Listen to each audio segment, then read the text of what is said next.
finish the backstroke on the touchpad, not running their hand into the ledge, potentially causing bodily harm. But 123.47 for the victor there. Both of these girls doing small PBs, or not small actually, 4-second PB for the winner and a 2-second PB for the girl who came second. No swim in lane 5.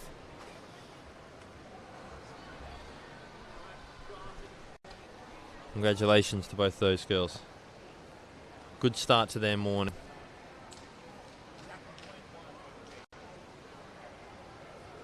So we just need to have one of the backstroke ledges turned around here. See in lane 6.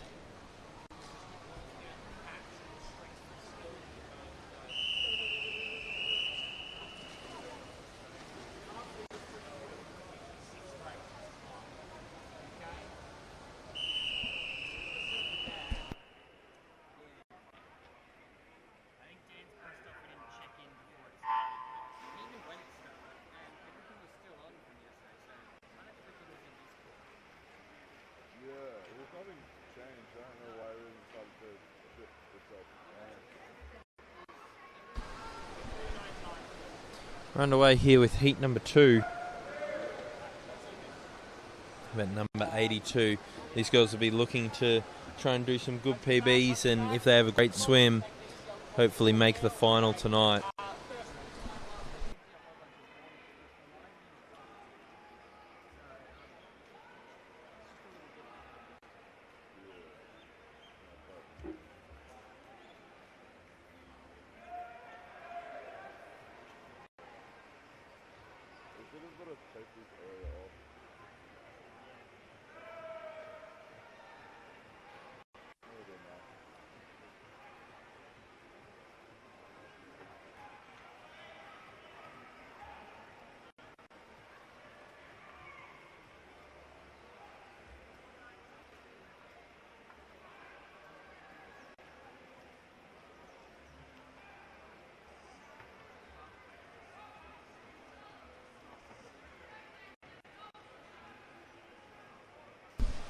So we see here lane 8 with a victory there, Fiona Lung. 5.5 second PB for the young lady. Girl from Oasis Otters, the 12-year-old. Great effort from her.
Leading it around there, lane number 9, Lucy Dolan.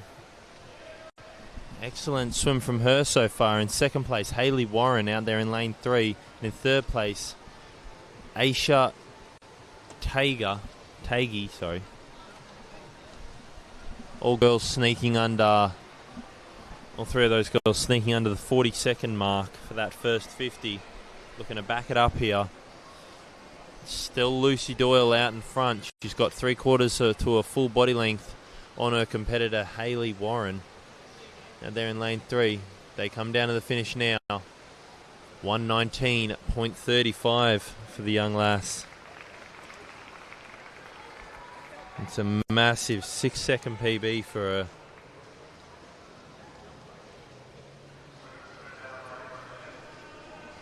They now wait for the swimmers. Just with backstroke, it's unlike any of the other strokes. After the race is done, swimmers need to move away from the wall just to allow the next competitors to jump in, get started with the race.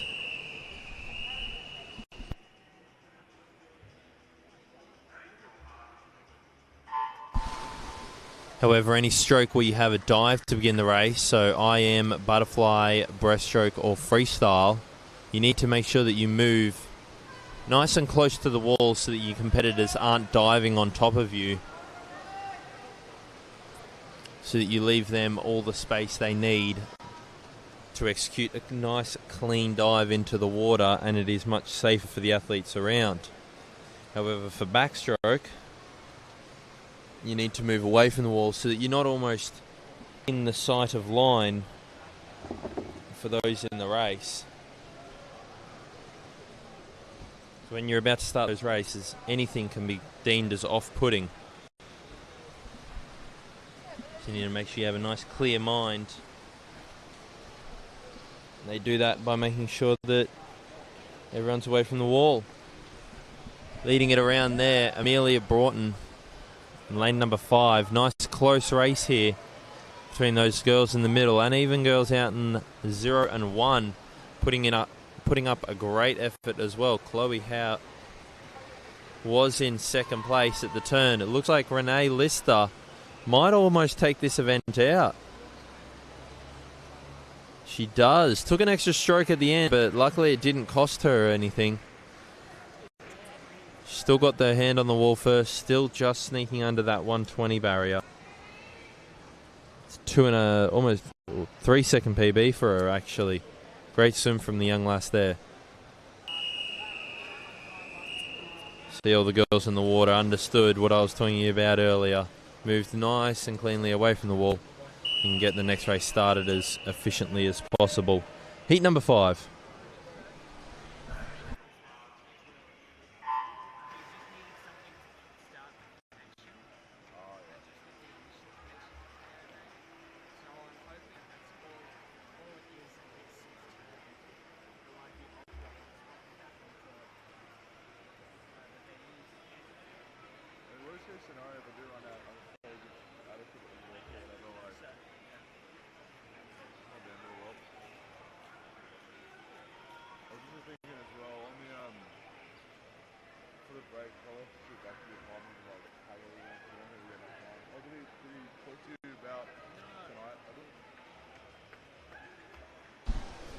Ruby Moore leads them around. A massive 3 second lead for the young lass, or 2.5 seconds actually, over the rest of the field. Ruby Moore, followed by Taya Dixon. Now they're in lane 3. She has plenty of work to do as the competitors around her are not giving in yet. However, Ruby Moore with the runaway lead here. She'll be well under the 1 minute 20 second mark of her entry time. 12-year-old from DVE Aquatic. Very proud club. 1:15.61, 5 second PB for the young lass.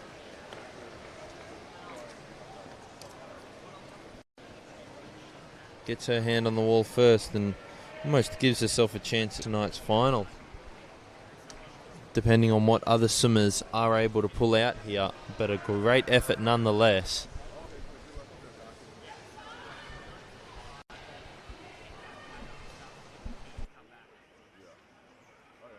As you see more problems with these backstroke wedges, they need to make sure that the ropes holding the ledge in the water are nice and straight and on the correct side of the ledge. Needs to be wrapped over a certain amount of times, needs to fold in flat, needs to have a nice direct line into the water, cannot be tangled in any way at all. So getting some help here.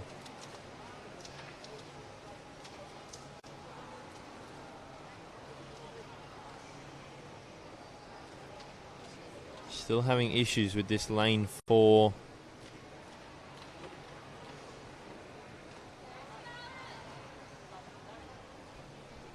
This can be usually the thing that holds up swim meets.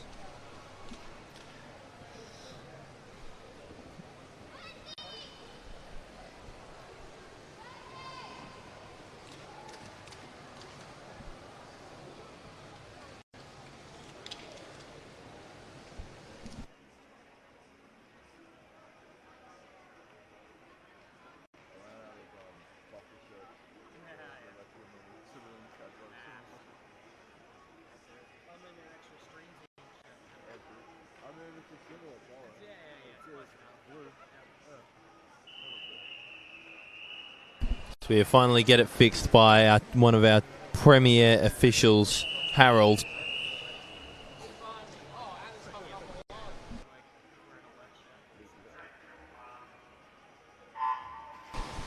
And the wedge gets away perfectly there. Fixed by the main man, Harold.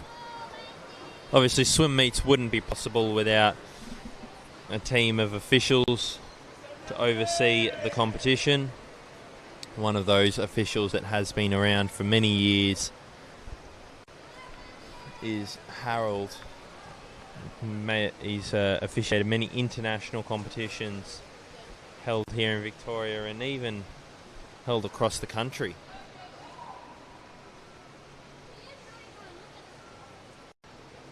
Lane 5 here leading it out, Mackenzie Riley, 36.48. Very quick swim from the young lass, seeing if she can beat the previous time set in the previous heat of a 1:15. Just let it out nice and quick. She'll be somewhere around that mark. See if she can sneak under. However, it looks like she's starting to fade now. Not holding that water like she was in that first 50. Lane 4 here, Ayla Kucanic.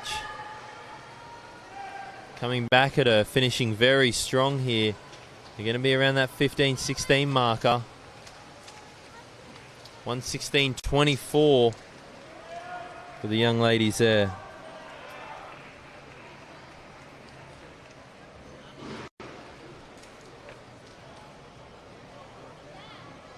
Still the fastest, Ruby Moore, from DVE, 1:15 in the previous heat. However, that heat also won by one of the 12-year-old of this event.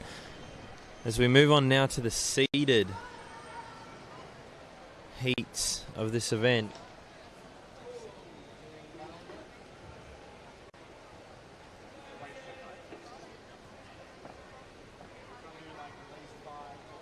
So we have another problem with one of the wedges here.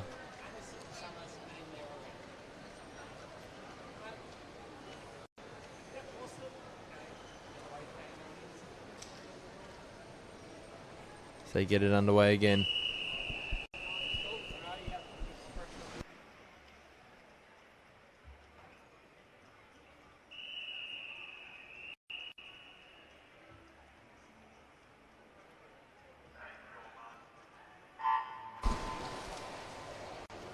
No lane 7 here, Lucy Reed. And good start there from the girl in lane 5, Neve Turton.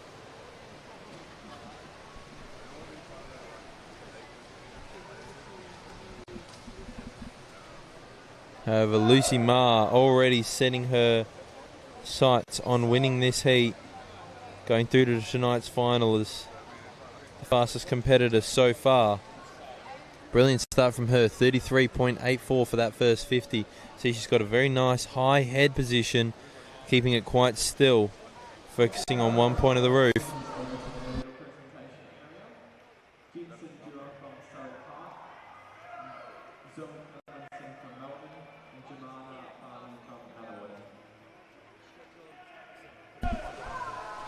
See good shoulder rotation from the young lady as well. This is a beautiful stroke from her. The only thing she might need to do is just lift those hips a little bit higher, get that head a bit further back so she's looking more directly up. However, 1:10.63 will shoo her into that final for tonight. Great swim from her, the 12-year-old from St. Leonard's College. 3 12-year-olds winning the last 3 races. Very impressive stuff from the young ladies. Neve Turton in second there.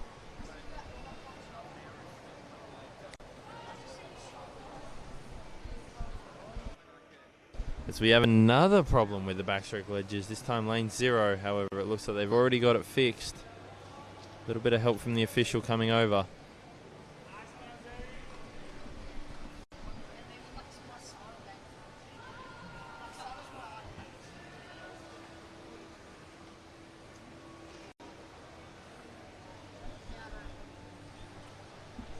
Well, we got this time. Anyone in the YouTube might be watching the live stream in the chat, feel free to ask any questions you may have. And see if I'm able to answer them. So unfortunately, one of my co-hosts isn't here this morning, but I'd love to interact with the audience. So we get underway here for heat 8 of 9 in the ladies' 100-metre backstroke. Sharp breakout there from lane 8. Presentation area where we're presenting the medalists for event 81, the boys 11 and under, 50-metre backstroke. In third place from MLC Aquatic, Tali Nagalapi. In second place from MLC Aquatic, Fraser Blair. And in first place from Camberwell Grammar with a time of 35.18, Douglas Sampson Lee. As we read out the winners there for the boys 11 and under 50-metre backstroke, which happened moments ago. Led around here by Matilda Clark in this 8th heat. Very high stroke rate. Lane 8 also pushing the pace really fast. You got no one in 5 or 6, so there's a bit of a disjoint between the middle of the field and the edge. No one in lane 2 either. So lane 8 here putting in a good effort, noticing the weakness of the heat. Really having a crack, seeing if she can get herself into tonight's final. 113.43. Good PB for the 12-year-old, but taking it out there, Matilda Clark, 110.21. And in second place there, Cara Lander, 112.83. The girl in lane at number 3 from Bayside Swimming Club. 5/100ths of a second under her PB, so a good bit of progress there for her.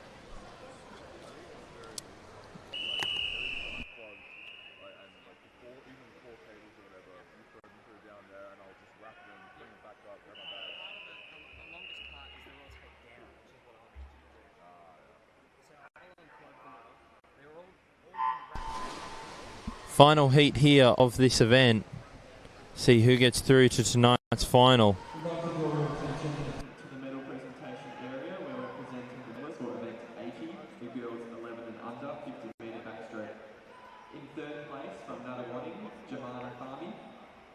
In second place from Melbourne Swimming Club, Zoe Tomlinson.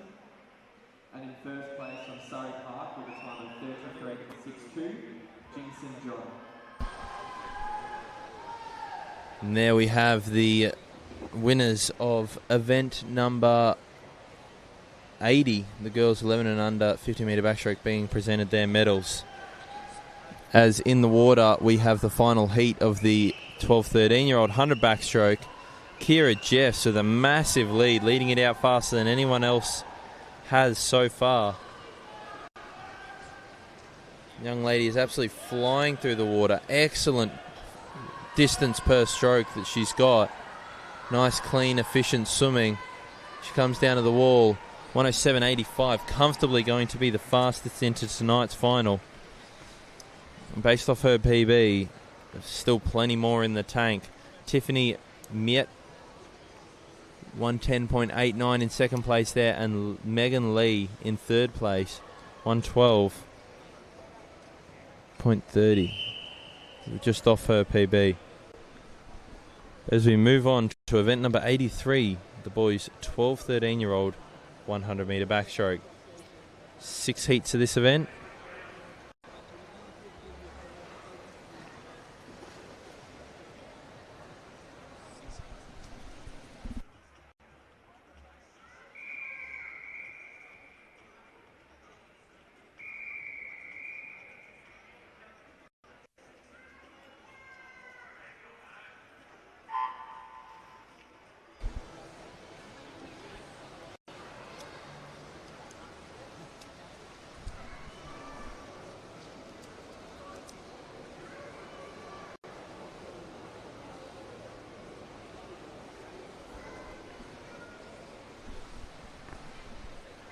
Despite the many difficulties that we've had with the ledge so far, we are still running on time at this competition.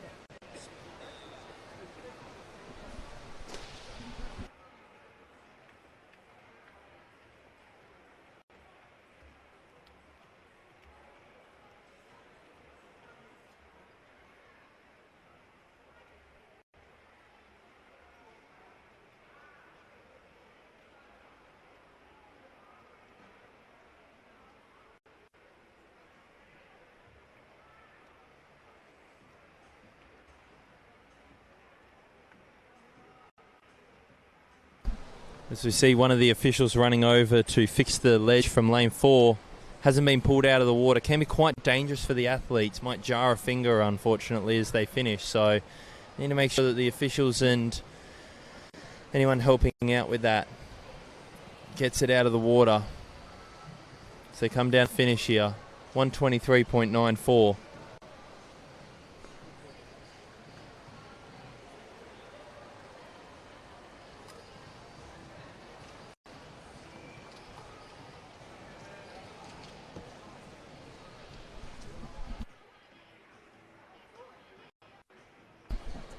Great PB for the young man, almost 5 seconds off their personal best.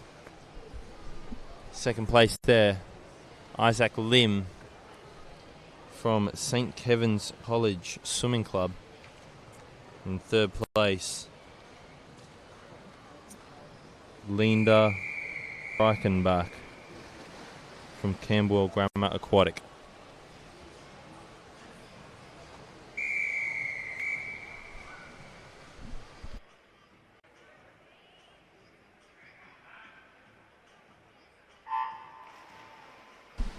Heat number 2 now in the water of this 100 backstroke.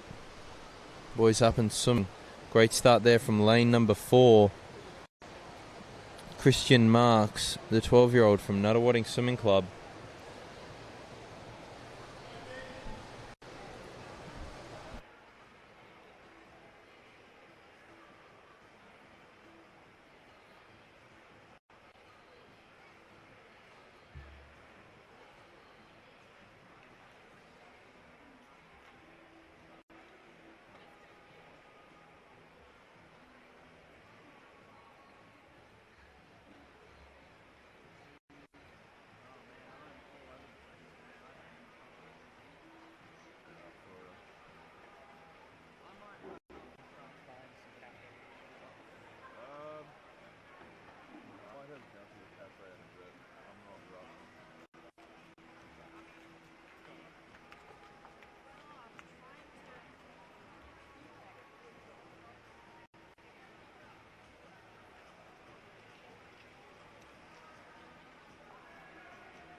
After that fantastic start, Christian Marks holding on for a victory there, 118.10. 5-second PB for the young man. Second place there, Oliver Searley, and in third place, Lewis Telford from Melbourne Swimming Club.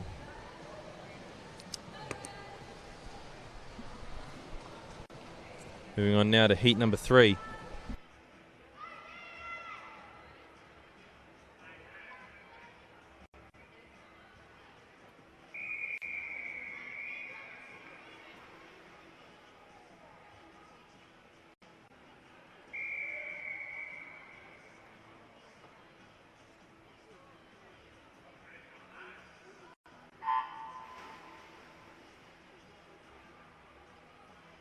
Could we please have the backstroke ledge volunteer from Western Melbourne Propulsion, please? So Western Melbourne Propulsion.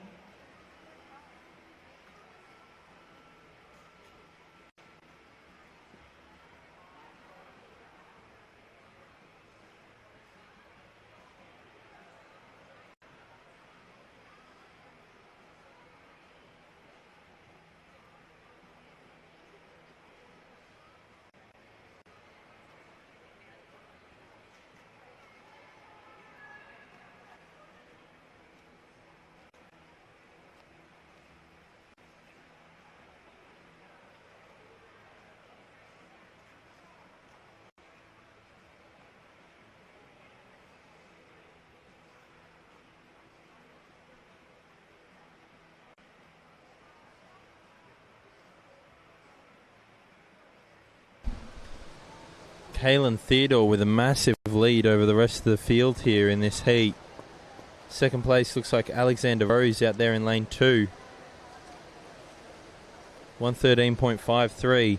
Massive PB for the young man. Alexander Rose, the 12-year-old from Nuttawading. Another big PB for the young man. Third place there, Jaden Zeng from MLC Aquatic.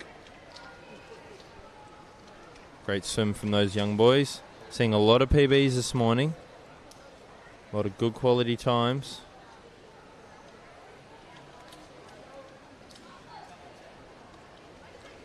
Love to see it. Chris Su going old school here with just the training bathers. You love to see it.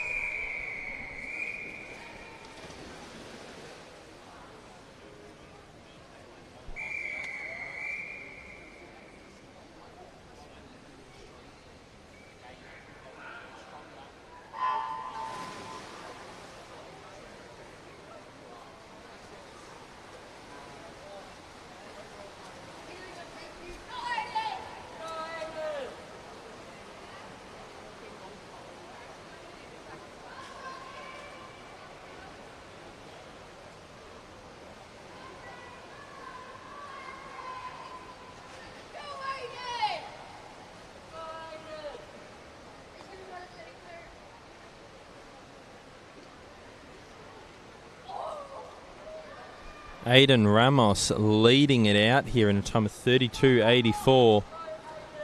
Being cheered on by his teammates over here behind the coaches. Had a great start to the race.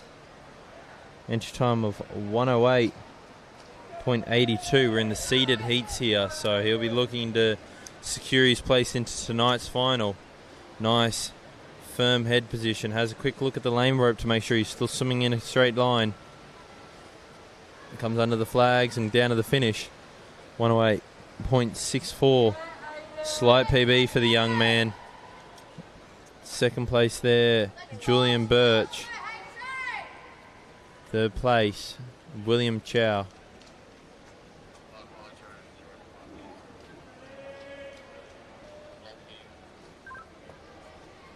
As we move on now to the second of the seeded heats.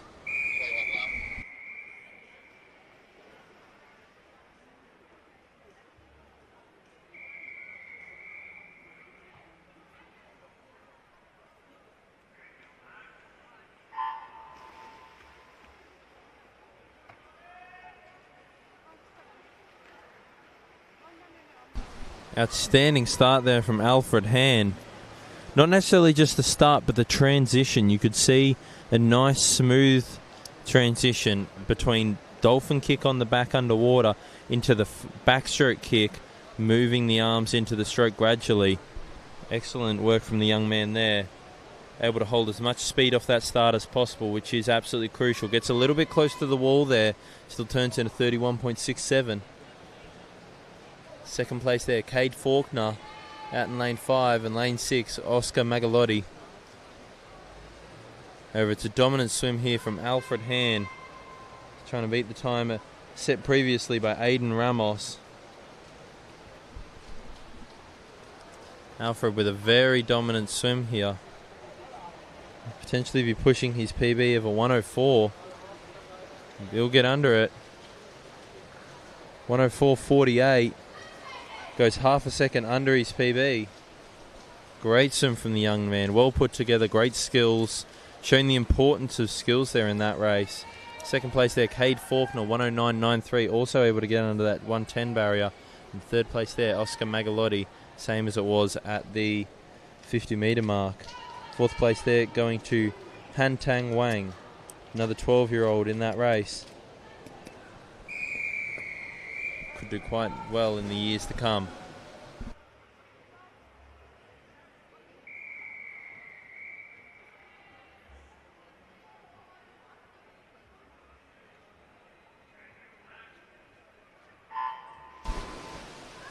Something interesting you see, you got a chance for a bit of personality in these backstroke starts.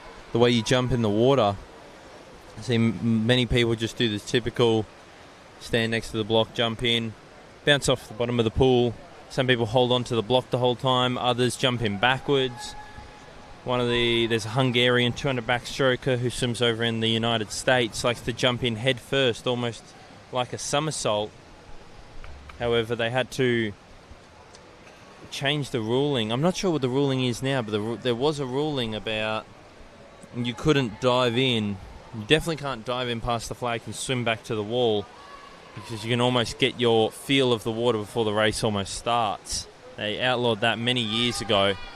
Now just jump in and get started as it is. As Harry McCraw absolutely dominating the field at the moment. Very smooth. Big kick behind him, but works well with the arms. Not working independently of each other. They work together well. 103.45. A young PB for the young man. 31.76 on that back end. Second place there goes to Campbell Mills. 107.05. He'll most likely be fourth into the final tonight. And Benjamin Van Dyke in third place there. 109.34. Also sneaking under that 110 barrier. Fourth place goes to lane 3. Ishak Ismail.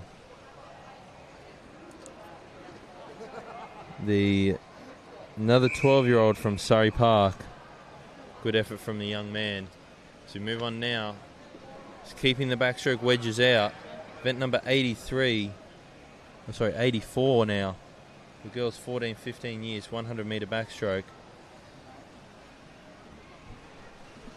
There are 5 heats to this event. Heat number 1 about to jump in the water now.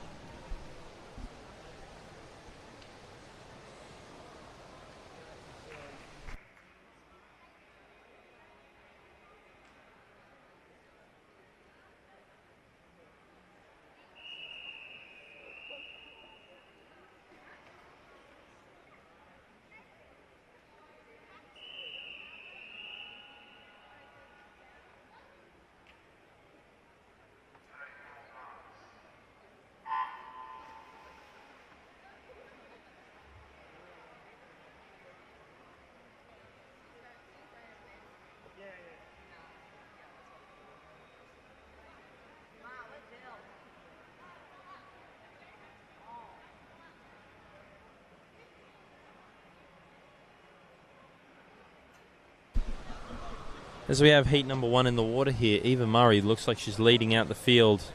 Great start, great first 50 from her so far. Another challenging part of this race is the sun hasn't covered the whole pool yet. These athletes will be looking up into the sun and will often find it quite hard they use the lane ropes and their surroundings to figure out where they are in the lane. However, if you've got the sun beaming down into your eyes, try staring up at the sun for a little bit. Won't be able to see much. Goggles will most likely be fogged up as well. I mean, it's very challenging, this race. So any good times done this morning, good times you can do anywhere. Eva Murray still leading. Ella McKee in second place. And Evangeline Lau in third there. Head back a long way for Eva Murray here. Looks like she's slowing up into the wall, but she'll get there before the chasers come. 119.08. Sneaking under that 120 for the young lass. Also sneaking under Ella McKee. 119.98. 14-year-old from Nuttawading, followed by third place Evangeline, 14-year-old from Ivanhoe Swim. Heat number 2.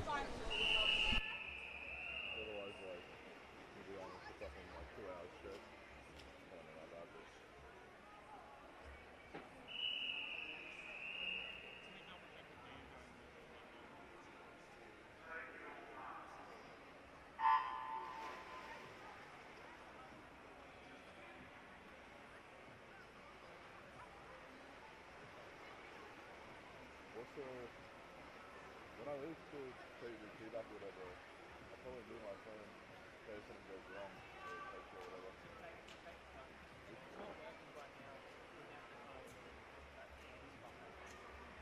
It's still connected to my hotspot. Yeah. It says on the button.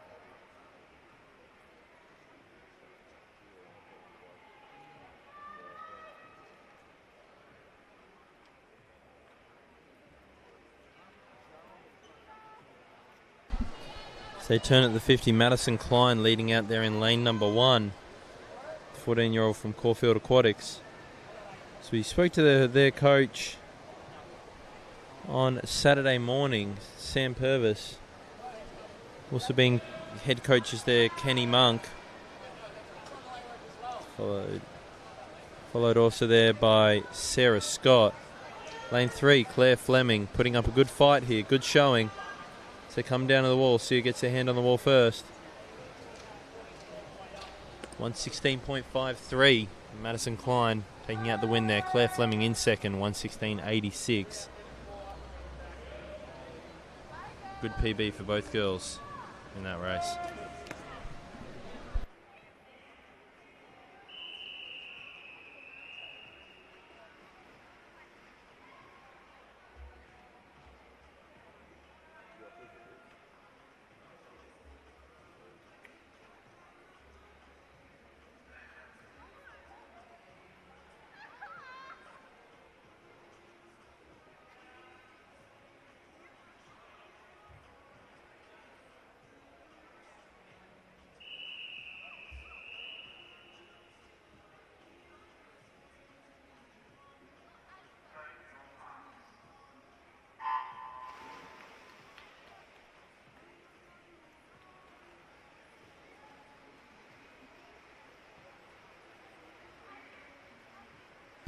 Nice strong underwaters by the two girls in lane 4 and 5 there.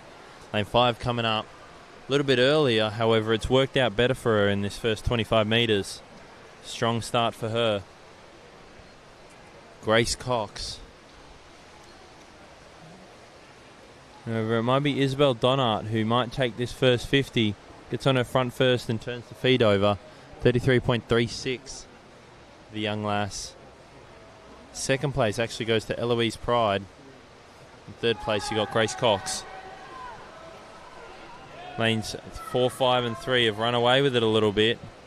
Nice back end here, though, from Grace Cox. Obviously part of her race plan. Comes back into this race a little bit. Moved up into second. About half a body length off first, but she's going to run out of real estate. First place going to go to Isabel Donat. Only just 0.7 of a second between the two. Grace Cox with the fastest back end there, 36.3. 109.8. Those two girls should be into the final, you would have thought.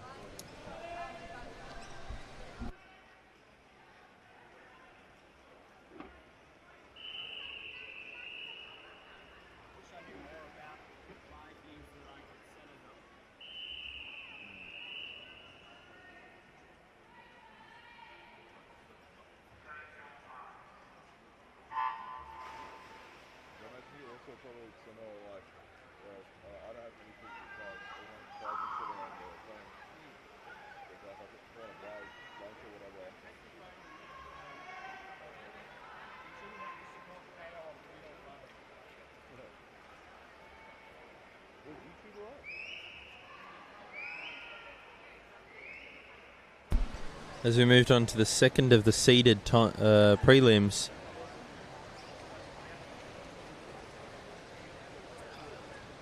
we have here Emily Touloche leading around, time of 34.73. Second place, Chiara Fernando out there in lane 7 from Bayside, trying to push that pace, sneak into that final.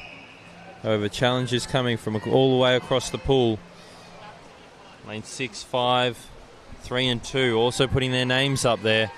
Lane 5 coming through now. Great back end from her. Grace Dobby. However, Emily Touloche going to run away with this. 110.03. Second place actually goes to Tess Flanagan. Third to Grace Dobby.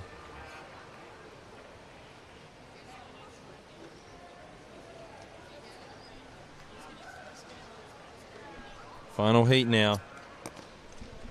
Annie Steele, the fastest qualifier, not actually at the race. And Vera Zeng from lane 5, no, not there either. So wide open heat.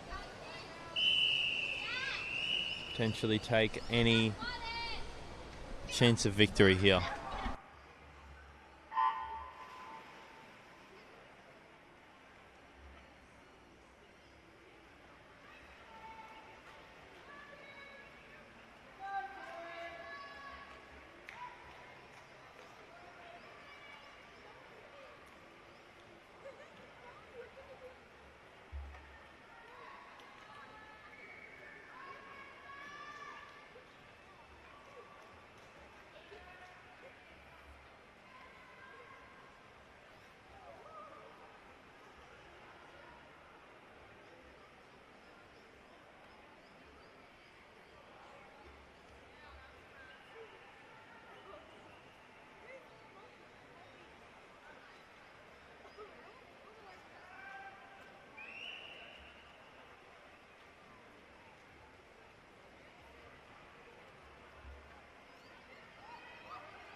Looks like Caitlin Ord out there, despite lane 4 and 5 not being here, is taking control of the race. Gonna sub that 110, 109.75. Great swim from the young lass. Should get herself into tonight's final with that. The 14-year-old from Melbourne Swim Club. Second place there going to Murdoch. Murdoch. And I am now being joined by my good friend Sam Purvis. Hi, good morning, Elliot. How are you going? Yeah, not too bad, thank you. Looking nice and relaxed this morning? Oh, as always.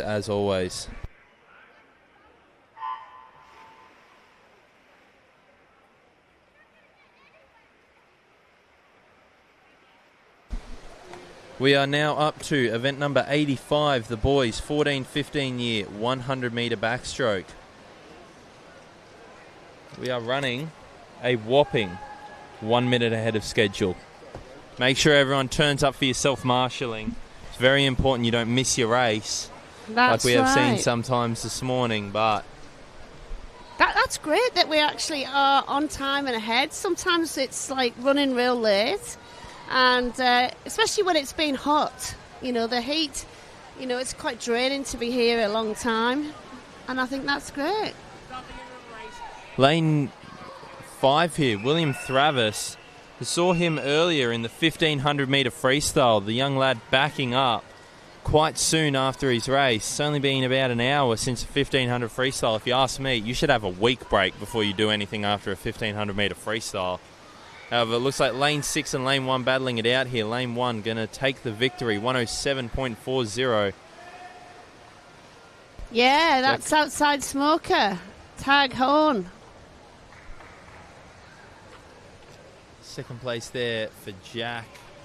Oh, didn't see the last name, but 14-year-old from PLC Aquatic. Both boys well under their PB. So a good start to them for that meet. Very good.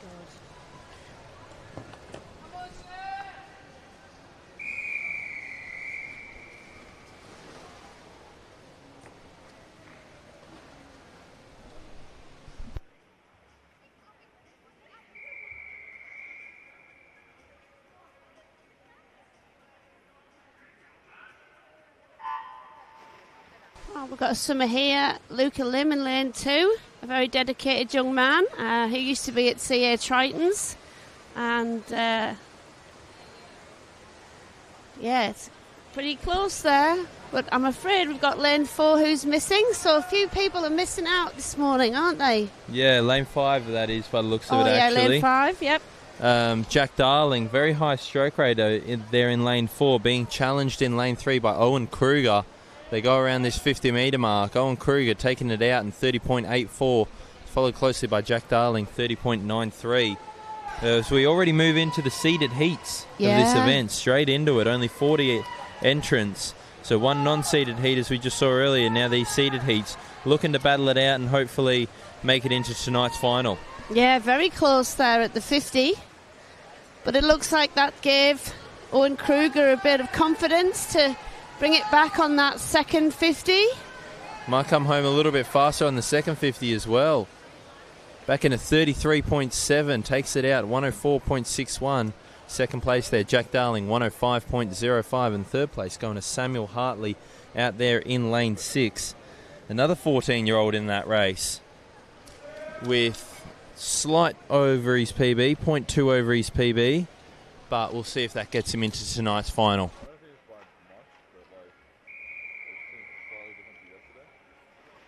Yeah, it's great how the scoreboard is working it out down that second 50 for everyone. Don't have to do the maths calculations.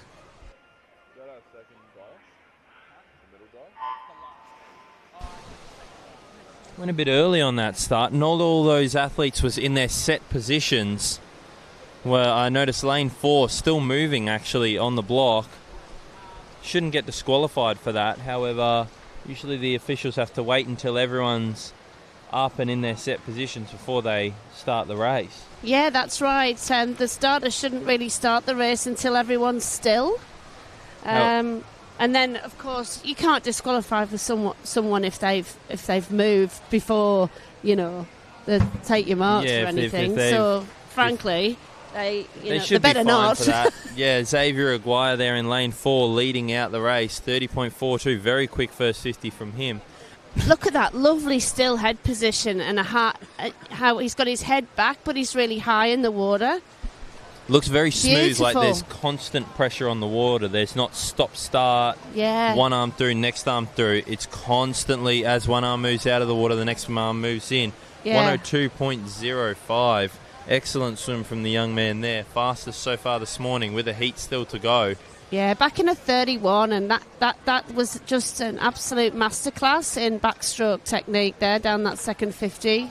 Alexander Hay in second place there, 104.61. And in third place, Austin Bartlett. We saw him on a Saturday getting very excited and spoke to the mum of the young man as he got his second national time for the year.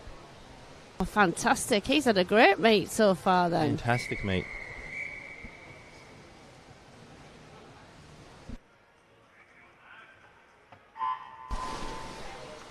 Final heat underway here for the boys, 14-15 100-metre backstroke.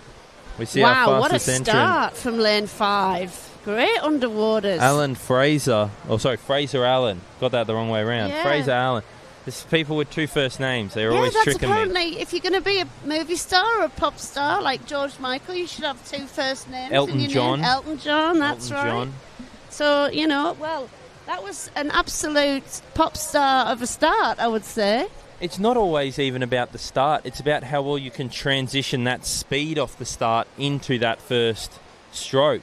If your timing is completely out, then it's pointless having the fastest start in the world if you can't move it on into the swimming. Yeah, well, he certainly has moved that on. Look at that rhythm. Again, lovely still head. Maybe a little bit more splash than Alexander Haig had, Xavier Aguirre, but...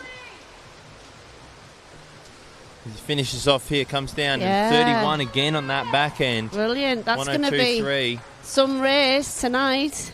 Boys ready to throw down. See a couple of 102s, 103s. Third place there, 105.21. And that going... As we move on now to event 86, the women's 16 years and over 200-metre backstroke. We've got 4 heats in this event. Some of these swimmers may not be here today because universities don't have the day off, for Labour Day. Yeah, so... Who don't have the day off? Universities. So the older guys that are at uni might not be here today because they'll have to be at uni. As soon as I've gone back to uni, I only realised that today or yesterday and thought, we do have to go in.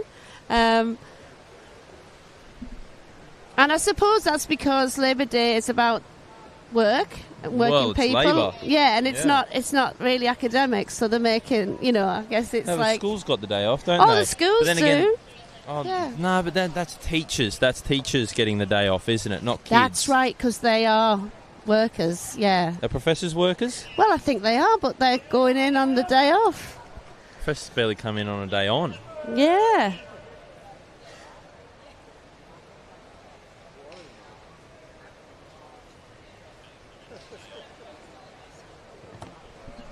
Another lovely stroke technique being executed by Luella Richardson there in lane 3.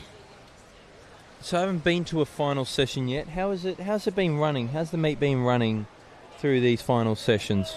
Well, to be honest, I think the worst thing has been the temperature for everyone. Yeah, I can imagine.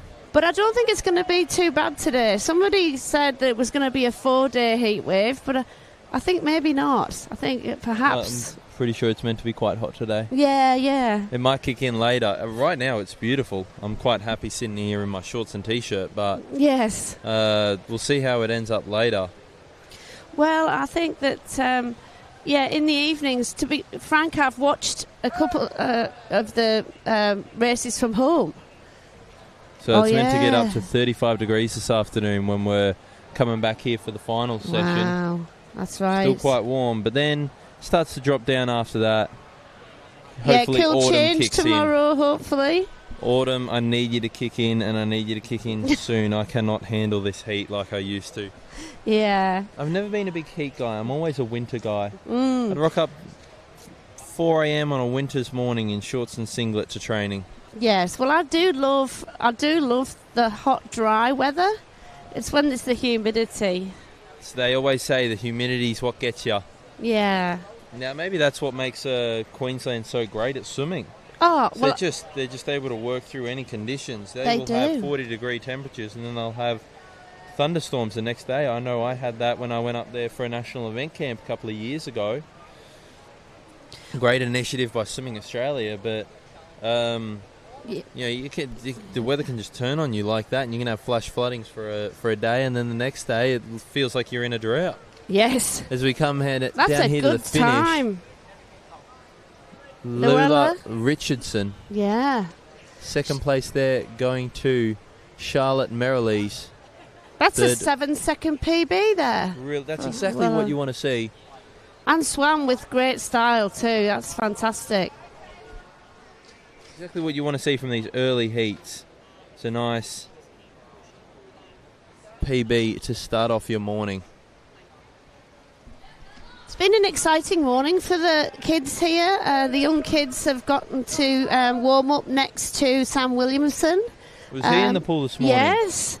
Craig Jackson's got his senior swimmers in there. And Sam Williamson was doing his training. So it was Signing autographs? well, kissing no, babies? Well, he really was We had a DQ putting in them that through race. it. So We had a disqualification. I oh, didn't was see it? what It wasn't which swimmer Luella, it was it? I hope not. That was such a good PB. We might find out that later. Unfortunately, I saw a disqualification there.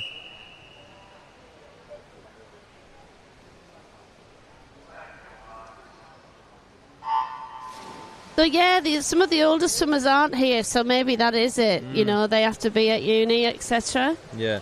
Anyway, Sam Williamson, because I saw one of my good friends, Kelvin Reed, who's training partner of Sam Williamson.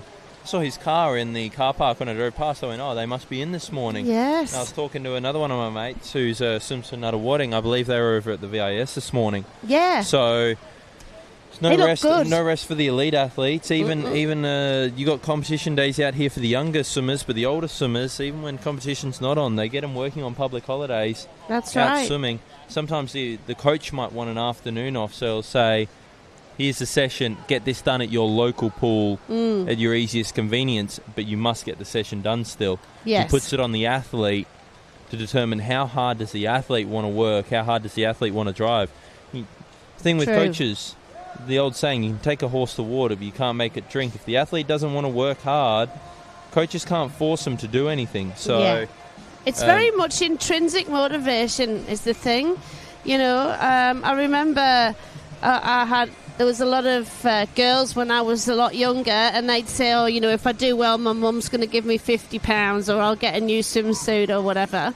And that's nice, but sometimes you have to be motivated to do well and win without that sort of reward of you know, like extrinsic reward. something that old coach Rowan Taylor used to say that was burned into my brain, and I'm sure it's part of the reason he's a successful coach and running the Australian team at the moment. But it's about discipline.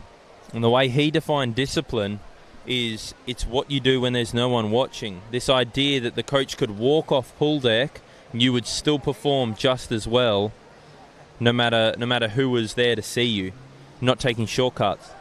That's right, it is. It's all about where you want to be, where the athlete wants to be, you know.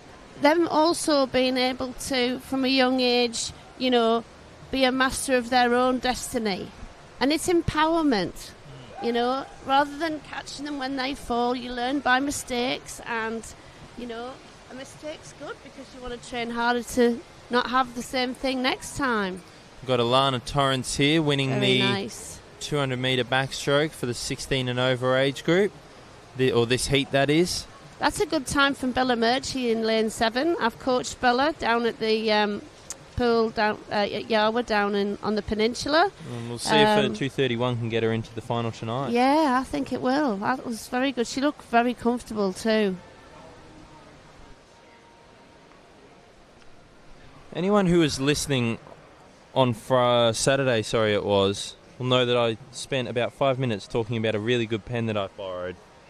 This pen that I'm now using, not a good pen. It's giving up the ghost. Now, I shall go and get you there one. we go. Oh, no, there we go. But I'm a bit of a pen addict. Yeah. If I go into Office Works, I can't walk past that pen thing. Stop. No, I can't. There's It's terrible. something about it. Oh. It's just a brand new pen in your hand. I'm It feels good. Oh.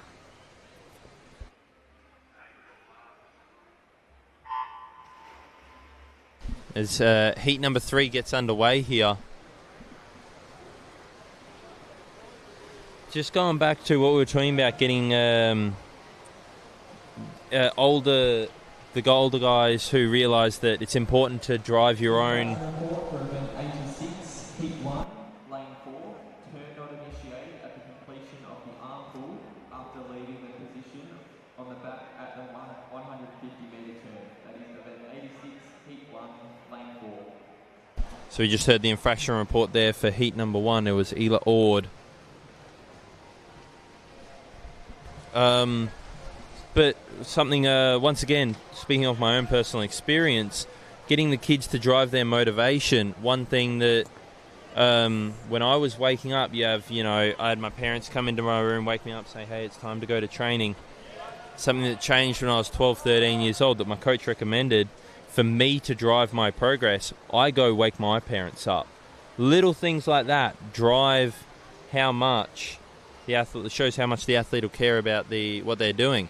Well, that was for me. My parents, my dad worked shift work, and it was if you want to go training, you've got to wake me up. And I also felt that he'd worked shift work. I wouldn't want to let him down either. But for me, it was all put on me, and I liked that because I felt like I was the boss of my swimming. Exactly. And Mum and Dad were facilitating it, but I felt like, they've given me the power to say, you, it's your swimming, you go with it. Exactly, so I think that's a valuable tool in the toolbox of becoming a great swimmer. So you see the first 3 athletes here will all be looking. Most likely get under that 2:30 barrier. 4th, I think, will just be a touch over out there, Bethany Forrester. Lane 3, Sian Kinsit there. She's got a great rhythm in her stroke. Catching the water nice and early in the stroke. You can see her power forward from the front of the stroke, not just the push out the back. Lovely, yes. Great even pressure on the water. 2:23. A little bit faster than the heat before, 30. It's a PB for her this morning. Congratulations to the young lass. So first for Sion Kinsit, second place there Sarah Cooper, and third place Michaela Larkin. All girls under that 2:30 barrier. 4th place just over in a 2:32.07, Bethany Forrester. Yeah, very important in this backstroke to have a high body position. Not particularly head. Your head needs to be back, but trying to keep your chest dry, and that means that, less of your body is low in the water and causing drag. You don't want to feel like you're sitting in a bathtub. You want those hips high as well. That's right. And a lot of people don't realise. I'll just let them start. That it's all about core strength, and your core is not just your stomach muscles, it's your lat dorsi muscles under your armpits. Muscles on the side. Yeah. It's almost and your glutes, which are your muscles of your, that you could crack a walnut, Your glutes are gluteus maximus, your bum muscles, and when you contract them, that gives you a good posture and good position in the water. Yep. And you can still kick your legs even with those engaged. So training and having those muscles engaged all the time when you're swimming backstroke is just a postural thing. It's not going to really use up a lot of energy if you constantly train like that. backstroke, when done properly, looks like one of the easiest strokes you can do, even at high speeds. Yeah, it does look very easy. Unfortunately, it's the legs that go on backstroke. Like I was saying, it's about keeping that body position, and your arms really do all the propulsion, but your legs must keep up with your arms so they don't cause any drag. And that's the hard thing, for your legs to kick that much to keep up with that power of your arms, because there's no pressure on the water because you're kicking up. The funny thing that you learn about swimming in general, but especially backstroke, it's more prominent than ever. As far as propulsion goes, it's about 70% of your propulsion comes from your arms, 30% comes from your legs, so somewhere around that number. However, the thing that drains you of energy, 70% of it will be your legs, only 30% will be your arms that take the energy out of you.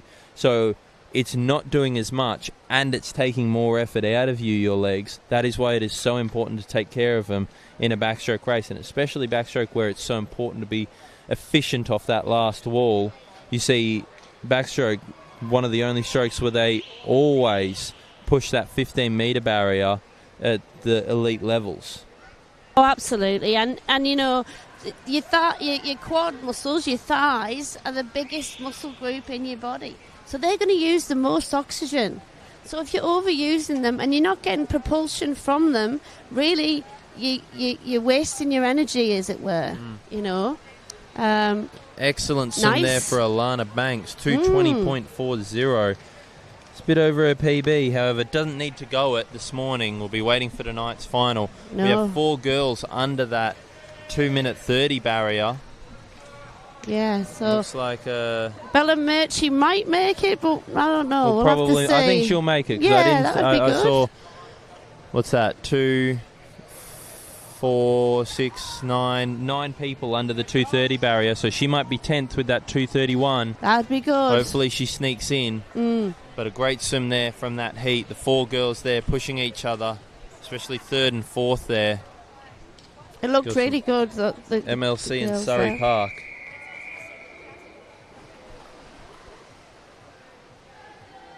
Now the men, more power. Let's see if they've got the style as well. We've got a few missing here. I know Xavier Purcell, the Caulfield guys all trained this morning. And he probably has uni. He's at Melbourne Uni, so he probably has uni this morning. Potentially, yeah. So here we are underway with event number 87, the men's 16 and over 200-metre backstroke. As we said before, lane 4, 5 and 6 not here, as well as lane 2 and 8. My word. Be easier to say the people that are here. Yes, I think that's true. I think it might be easier to say the people that, yeah, it seriously is, and I'm sure that might be the case, you know, because Monday is a really big day at uni, and I'm reckoning that's probably adding to it. Well, especially if you're looking to, if you're in those outside lanes, this is an excellent opportunity to get yourself into a final or two, sneak yourself in there where you may not have already been. You know, you want to give yourself the best opportunity to race as many times as possible at meets like this to help build into bigger meets in the year. That's right. So if you can get yourself into these finals, into a better position, and just experience what it's like, even if you don't necessarily take anything out of the swim, if you turn up to tonight's finals, be looking at those people who are constantly in those finals. See what they do around the marshalling room, around pool deck, how they warm up. And just be around that greatness, because it's very important to just get the reps under the belt. Experience is a great thing to have, you know. Experience is something you just can't buy. You just got to be there for it. That's right. And you get more learning out of that from the experience. And also, you know, they have to do this at national age. Might be a young swimmer that makes it into the final. They have to back up at national age in the heat of the Gold Coast. And this is a great way to get that experience domestically, like at home. Yeah. So you got Patrick Byrne here looking to take this first of the seeded heats out. Very dominant over the rest of the field. Second there, looks like it's Dylan Skinner out in lane 1. Lane 7 coming in third place here. we have 2:16.3 lead off. That's pretty first good seeded this heat. morning from Patrick. 2 minutes 20.4 for Dylan Skinner in second place there. Small PB for the young man. And in third place there, Alec O'Brien. These guys are all in the same kind of age group. So we've got 3:22. Patrick Bryan there. He's Surrey Park, 17. And now we've got Harvey Lark. He's getting in. He's also in that 17 age group. He's 18 now, but there's a lot of good boys in that sort of late teen age band who are pushing forward in Australia. No, we didn't have a lot of the middle lanes in the heat before. Now we don't have any of the outside lanes. Lane 8 not here. Lane 9 not here. Lane 6 not here. Lane 4 not here. Well, Big Tony Basunas, he I don't think the 200 is his favourite thing. I think he likes the 100 and the 50. I think a lot of people like the 150. Yeah, I think probably. However, someone like Harvey Lark, distance animal, I tell you. He's entered in the 1500 for tonight. He is. He's probably just going to try and get through here. Nice easy swim for the young man, and then see what he can do tonight, where he's got to do the 1500 and the 200 backstroke if he decides to race both events. That's right, and he's a medley swimmer. He also won the 200 fly here the other night. Did he? He's in red hot form. And I often take the distance guys at Caulfield, particularly Xavier Purcell and Harvey. They train off each other, with each other. I was thinking of maybe calling them Starsky and Hutch, because one's blonde and one's dark-haired. I thought that could be a good name for... Oh, you don't remember Starsky and Hutch? No, it's a long time ago. They were like a duo of TV cops. Someone said I have the gift of the gab yesterday, and I had absolutely no idea what that meant. I didn't know whether to take it as an insult. No, I think that'd be good, especially if you've got a bit of Irish in you, you know. I don't. No, you've never been to Ireland? I've probably been there because I was born in England, so I was probably been there at some point. Maybe. No, it's near Scotland, but it's not quite. It's not the same land, is it? It's a different island. No, it's. Can you drive there? No, you can't. You have to get a ferry. It's the island that's to the west, off of. Well, I know there's Northern Ireland is a different country, and then Ireland is. Yeah, well, Northern Ireland and Ireland are the same island, but Northern Ireland is linked to Britain. It had the same kind of government. But not directly. It's just part of It's part of Great Britain. It is, but Ireland isn't. Yeah. Okay. Gotcha. Anyway, Harvey Lark taking out that heat. 2:12.54. Second place there. Nicholas Highland, 2:15.28. And Alexander Stone in third place there, 2:18. All four boys in that heat getting under that 2:20 barrier. It's a little bit faster than the heat before. As we come into the final heat here. Now we've got a bit more of a full heat. Look at this. Only lanes 7 and 8 not here. But other than that, we might have a bit of a race to call here. This will be interesting. Yes, I think it will. I think, there's 3 Caulfield guys here. Tyler Theodore in lane 7, and then Max Bosley in 5, and Campbell Wilson Moran in 4. Now, Campbell is the youngest of these, and he's 16, so...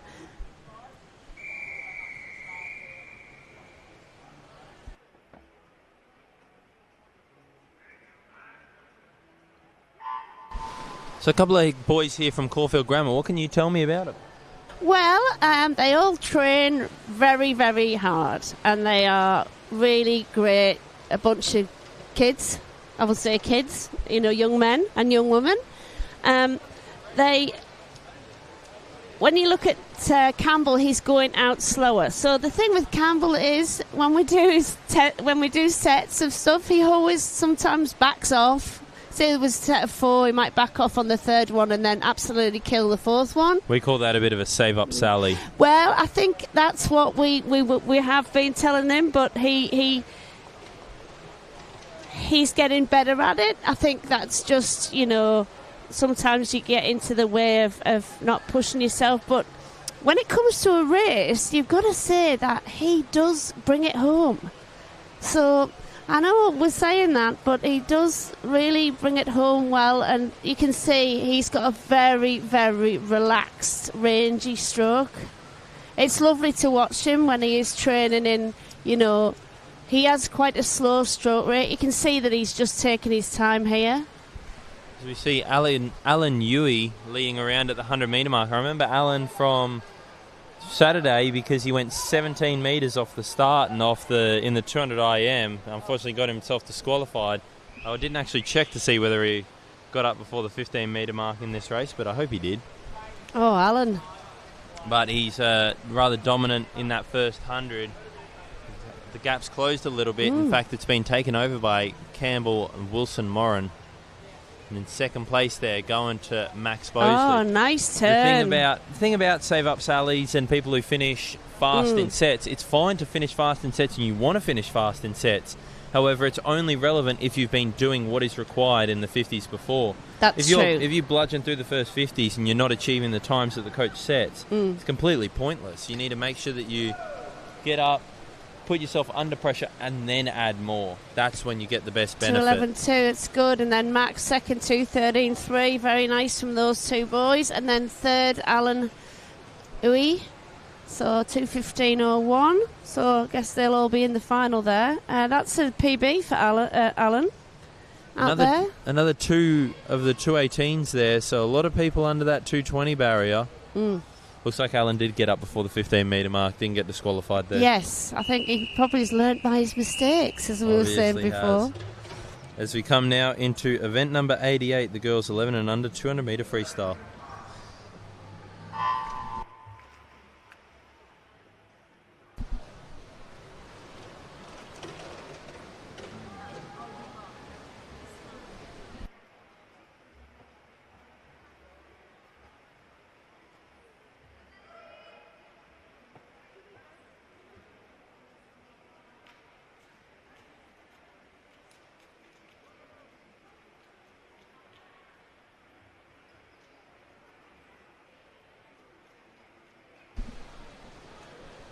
As we get heat number 1 underway here.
As we see the finish here, Victoria Germain, 239.30.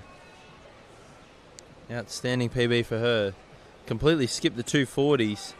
Old PB of a 253.78. blown right past the 2-minute 40 barrier.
As we see here, heat number 2.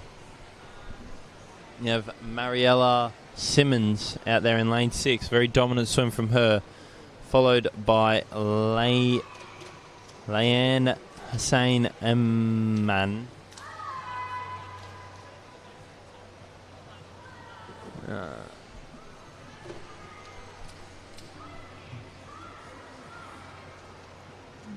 I'm going to go way under that 240 barrier again. See, the first two girls here should hopefully get under it.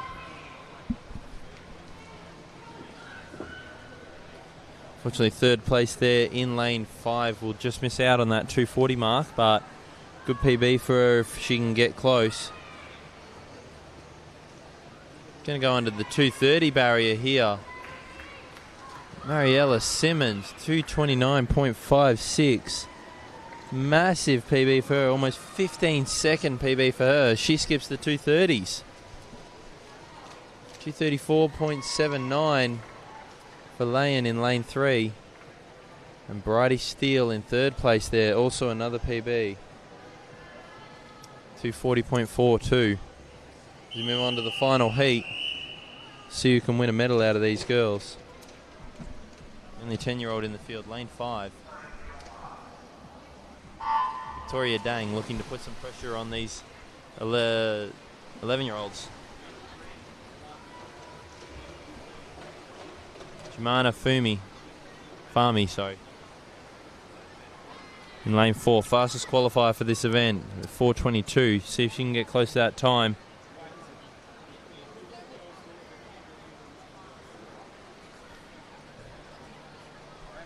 That third position wide open as we saw the previous time, under 230.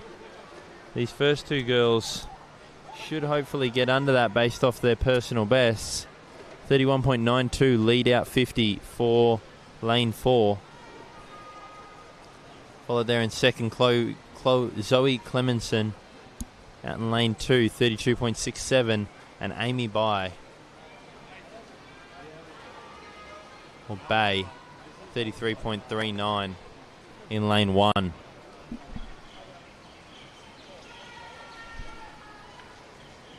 As we turn here at the 100, 107.28. This is going to be a massive PB from Jemana Fahmy in there in lane 4. If she keeps this pace up,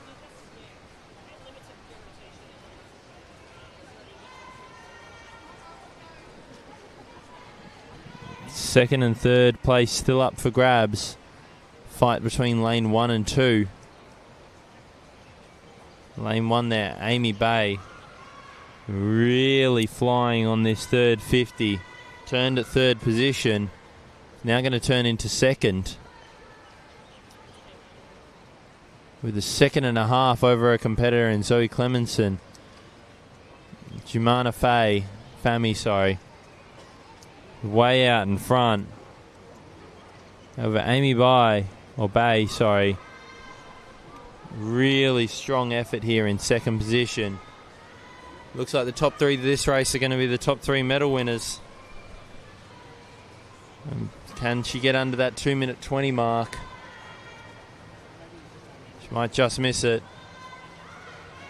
2:21.43.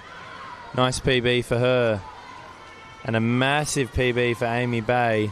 2:23.08. Got her PB down from a 2:34. 11-second PB to win a medal there. That's outstanding effort from her. And in third place there you have Zoe Clemenson with the 2:26.26. Just ahead of what they were able to do in that previous heat.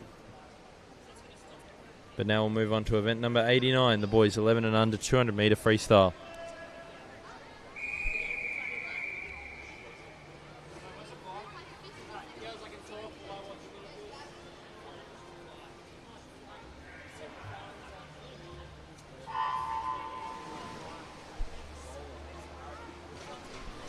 As we still sit a couple of minutes ahead of schedule here at the meet.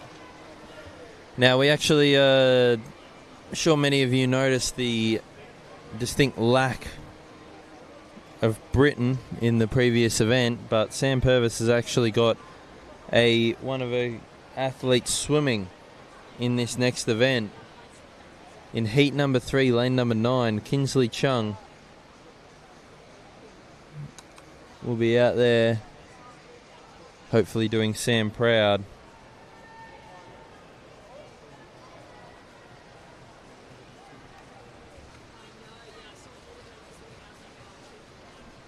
You see here Nicholas Wang leading it out in a time of 36.32 for this first 50, slightly ahead of Raymond Grave. And just behind him is Lucas Dew.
As we see the finish there, Raymond Grave with the victory from lane 5, 2:38.38.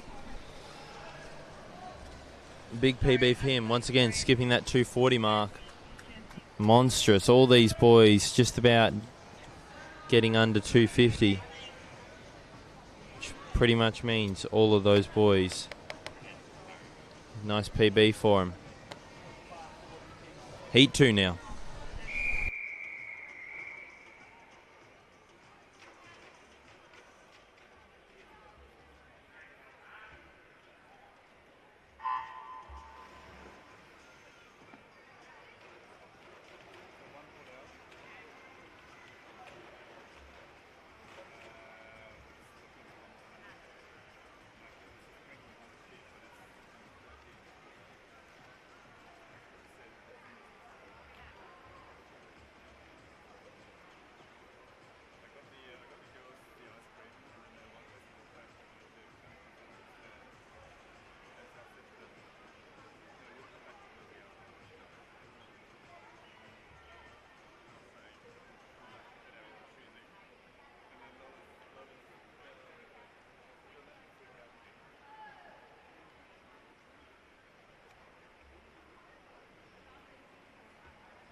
As we see here, heat number 3 for event number 89, the final heat. These boys racing for medals now.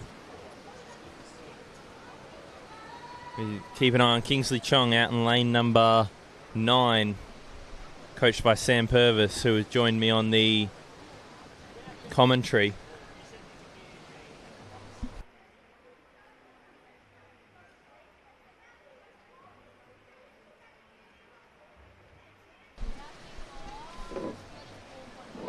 So we see these boys here racing for a medal this morning, led out by Andrew Wang in lane number 4.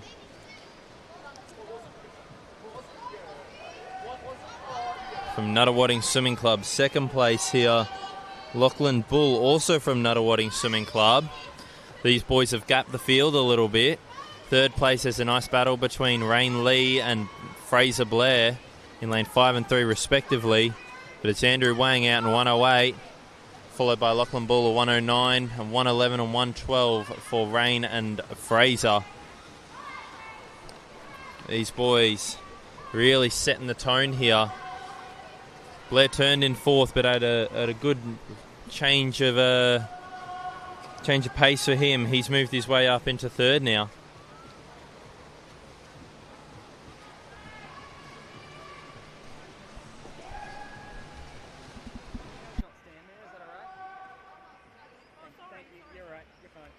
Come down to the final 50 here. Andrew Wang still with a very dominant lead. 37-second for that 50. 38 for Lachlan Bull. Turning a 145 and a 147. Putting even more distance on the field, who seem to be around that 39-40 mark. Blair Fraser 39. Rest of the field looking at 40s. He's obviously made his move in this second 100. Putting in a bit more effort. See if Rain Lee can respond in this final 50. All over him like a bad rash, not letting him go. He really wants that medal. Look at these boys coming down to the final 15 metres.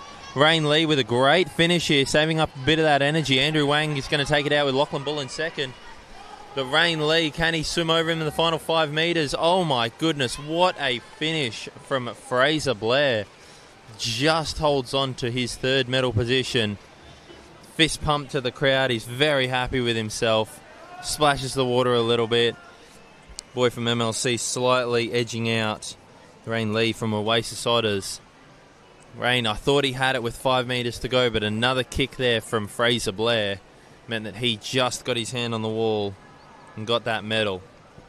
I'm sorry, I was so enthralled by that battle for 3rd. I didn't actually see now Kingsley, but I'm sure he did very well.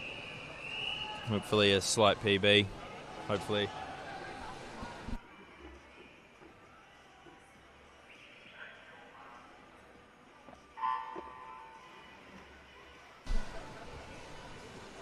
Now it's the women's turn for a 1500. We saw the men earlier this morning. First event of the morning.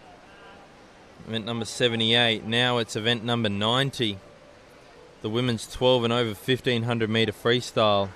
Now once again this is a timed final, meaning everyone only swims this once, but the fastest heat is swum with the final session. So there's no heat qualifying for this event. So which means that these girls, if they pull out a brilliant time this morning and are able to get well under their PBs and potentially push that 17-minute barrier, they could win a medal tonight. So I'm sure they'll just be happy with a nice performance, solid performance this morning. They can just work through the field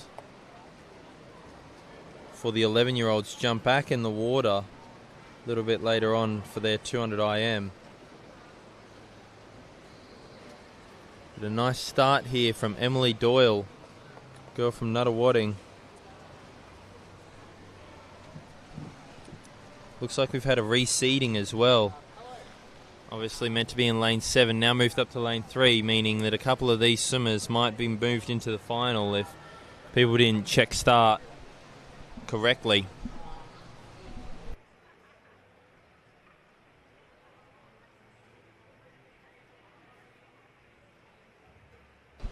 That's another thing. Although you might swim in the final session, you need to make sure you have someone representing you or you yourself go and tell the people you will be swimming tonight It's imperative so that they have a full field of athletes ready to go for the final session. You don't want a scattered field in the final and someone swim in the morning who could have had the opportunity to experience that final session. So just make sure that everyone ticked their names off correctly and those who pulled out did so in the correct manner. But still Emily Doyle here with a firm lead over Miller Rudolph.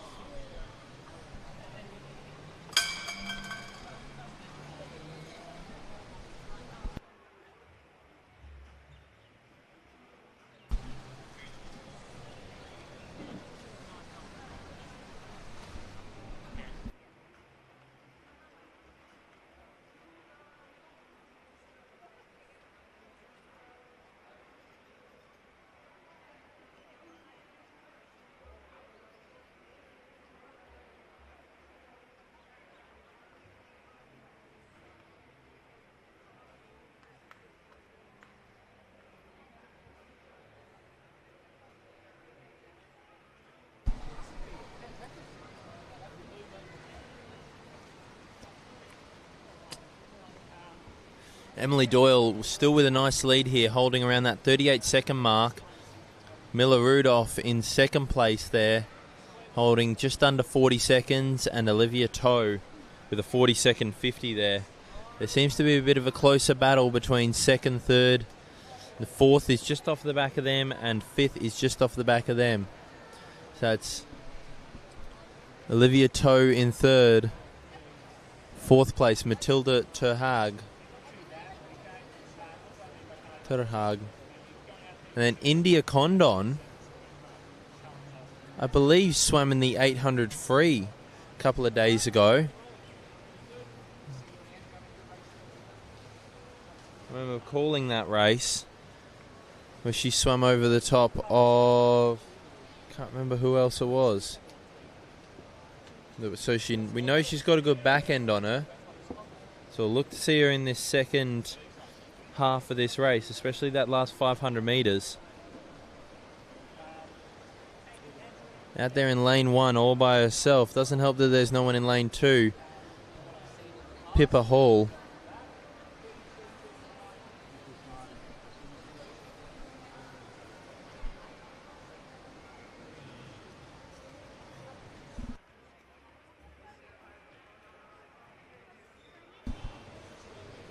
Still holding 39 seconds there. Miller Rudolph in second place. Just putting a bit more distance on Olivia Toe there. Over to the medal presentation area. Fraser Blair from MLC Aquatic. Lachlan Bull from Nunawading. Andrew Wang from Nunawading. Zoe Clemlinson from Melbourne Swimming Club. Amy Bay from South East Swimming Club. And Jamana Farmi from Nunawading.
like to draw your attention to the medal presentation area where we're presenting the medalists for event 89, the boys 11 and under, 200 metre freestyle.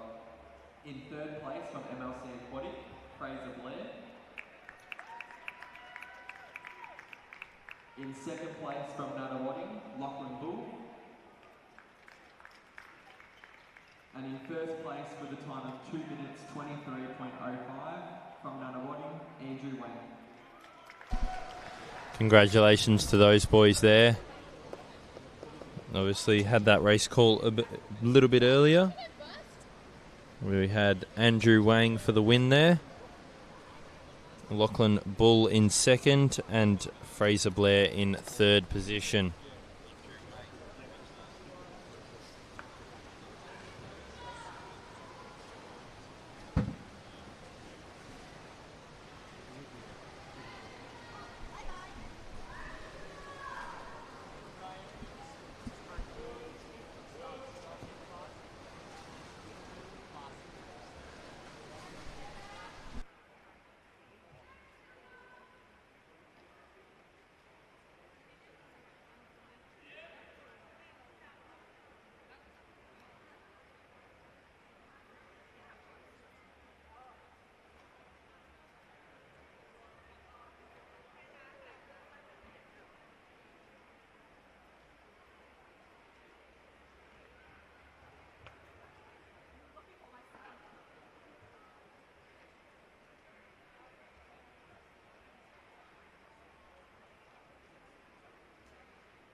Presenting the medalists for event 88, the girls 11 and under, 200 metre freestyle.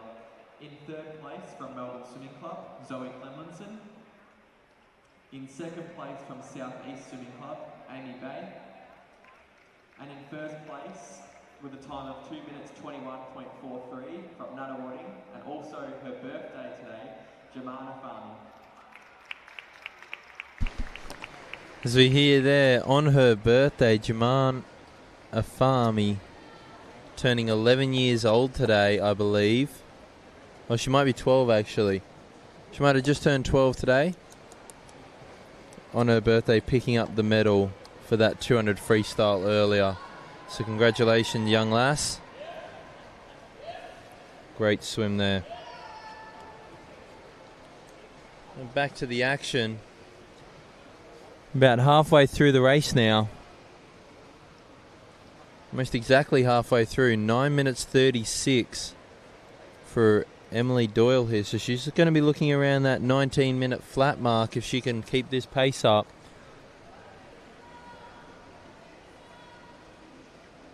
Second place here. Miller Rudolph put 10 seconds of a gap onto Olivia Toe, who's now being hunted down by both Matilda Thurhag and India Condon. That strong back end as I was talking about earlier from her. But Emily Doyle out there in front holding 39 low per 50. Miller Rudolph just coming into the wall now for her 800 metre split with a 39.4, so very similar time, not losing much ground at all there. And Olivia Toe with another 39.9, so just sneaks under that 40-second mark going into that 800 metre swim, puts a bit more of a distance between herself and Matilda, and a tiny bit more of a lead. India Condon taking out of Matilda Thurhag.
Once again, another half a second has been taken out of that lead by Matilda. India Condon really wearing her down here.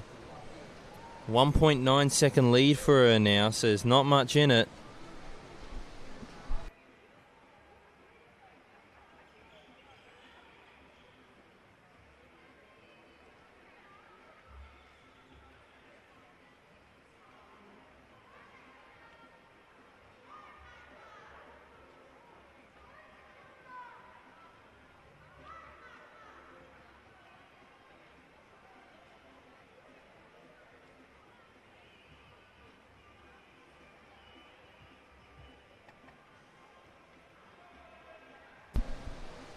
Emily Doyle back down to those 38-second 50s.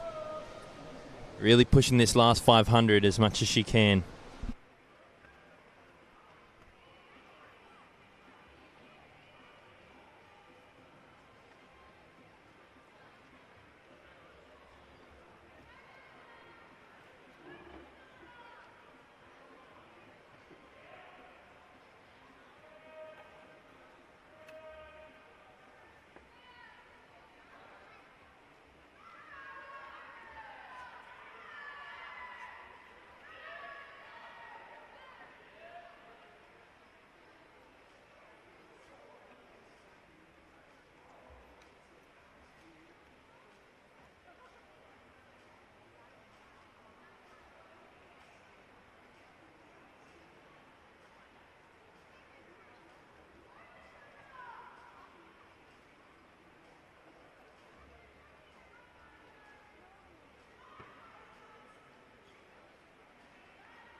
And we see here, so as I was talking about earlier, India Condon eating into that lead, but it's almost as if Matilda had noticed the threat and put in a bit of a gap on her. Infraction report for event 89, heat 2, lane 0, initiated at the start before the signal. That was event 89, heat 2, lane 0.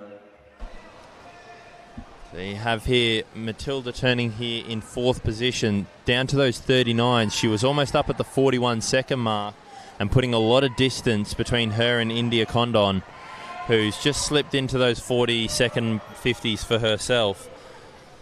Emily Doyle still with a massive lead over the rest of the competition. Looking at a big 24-second lead over Mila Rudolph in 2nd place there. In 3rd place, Olivia Toe turning now 40.00 for that 50. So we come down to the final bell here for Emily Doyle.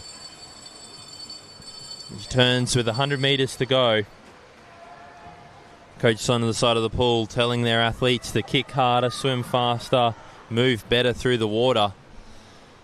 There's not much athletes can do after 18 minutes of grueling pain coming down to this final minute. You see a firm bell shake there from Harry, letting Mila Rudolph know she's gotten the message. She just hit a 39.3. Solid swim for her there on that 50, and another 39.3 for Olivia Toe. Nice. The girls build up into this final leg. Looks like India Condon's almost gapped a little bit into Matilda's lead. She drops a 38-second 50. Really wants to try and challenge this 2.5-second gap that Matilda's got here. Could be quite a good finish. She picks up the legs. Both the athletes breathing away from each other. Olivia Doyle looks like she's about to lap Pippa Hall out there in lane 1 by herself. With 100 metres to go. Emily Doyle coming in under the wall now, breathing the last 5 metres. Coach probably won't be a bit too happy with that, which finishes in a 36.2. 119.17. Pretty evenly swum race. Way under her PB, 40 seconds under her PB, so that's a massive swim for her. Congratulations. Rather tight at the wall there. Another finish there for Mila Rudolph, 19:44.8. And 3rd place is going to go to Olivia Toe with a 19:51.55. She's slightly over her PB, the 14-year-old from Nuttawading. Matilda Thurhag does very well to hold off India Condon. She had a big threat pushing up on her outside and she held her off very well. Good kick, nice effort there from the young lass. As we said, these aren't the final results. You'll see the final tonight, or the fastest heat tonight.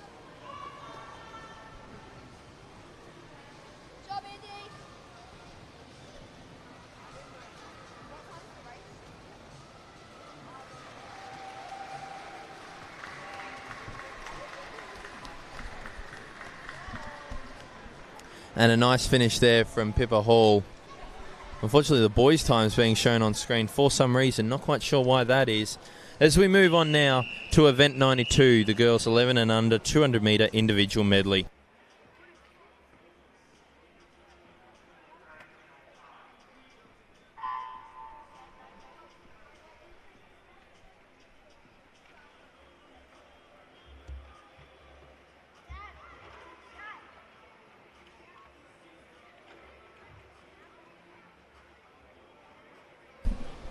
Any parents of athletes who might be watching, we are now 5 minutes ahead of schedule here. So officials are moving through the program nice and efficiently. We're on event number 92 now.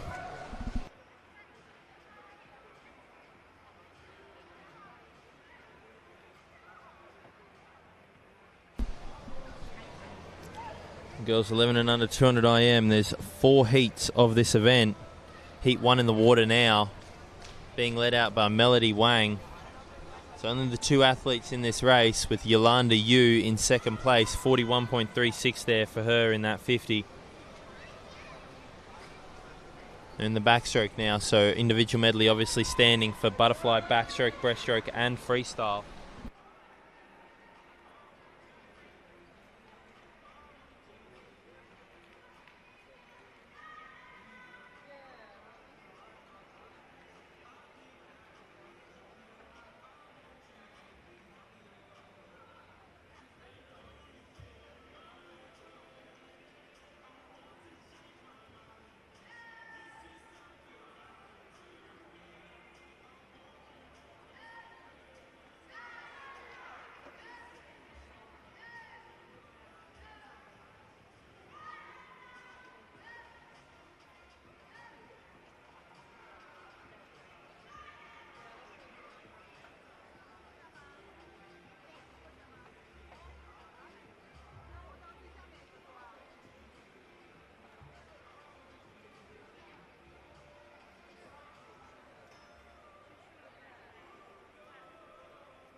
And we see the finish there, 3:02.97, fantastic PB for these girls, a 10-second PB for them to get underway.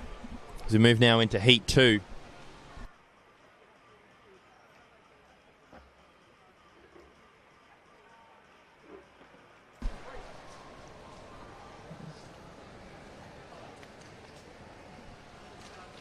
We wait for the start here. One of the athletes having a conversation with the technical official. Then jumping into lane number 9 here. This might have been the person who missed out on heat number 1, just turned up a little bit late and sneaking into lane number 9 here so that she can get a swim in.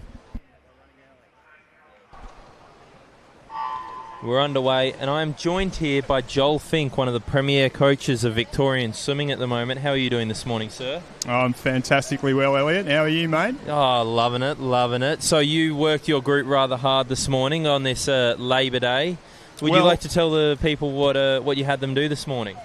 Well, look, we ran into a little bit of a tricky situation, Elliot, in that we would normally train here at beautiful Melbourne Sports and Aquatic Centre on a morning like this morning, where our guys would jump in and do a 2-hour training session, and then they'd head across the road to the Victorian Institute of Sport and do their gym session over there for a couple of hours, and then we'd come back here in the afternoon and train again for another couple of hours. But because this excellent competition's on and showcasing the absolute best of young Victorian swimmers striving to get those times and get themselves along to the next level, we had to find alternative arrangements. And there's a great little swimming pool at the Victorian Institute of Sport. It's 4-lane, 25-metre pool.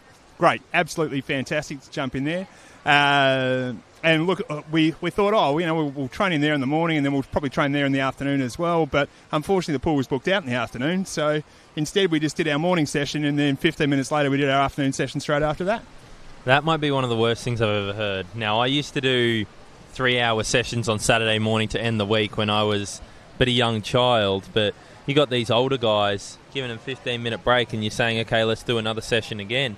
How long were you in the pool for, roughly? Well, all up, I'd say we were in there for about 3 hours and 20 minutes. And did you have any quality work in there, or was it all just kind of get through the kilometres? Yeah, the first half of the first training session was all at low intensity. So we were focused on skills, we were doing a bit of kick work, We did a little aerobic set and just got ourselves set. Then we all jumped out. Everybody had a bit of a snack. We had a carbohydrate drink, some pancakes, some bananas, some protein bars, and just the right kind of stuff that you might want to have after a normal training session to get yourself recovered and ready to go for the next training session. Then we jumped in the second session for the morning. We took the intensity up a little bit with some work that descended from aerobic intensity all the way through to some lower end anaerobic intensity work because we had the opportunity to do it and so we took it on. Yeah. Now I was saying earlier that I was hypothesising that you might have given them a paper set, which basically means you send them on their way and you say, find a pool nearby and do this set by yourself, and it basically puts the onus on the athlete. Why did you choose not to do that?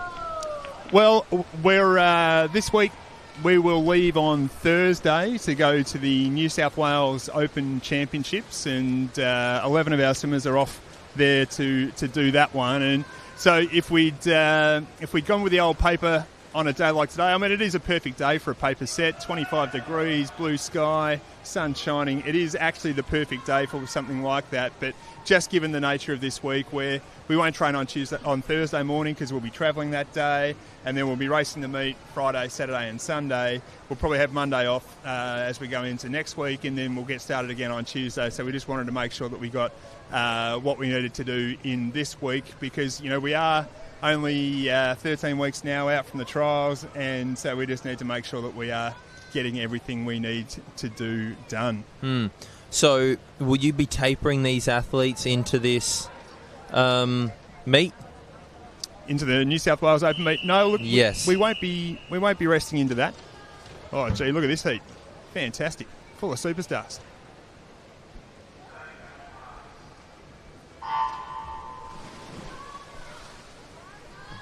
Unfortunately, missing lane number 4 and 6 here, but we are underway with heat number 3. Sorry, were you saying tapering? No, definitely not. No, we won't be tapering into this one. Look, sometimes it's great to have a bit of a rest into a competition and see how fast you can go, but just at this point in the season, we're not really in that space where we want to come down too much. We want to just keep working and use the racing as our quality training in the week. So we've backed off a little bit here through the front end of the week in terms of the quality work that we might regularly do at this time of the year. We're going to get that at the end of the week through the racing. So we're just making sure that the front end of this week is all filled with our aerobic content, and we're working that kind of a way. But look, what I was an age group coach for a really long time and absolutely loved it, and coaching similar to people who are here at the meet today.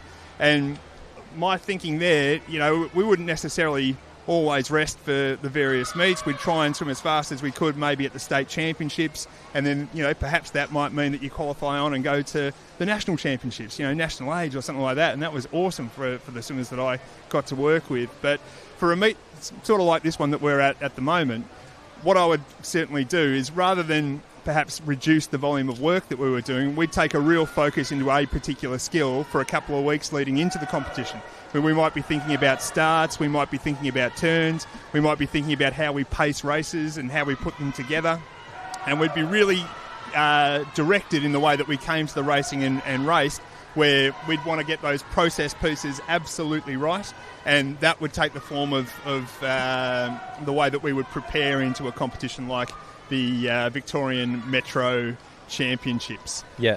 So it's not always about the time. Obviously, with younger athletes, it's much easier to perform your personal best on any given day. But it might be about the way that the coach wants you to race it, so that there's a long-term goal in place of the way that they want you to swim, and they want to see that under pressure. Yeah, absolutely. Absolutely. Look, if you find that you're always focused on the time, on the outcome, then look, it can get pretty tricky in swimming, because not every single time that you go down behind the blocks you're going to come away with a lifetime best time performance.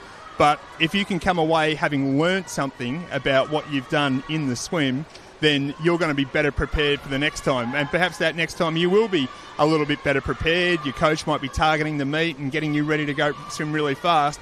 If you've gone through that concept of working out all the processes, the starts, the turns, the pacing, how you split the race, all those type of things, then you're going to be all set up, ready to go to swim super fast in the next race.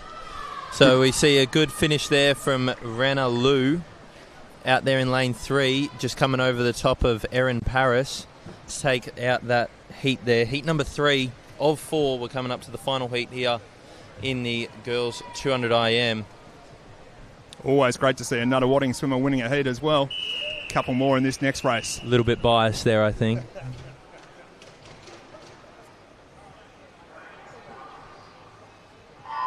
Obviously missing a couple of swimmers in lane 0, 1 and 3, but still an exciting race here.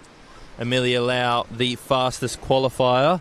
And we'll see what she can do if she can get herself up on the podium. You obviously have your superstars of your squad, Joel, so people like Paralympian Cole Pearce, but then you've also got other VIS athletes like Will Petrick and Olivia Lafoe. Has anyone really surprised you, or like, as some people would say, training the house down? I know you've also got, back from his time in Queensland, Will Sharp has returned. How are the people going, and is anyone really standing out to you in particular during this pre-season of training? Well, look, I mean, I'm probably never going to point at one person, big cork, and say, that one person's doing better than somebody else. You know, that's probably always the way that I'll look at it, that I want everybody to improve at the same kind of rate. But look, collectively, all of the guys at the moment are in that space where they are just smashing it, really. We're very focused, as I said, 13 weeks out from the trials. We're focused on what we can do to enhance ourselves technically, tactically, physically and psychologically at the moment. And so we've got all those aspects covered in each of our training weeks. And look, I mean, the big shift, I think, for the group of swimmers in front of me at the moment, in this last little while, is the way they're taking things on from a psychological perspective. We were very, very lucky. The lead sports psychologist at the Victorian Institute of Sport, a lady named Sam McLeod, organised a little seminar for some of the higher performing swimmers in Victoria last week, on a Monday, and there was a guest speaker panel, and that panel was Mac Horton, Sam Williamson, Tamsin Cook, and Coddy Nagawati,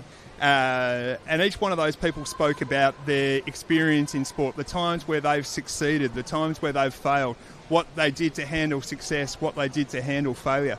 And it was just so powerful to hear these great athletes, all of whom have been to the Olympic Games, have won world championships, incredible things, talking really openly about how there's been times where they've done their best and it just hasn't quite been good enough, and the way that they get themselves up again the next time, what their strategies are to work through that. And look, I mean, you can't, all of my swimmers were in the room, they heard it, and you can't be in a room and hear stuff like that and not think, wow, that's really impressive. Great finish there from Amy Bai, and just touching out Laylan Hussein Iman. Third place there going to Kimberly Chen. Outstanding swim there. Outstanding last 50. Not giving up on the race there. Amy Bai, I believe, was in the 200 freestyle earlier. Did a nice PB there, and I believe might have backed it up then with another gold medal. Great morning for her.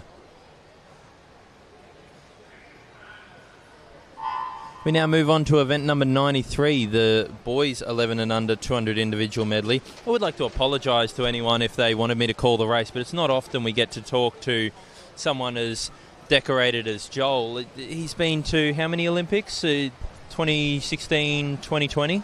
Yeah, both of those. As a coach for the Great British Swimming Team. And speaking of the Great British Swimming Team, actually, before we get to that, I just wanted to know, you spoke about you obviously had Coddy, Mac, Sam and Tamsin, all notable Australian athletes in their own right. Someone like Mac, from a mental point of view, I'd be most curious to hear him out of anyone, because he had to face such adversity when he took that stand against Sun Yang. The amount of backlash he had to take. Like, did he get to speak about what that did to him mentally and how he had to reset himself? He didn't address that specific issue last week when he met with the people, but the thing that I really got from Mac about his mentality and the way his brain worked when he was in that position where something had been really tough and had gone wrong, he would talk about the fact that he had to just get into training that next day and push himself harder and harder and harder. He had to physically just get over it by doing something better than he ever had before. And that was his way of dealing with something that may not have gone quite right. He just had to fix it 100% straight away. That was in contrast to some of the other speakers on the night who spoke about the fact that the times where things hadn't gone well for them and they hadn't had the performance or the achievement that they'd necessarily wanted. Some people said, hey, I actually just needed to really get away at that point. I needed to take a break. I needed to stop for a few days, reset my mind, and then come back to training and go, right, okay, now what do I need to do to get better? So, it was really interesting to hear those two contrasting opinions in that space. Max almost got a similar mindset too. I know that it's something going a bit off tangent here, but gymnasts do. If ever a gymnast or a diver fails a certain trick that they're trying to master and they, let's just say, fall on their face or land in the water incorrectly, the coach won't actually speak to them that much. They will just tell them to get back up, do it again until they land it, because you cannot be thinking negatively about a certain thing. You can't let it dwell on your mind. So that's obviously the way that Mac does it. For me, I know when I was swimming, if something went bad, I needed that reset. Stop, set everything back to zero, and then reassess, and we'll take it from there. So it's good to hear. Obviously, both strategies work, and it depends on the athlete each time. Now, we mentioned before that you went to the Olympics with the Great British Swim Team. I saw Tom Dean was training in Queensland with the Michael Bowles group up there at Griffith University. Did you get a chance to see him at all? Because I know that the Great British team usually came down and did a training camp in Australia. You get to catch up with any of them?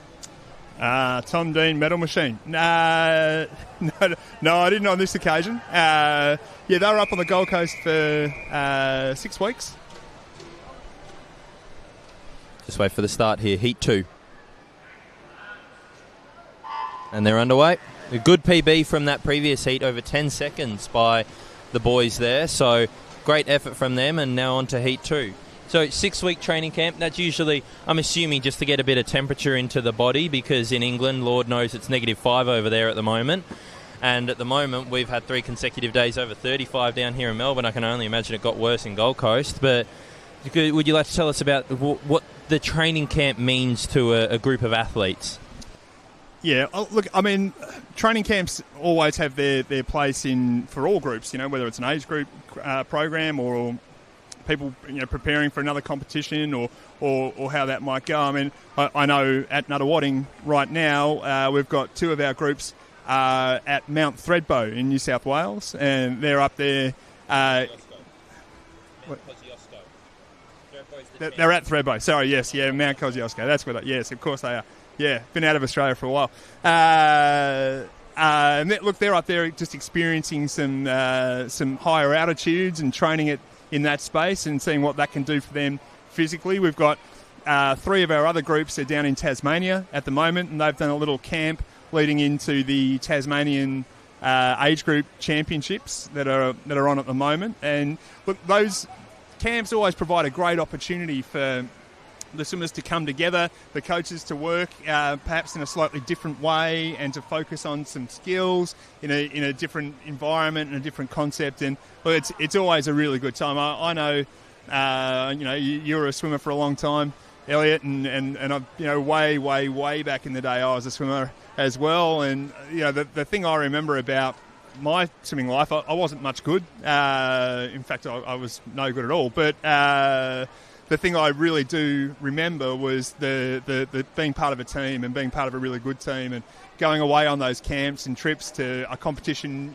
maybe out in the country or in another state or whatever happened there. And that's where you really cement your friendships with the other people around you, and you have your stories of this thing happened and that thing happened and wasn't it funny when that happened and all of that kind of stuff. And so it really helps to make a team. And I certainly miss that level of camaraderie that I probably had back then when I was an athlete, as I'm sure you probably do too. But for those high performance guys, it's really about finding an environment where they can go and train and just not be disturbed. It's all about the training. It's all about preparing for the Olympic Games and Paralympic Games that are later on this year. And so they'd be in situ in a space where they don't have to do any media commitments and they don't have to go to university, go to work, do the things that they would regularly do in their daily life. They just focus in on their swimming and get the job done. And also without the distraction for younger athletes of parents, so you don't have someone constantly looking over your shoulder. It's a bit more independent as to as to how you get up. It's on the athlete. You don't have someone holding your hand through it, making yourself dinner. You have to take care of all those things. You have to be certain places at certain times as set by the coach, and you hold yourselves accountable. Nice win there in the last heat for Tommy Zhao. Sneaking under that 3-minute barrier. Solid PB for the young man. And we move now into the final heat. This is where the medals will be up for grabs. You got Lachlan Bull and Andrew Wang returning after their epic battle in that 200 freestyle, and Blair Fraser looking to back up after he was also in that race in the epic showdown for that bronze medal. So we'll see how these boys are feeling after not much rest time in between. Now the camps, why do you choose certain places for certain camps? Is it heat-based? Is it location-based? Why do you do it? Well, look, Elliot, I generally tend to pick a venue for a camp that has the best coffee because, it's about the athletes, but it's also a little bit about me. No, I'm kidding. Look, I mean, there's a lot to be said for finding an opportunity to expose yourself to a heat-based environment. And, I would suggest, particularly for those swimmers who are going on to the Age National Championships this year, they're up on the Gold Coast, and then the Open National Championships that are straight after that, both in an open-air environment. And, look, if you're used to only swimming in an indoor pool and, perhaps you might swim a bit of backstroke or a bit of medley or whatever it happens to be, you need that opportunity to do a little bit of outdoor work so that you can work out exactly how to place yourself in the lane, you feel confident with that, and then you can get that performance out. And so we'll certainly keep that in mind as well. This year, my group are going to do a little training camp prior to the Open National Championships. So the Open Nationals on the Gold Coast. We're doing a camp on the Gold Coast as well prior to that. So you're leaving early? Yes. How early? 10 days before the meet, I think. Wow. So they're going to be away for almost 3 weeks. Yes. Yeah, almost. 2.5? 2.5. Yeah. Wow. Yeah. Which, look, I think will be really good and really good fun. And it just gives us an opportunity to kind of do two things at once. As I said before, those camps are a great opportunity for people to come together and spend some time together. As you rightly mentioned, it's an opportunity to cement your independence. And, for those elite athletes, I talk to them about, the starting points is the 20 minutes that you're going to be in the call room at the Olympic Games by yourself. Because the call time is 20 minutes before. So here we are winning the race. Lachlan Bull, outstanding, backing up from that 200 freestyle in a time of 2:39, cracking under that 2-minute 40 barrier. Second place going to Andrew Wang, just slightly holding off Fraser Blair. First three boys, same as the three in the 200 freestyle. Evan Ningham out there in lane number 1. Excellent PB from him. Gets down to a 2:52. So 8 seconds off of his PB. So an outstanding race from those boys. Great finish. As we move on now to event number 94. The girls' 12-13-year-old 200-metre freestyle. There are 10 heats to this event.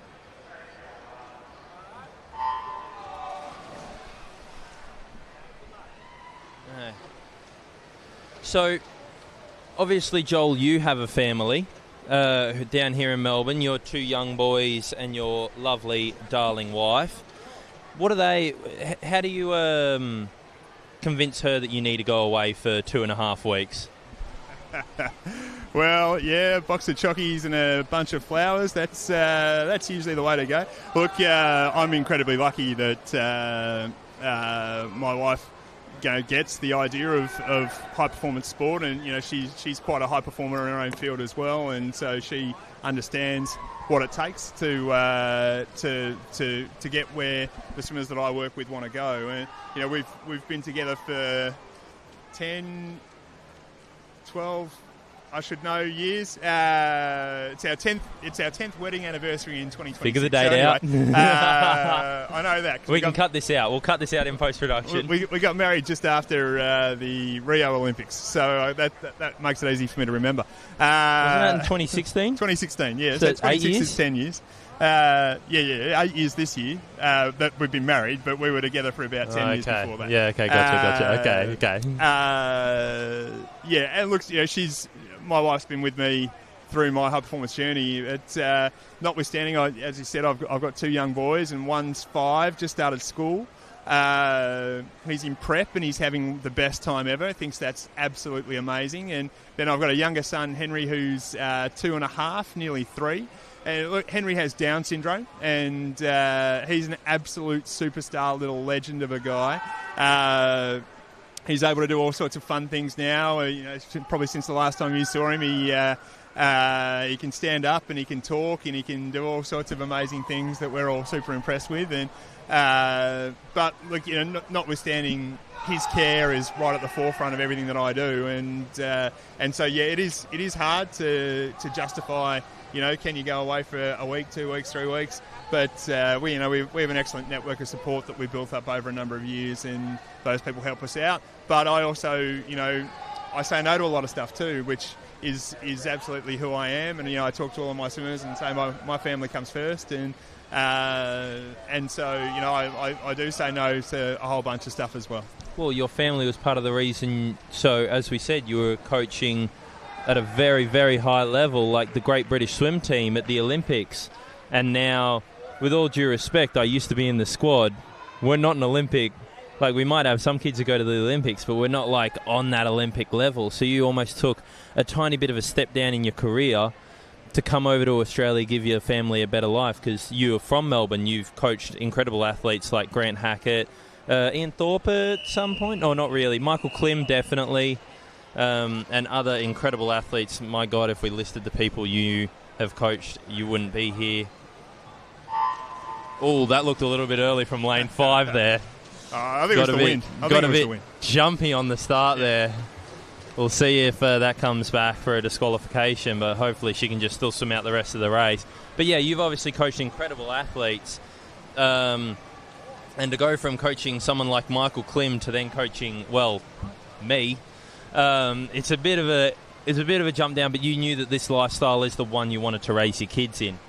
Yeah, absolutely. I mean, where else would you be other than right here? I mean, Elliot and I are sat on the poolside at Melbourne Sports and Aquatic Centre. It's the best pool in the world, and I get to come here, pretty much every day of the week and spend some time with a great group of, as you rightly said, not quite there yet, but emerging athletes. And look, I mean, I've been coaching. This is my 25th year in coaching, and that's quite a long time. And for probably half of that, I was involved in high performance sport and have been. But the other half of that, I was involved in coaching age groupers and young people who were very much aspiring, very similar to the folks who are here today. And I got to tell you, I'm just as passionate about both of those things. And that's certainly part of my role at Nuttawading as well, is to make sure we look. We've got 247 swimmers in the club at the moment, and I'm very interested in how every single one of those kids progress. across their swimming career. And, that's, as we're seeing today, you've called it a couple of times here, there's someone who's gone 10 seconds under their entry time. There's someone who's gone 15 seconds under their entry time. That's very, very exciting. At the end of the scale that I kind of play at, we're looking for, can we find 1/100th under the fastest time that you've been before, or can we find 2 100ths, or if it's a day where somebody finds a second, well, that's a pretty amazing day. And those two things are different, but they're also both very, very special. By the way, I believe we've got the highest amount of viewers watching the stream at the moment. If anyone's got any questions for Super Coach Joel Fink, or potentially anyone else that wants to maybe ask about my career, or any questions in general, then feel free to put them in the YouTube chat. We'll be happy to try and answer as many as we can. I don't believe we've got Joel for much longer, so you might need to get your questions in nice and soon. As we see, first place there going to lane 8, Fiona Long from Oasis Otters, 2:31. It's a great PB for her. She's almost completely skipped that 2:30 mark. We do unfortunately see the disqualification for lane 5, but excellent work there, taking 12 seconds off her PB.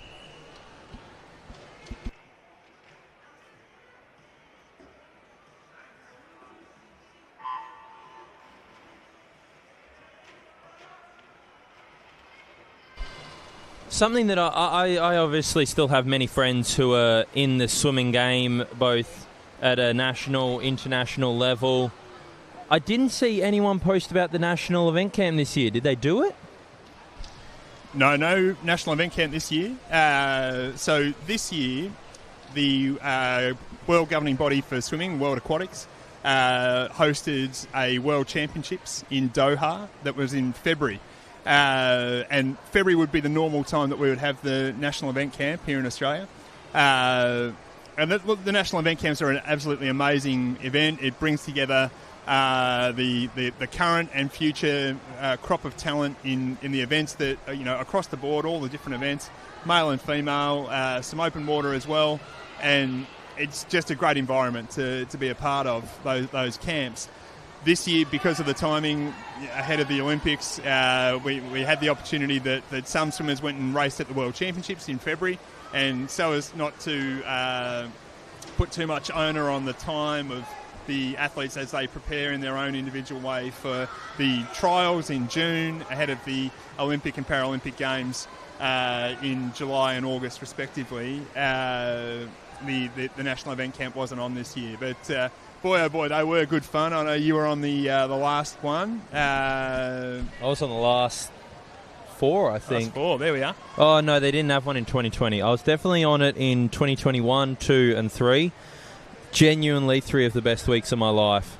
So much fun. So I was I know some people might think of them a bit of a bore, almost not singling her out, but just giving you the calibre of person that might find it not as fun as someone like maybe a Kaylee McEwen or those international superstars. They just want to get in and train.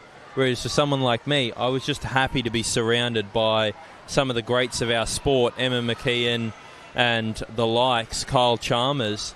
You see all these athletes and what they do on a day-to-day basis, and it's beautiful for all levels of athlete that are there. As we look at a very fast finish here from Phoebe Scarf in lane number 9 here, turned at in third place with 50 to go. She looks like she's going to take it out in a time of 2:30.03. Outside Smoker, lane 9. Second place there, Naomi Damawan. This is the awful thing about commentating for me. I am dreadful with names, so I do apologise to anyone's name that I've gotten wrong. But fantastic swim out there in lane 9 from Phoebe Scarf, being cheered on by the crowd as well as her teammates.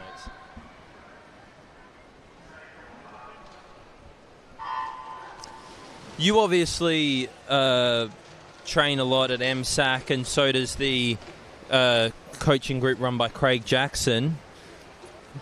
What did you think of Sam Williamson's efforts at World Championships? Obviously now world champion in the 50-metre breaststroke. You would see him on a daily basis and what he does on the other side of the pool in lane 9 while you're taking care of lanes 0, 1 and 2, and maybe if you're lucky sneak lane 3. But you would see him on the other side of the pool. Did you expect what he did? Like, obviously he's a hard trainer, and what he does very well. Was that a bit of a surprise to everyone involved, do you think? Look, I don't know that I'd necessarily say a surprise, mate. I mean, Sam's been a world-class breaststroke swimmer now for a little while and has been doing some amazing things. Look, I think the story behind the story there is Sam's 26, I think, now. And, you know, he's really breaking through as a world-class performer at 26 years of age. And, you know, I look across the spectrum of swimmers and swimmers that I've worked with over the years and the whole thing. There are so many who probably don't get much further than 18. You know, they might have a change of circumstance. They finish school, maybe start university or go on to something else, and that change of gear in the outside part of their life just changes their perspective on swimming. But, you know, I see people like Sam winning a world championship, as you say, like a world championship gold medalist, unbelievable. At the age of 26, you know, his first medal at a big, you know, a world championships or Olympics, the big senior events, and that's tremendous for him. You know, absolutely amazing. I think, you know, the thing that I thought was so impressive was the way he handled himself through the rounds. He swam faster in the semi-final than he did in the heat. He swam faster in the final than he did in the semi-final. And look, at a senior international level, that's what you have to be able to do. You know, you've got to swim heat, semis and finals if you're swimming events that are 200 metres or under.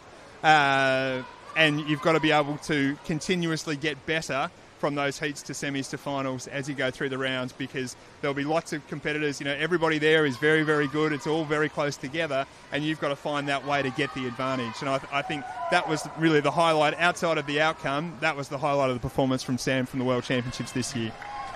Yeah, now, I almost think, I'm sure he's not the first person to do it, but now that he's won a World Championships, I think more people are going to take notice. He's almost redefining breaststroke a little bit with little tidbits that aren't illegal, but they're just like little things that some average viewers might not notice. When he does his breaststroke kick, he almost flicks his feet up in an upward butterfly kick, which isn't illegal. It's only illegal if you do a butterfly kick in a downward motion. But he almost does the reverse butterfly kick to get the legs up and get that extra propulsion. Presenting the medalists for event 93, the boys 11 and under 200 metre iron. In third place from MLC Aquatic, Fraser Bland. In second place from Nunawading, Andrew Wang. And in first place with a time of 2 minutes 39.42 from Nunawading, Lachlan Bull. As we hear the medalist called out there. 94, heat 2, lane 5.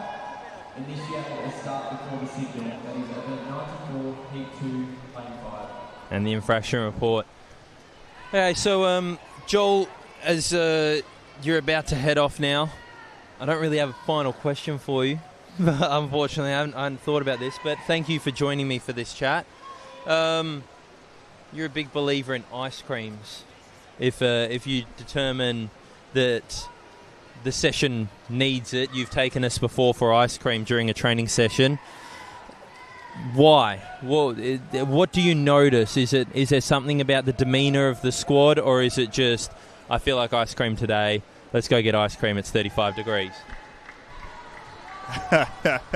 Wouldn't it be great if there was real logic behind all of the craziness? You know, it'd probably make me feel a bit better knowing that. But no, look, Elliot, the thing is, I absolutely believe that swimmers work harder than almost anybody else in sport. You know, they train again and again and again. I look at the people in front of me, they do their 10 swim sessions a week.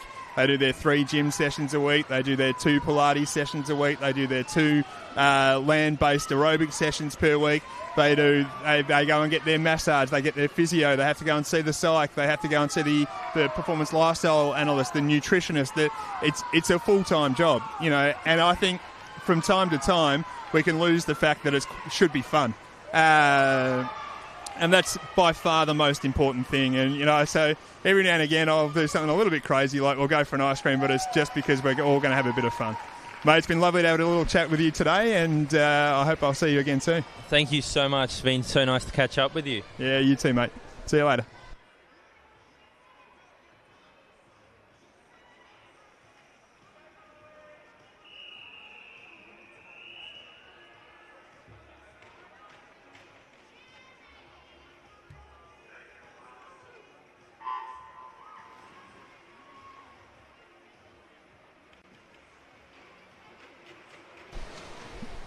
As we say goodbye to Joel Fink there, genuinely one of the premier coaches of Australian swimming, and I hope no one thought I was joking there. He genuinely did. We turned up to one session on a Friday afternoon. It was about 27, 28 degrees. And we jump in the water, and it's almost like he looked at us and he saw something was off. And we did about 400 metres of swimming, and then he said, guys, I'm not feeling it tonight. Let's just go get ice cream. And we got out of the water. We walked down Clarendon Street.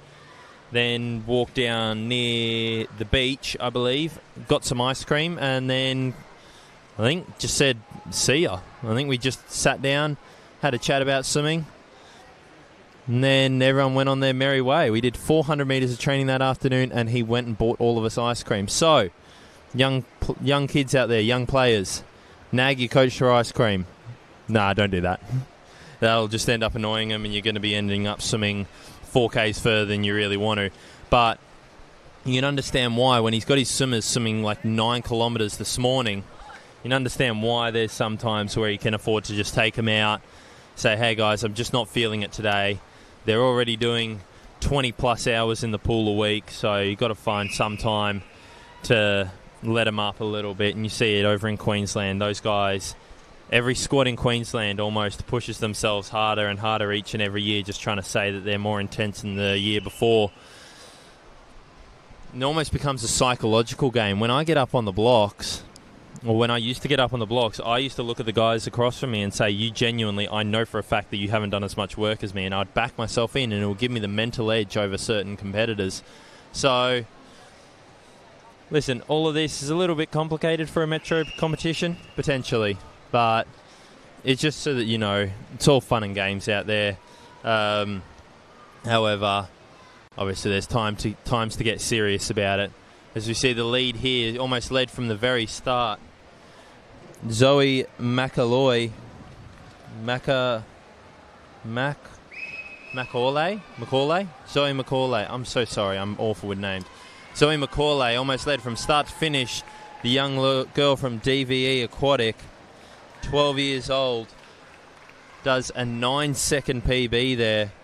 2 minutes 23.58. Second place there, going to lane 1, swimming over the top of Chloe Howe in lane 0, swimming over the top of lane 1, Leonie Munster, followed by Chloe Howe. 227.2 and 227.7. Great swims for all of those girls. No one in that heat seeded under a 2 minutes 31, so good PBs. Unfortunately, missing lane 4 here again, Taylor Miller. Over the rest of the groups, looking to put in some good times here. Is this the final heat before the seeded heats come into play?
We see here this heat Heat number 7 being led through by Amelia Broughton, 109.68 at the 100-metre mark.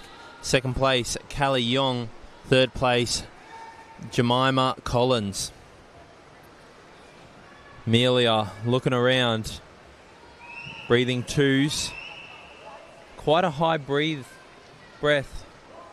And now having a look to the other side, just checking out where the competition is, getting a good gauge leading into this last 50. She'll have a bit of a lead on her. Got quite close to the wall there on the turn. Pulls out her lead just a little bit further. 148.6 leading 149.5. Lane 1, 2 and 3 in order 3, 2 and 1. Looks like lane 1, Jemima Collins starting to make her move, pushing up into second place here. However, don't count out lane 5, Christina Hope. She's really put the foot down on this last 50. Lane 5 going to come through second place. No one's going to catch Amelia though. 225.39. Second place goes to lane 5, finishing into 35.1 there on her last 50, absolutely dominating the rest of the field.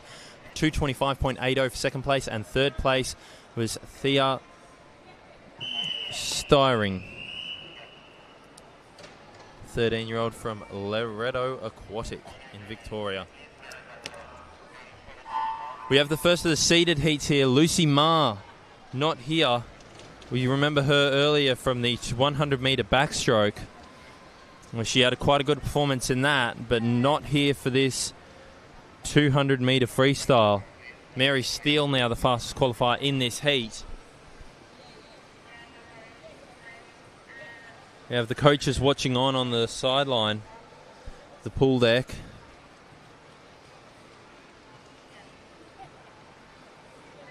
Mary Steele leading it around 31.25. Second place, lane 6, Tiffany Mitt, 32.33. And in third place, out in lane 8, it's Lexan Zhao, 32.52. Solid leaders here on this side of the pool. Only 6 people in this race. Very strong swim from Mary Steele here. Nice strong kick out the back of it. You can see the constant bubble behind her feet. Back of her heels just creeping out of the water. Strong kicks off that wall. 105.49 at the halfway mark, followed by 108.16. She's going to easily move herself into tonight's final, provided she can hold it together for this last 100. Madison Brown taking over third place there, 109.10 in lane 3, someone from Nuttawading. However, it looks like it is all going the way of St. Leonard's College at the moment. Melbourne Vic Centre in second place there in lane 6. 36.0 there for Mary Steele. 36.7 and a 37. 36.7 for Tiffany. 37.5 for Madison Brown. So the leader just putting a bit more distance and second securing in her place in the field. See how fast they finish here. Don't count out lane 1 either. Within striking distance, Micah McCrowan. Micah McCrowan really making her move here in this last 50, really putting the sword down to Madison Brown. Madison looks like she is responding though in this last 7 metres. Takes a breath under the flags. Just gets there by 8/100ths of a second. Does Madison Brown. Lucy Ma taking out the heat, 217.22, way under that 220 mark. And a couple of 221s and 222s in there to follow up for the minor placings.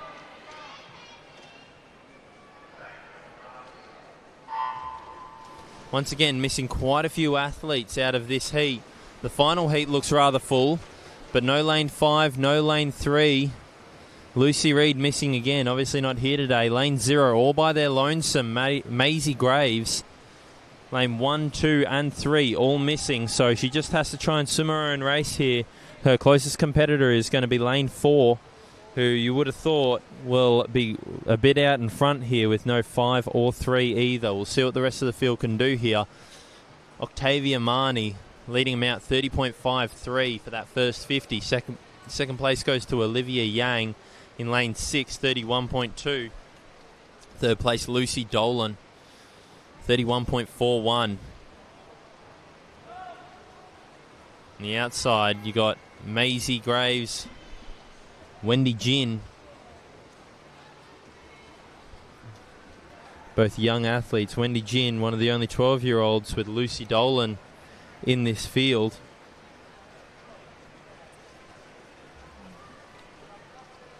We've got Allegra Di Domenico in lane 8. Moving up a little bit, just into 4th position. Still first is Octavia Marnie, 104.4. Second place, Olivia Yang, 106.8. And 1/10 of a second behind her is Lucy Dolan. So it's a very tight field between lanes 6, 7, and 8.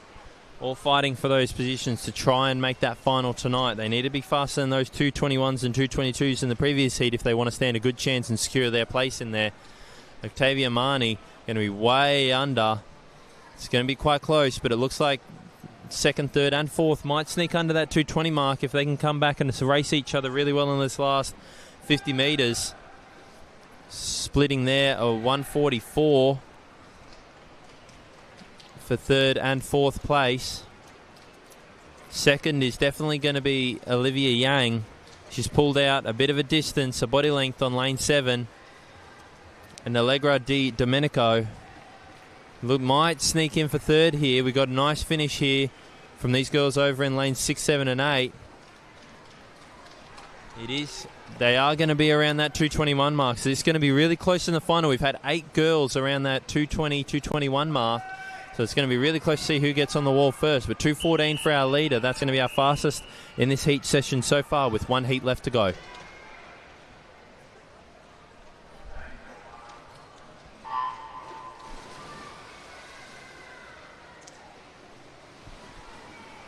This heat like a sandwich with no bread and all filling, missing the outsides. It's like taking the crust off a piece of toast. You're missing lane 0 and lane 9. However, Kiara Jeffs from Yarra Plenty Waves, fastest entrant with a 2:06 here. Absolutely dominant over the rest of the field. She won't need to go anywhere near that this morning in order to make tonight's final. Just needs to get nice and competitive into those middle lanes. Anywhere around that low teens, around anywhere between 2:10 and 2:15 will be an excellent time for her in secure either lane 4 or 5 for tonight's final, provided that she doesn't disqualify herself. She wants to really make a statement though. Really pushed out early. Nice strong stroke, getting her eyes up. However, still moving forward on each breath. You can see she gets her left arm into the water and immediately starts pulling as she starts breathing. So 103.18, faster than the previous heats. 2nd place, it's a real big battle for 2nd. At the moment, you got Ya Roland Wang in 2nd place. 3rd place is Zara Jeffrey, and in 4th place, you've got Hannah Ristig out there in lane 3. But it's almost a line of athletes from 7, 6, 5, 3. 2's just a touch behind, about a second behind that group.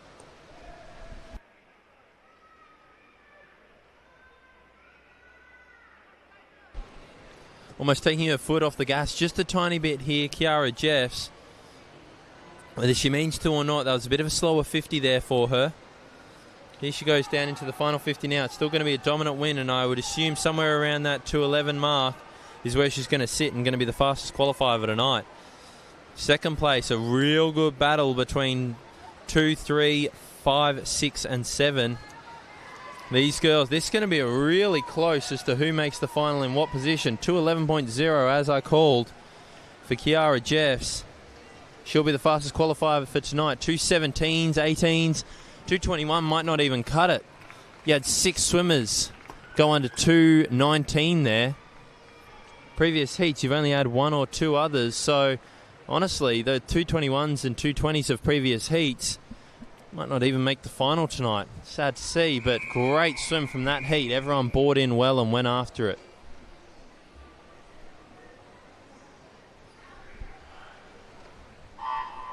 As the starter gets us underway, event number 95, the boys 12-13-year-old 200-metre freestyle. Only 6 heats of this event. We are currently 8 minutes ahead of schedule on the program here.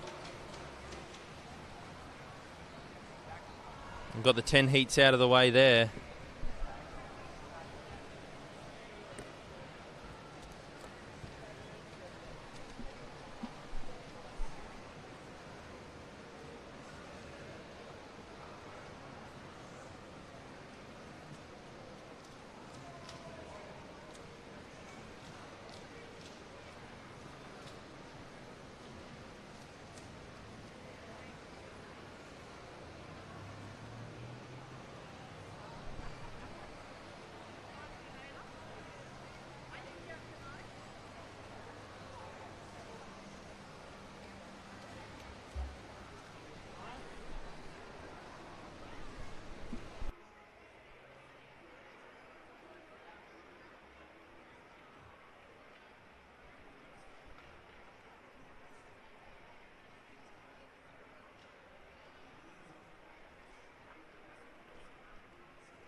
We come down to the finish here. Heat 1 being led by Patrick Whitwood.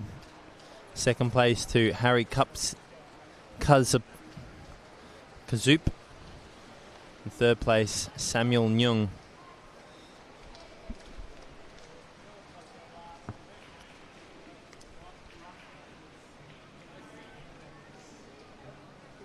First heat going the way of Patrick Whitwood there, 2:32.04, 9-second PB for him. Almost pushing 10 seconds. All these boys well under that 2:40 mark, so that's great PBs for all three of them.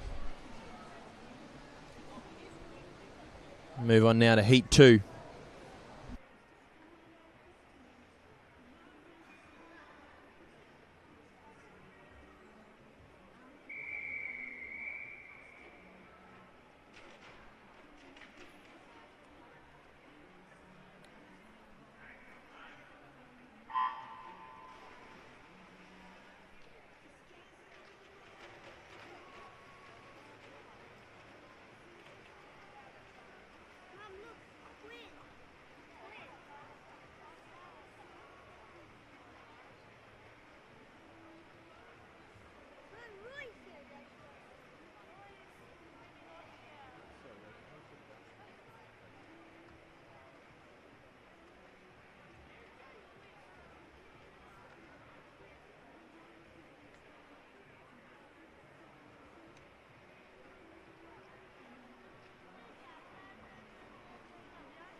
As we see a little fist pump there from Christian Marks as he wins that heat of the boys 200 freestyle, getting 11 seconds under his PB there.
As we come down to the 100 metre mark here, sorry.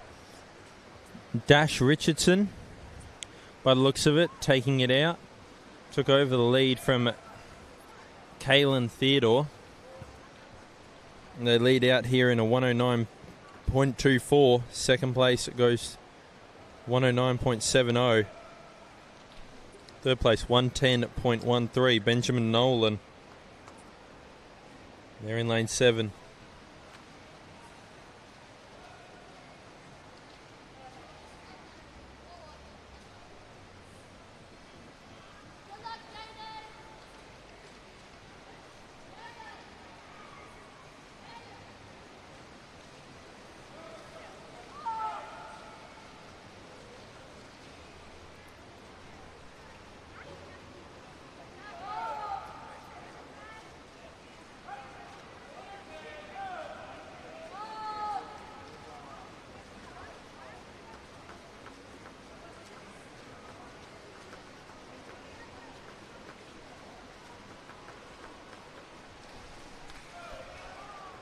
See the win there.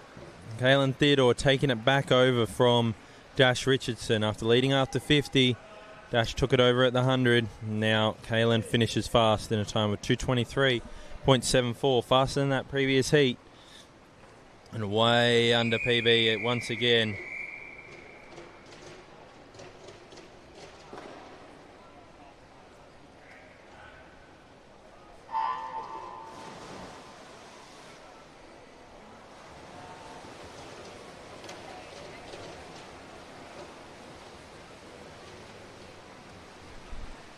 We move now into the seeded heats of this 200 freestyle.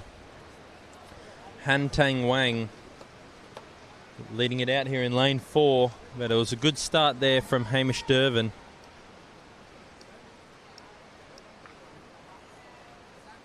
However, it'll be Tommy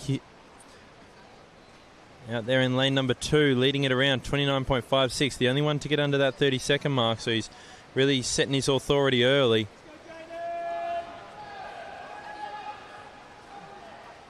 Ethan Lee in second place there in lane number 3.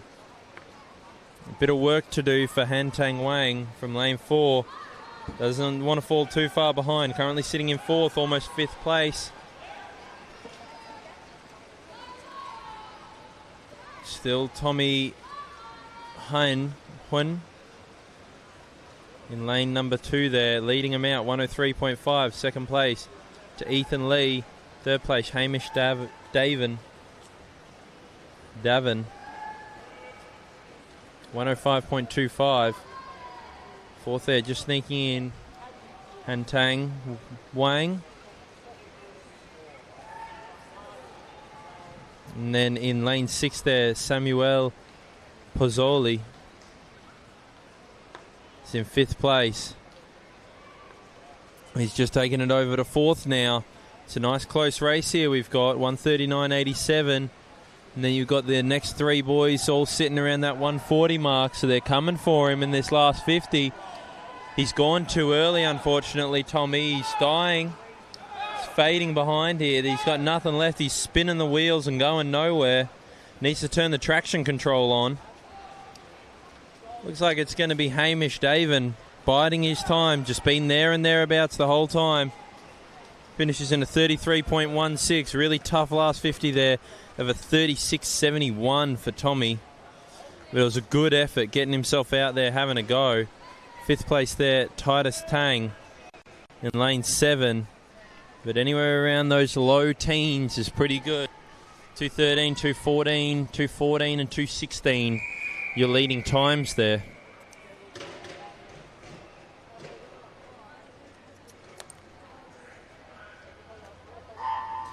Bit of obviously inexperience there. That one of the only 12-year-olds in the field, Han Tang Wang. Rest of the field 13, using that to their advantage. Get the job done, probably heading through to tonight's final. Fortunately, we've all been there from lane 2. Tommy just spinning the wheels towards the end. We've got Harry McCraw here, excellent established young swimmer in his own right. He had an outstanding 100 backstroke earlier to get through to tonight's final. So he's already there. Let's see if he can add another swim to the repertoire. Out in 30.05. However, it looks so much more controlled. Barely any kick at all behind him. Beautiful arm stroke. Each stroke just getting the absolute most out of each length. Placing the hands in the water. You see a lot of 99% of swimmers just slap their hands down. He almost decelerates into the front of the stroke and re-accelerates his hand through the water. It's a super efficient way of swimming. Fastest second 50 of anyone in the field. 33.51 there, leading him around in 103.56. Cade Faulkner in second, 104.47. And in third place there, Campbell Mills in lane 2, 106.20. Alan Zhang keeping it close though, right on his tail and keeping it nice and interesting in the middle of the field there, trying to pick up these minor placings and hopefully find their way into tonight's final. Harry McCraw still doesn't look like he's gotten out of second gear. Such an elegant way of swimming. Nice, nice, tight, close feet to the bum on the turn. Very efficient, direct line. 136.67. He should be down around this 110 mark. He's honestly not going to be too far off of his PB. You can see him start to pick it up now. The legs really coming in. And you can see him just throwing his hands into the water here, getting a bit more aggression about the back end of this swim here, really having to fight his demons, but he still looks so efficient, like he's got plenty more in the tank. Finishes there in a 1:2:08.16, 31.1 on the last 50. Obviously not taking it completely easy, faster than everyone else, sitting around those 34s and 35s for the last 50, so he knows he's strong back-end swimmer. 2:15 to 2:18 from second through to fifth. Second place there, Cade Faulkner. Third place, Callum Mills. And then sneaking into fourth place there, Julian Birch, followed by Alan Zhang. Going to be nice close to see who gets into the final there. A little bit slower after Harry McCraw to see who makes that top 10. We've got the final heat here. Quite a small kid in lane number 3. Callum Otto, sorry. It's William Chow next to him. The established swimmer from MLC Aquatic in Victoria. Jordan Silver also in lane 5. Nice big kick on him. Cannot be understated how beautiful that stroke is from Harry McCraw. Any even younger swimmers than Harry out there. He's a big body for a 13-year-old. Very well developed already. So he's once you get the technique down, you really start to see some good quality swimming there.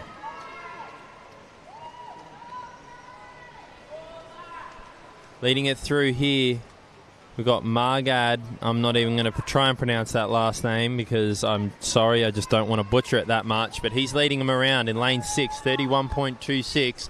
Second place, close on his tail, Jordan Silver, but leaders changed. Lanes 3, 4, 5, and 6 really going at it here. Callum Otto, smaller body, but getting his feet onto the wall first, dropping a 34.18. Fastest there would have been a William Chow with a 33 on that back end, and a beautiful turn from him. Judged it to perfection. He's going to start to kick in now and hopefully put a bit of a distance on these boys around him. Use the title of lane 4, show why he's the fastest in this field. Lane 6 holding on pretty well, and Jordan Silver still in the race, not going anywhere yet. Looks like quite a fast swimmer, just might need to work on his turns a bit there. Callum Otto, for such a small body, doing very well. Lane 4 really gapping the field now, holding those 33s.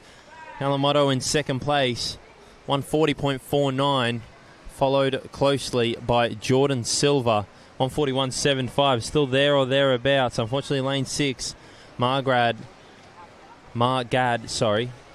just falling a bit behind here.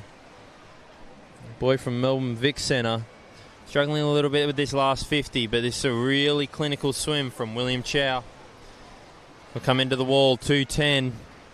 Well worked, great start, good swim. Entry time of a 2:07, so he's going to be challenged very, very well tonight by Harry McCraw based off those heat swims. A lot of those boys coming in for their fastest 50 in that last one. Second place going to be Callum Otto. Very well swum there, young man. 2:13. Good PB for the young lad. Jordan Silver in third place, 2:16. So anywhere around that 15 to 16 mark might make that final tonight. I doubt there will be any 18s in there. Good swimming from the young lads. As we move on now to event number 96, the girls 14-15 year 200 metre butterfly. We have 12 entrants in this morning's swim. Obviously 10 would have made it a straight final. It looks like lane 5, Mia Bates, hasn't turned up, which only one other person needed to pull out. Unfortunately, we got a completely full heat of the next heat, so we are going to be doing heats and finals, and one of these girls will be missing out.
As we come down to the final 15 metres here, looks like Sophie Jacker is going to take out this heat. Second place is going to go to Grace Cox.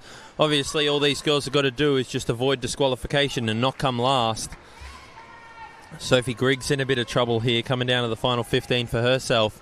Slowest qualifier into this competition. We'll see if she can get a decent time on the board that might potentially put herself into tonight's final, but she'll be just over her PB here. PB would have been finishing round about now, so about 4 seconds over her PB for her. But not an awful swim. Still going to be proud of herself there. 15-year-old from Western Melbourne Propulsion. So we come down to the final heat now. All these girls have got to do is just beat that 2:56 time, get their hand on the wall, and they'll have a lane for tonight's final.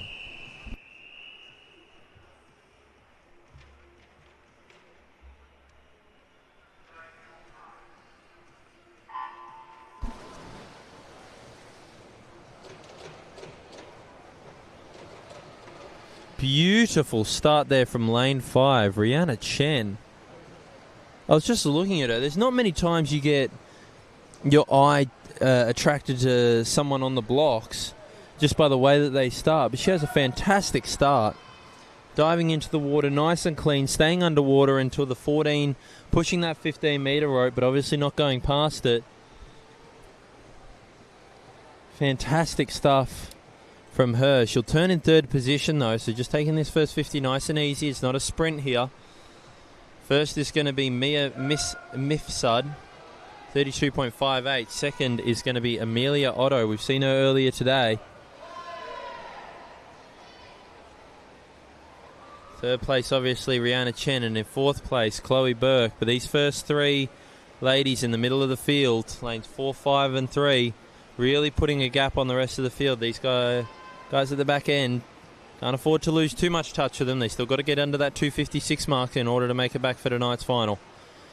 All three girls in the first three positions, turning in 10. And the 1:10. And then 4.56 around a 1:13 and a 1:14 mark. So at this rate, these girls will comfortably sneak under the time that they need to go of that 2:56. Nice and clean. You can see there from Mila Mifsud, see her hips pop up after every second kick. Nice high body position in the water. Means that it's much more efficient. She doesn't have to generate as much power in order to go fast. Nice clean turn there, getting the elbow nice and high, coming over the water, good underwater, and then transition into this final 50. Heat 1, lane 2, completely submerged prior to touch at 100-metre turn. That is event 96, heat 1, lane 2. Come down to the final 15 metres here. Rihanna Chen's not going to let it have her all her own way. She finishes really fast here. Most likely going to take out this lead after a beautiful start. She took the middle 100 nice and comfortably so that she had energy to finish in this back end. Hopefully she hasn't worn out too much of her energy this morning. Got something left for tonight. 2:27 from those girls up front, comfortably into tonight's final. 2:31 from Amelia Otto. 36 from Bronwyn Zen. Lane 5 and 6 around that 2:40, so it does unfortunately look like Sophie Griggs is going to miss out on tonight's final. Other girls are comfortably through. Both Chloe Burke and Ashveen Kaur finishing in 2:40 there. Ashveen Kaur with an 11-second PB. Beautiful swim from the young lass from Vic Centre.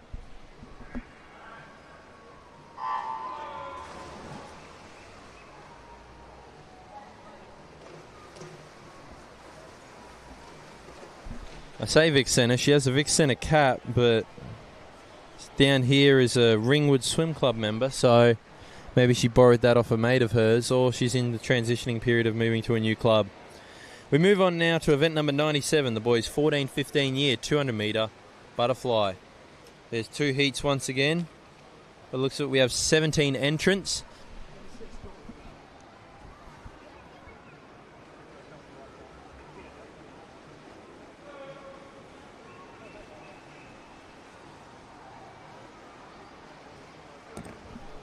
We are 10 minutes ahead of the scheduled programming for this morning's heats. So that 1:17 finish time looks like it might be closer to a 1 p.m. finish time. Knock off a little bit early. The officials and the swimmers can get out of here, and coaches, of course, can get out of here a little bit earlier. Make sure that they get home well rested before coming back for tonight's final session. Boys here, you want to be in the top half of this field. These first 4 boys let it out nice and quick. Obviously, we don't have lane 1 and lane 2, so that's automatically down to 15 entrants. So if you finish in the top 4, you're almost guaranteed through to this final tonight.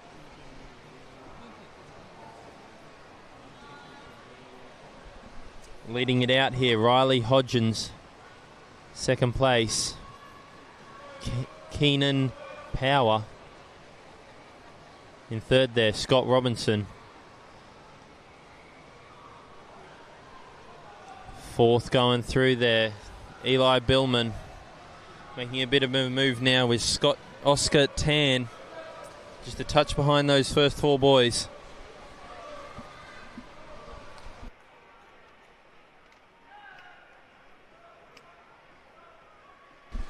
As the boys muster into this last 15 metres here. Looks like Scott Robinson had a plan to finish off nice and strong here. He's going to be the fastest in this heat. See if he's fastest through to tonight's final. 2:18.05. That's a very good PB from the young man, taking a second off his entry time. Obviously ready to go for tonight's final. Second place, Riley Hodgins.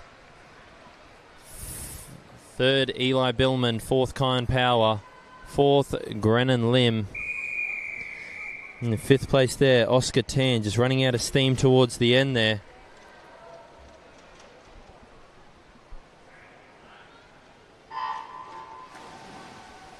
Missing a lot of this field as well. So we've only got 5 players in this field. Had 6 in the previous heat, so only one of these people are going to miss out on the final tonight. Just got to avoid that last position. And see the time of the last swimmer in that last race, but we know that it was Oscar Tan, so he's got a bit of work to do to make it back for tonight's final. All he has to do is just make sure that his time that he went there is just a touch faster than whatever these boys do here.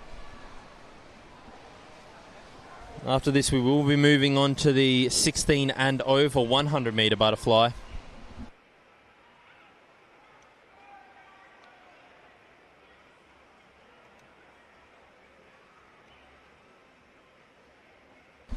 So lane 4 and 5 opting not to do this event. Swimmer from Oasis Otters, Daniel Atkinson, leading him out in a 31.2 at the 50 metre mark, and he's continued his dominance there with a 34.9 second 50. Second place went around in a 37.2, so plenty of room for Daniel Atkinson to work with here. Second place, Tom and Nayland, 109.01. Third there is going to be all the way down in lane 8, Jonathan Andres, 109.68, and fourth, Eugene Tang. Fifth out there in lane number 0, Luca Henderson. Got to make sure he avoids that relegation, missing out on tonight's final. Already dragging his arms through the water a bit, starting to feel the weight of the swim, really wearing him down in this last bit. He's just got to avoid that time at the end there. Absolutely fantastic swim. You can see Daniel Atkinson here. He still moves forward even on the recovery of his butterfly. That's a sign of a nice strong kick there. Well-timed stroke. Head constantly moving forward, chin close to the surface. This is as efficient and technical as you get. Quite close to Christoph Milak here in the way he swims here. If he can continue on his development, he'll be a champion butterflyer in no time at all. 2:17.70. Absolutely stunning swim from him. Way under his PB. 3 seconds, in fact, and will be fastest qualifier into tonight's final. Gives a fist pump to the coach, lets him know he's here to swim. He'll be ready to go for tonight. Fourth place there, Luca Henderson, just getting over the top of Eugene Tang, who, for the kid from Surrey Park, will need to just check the time, see who missed out on that final. Hand on the head, he's not happy with the swim. But Daniel Atkinson, great swim from him. Proud young man.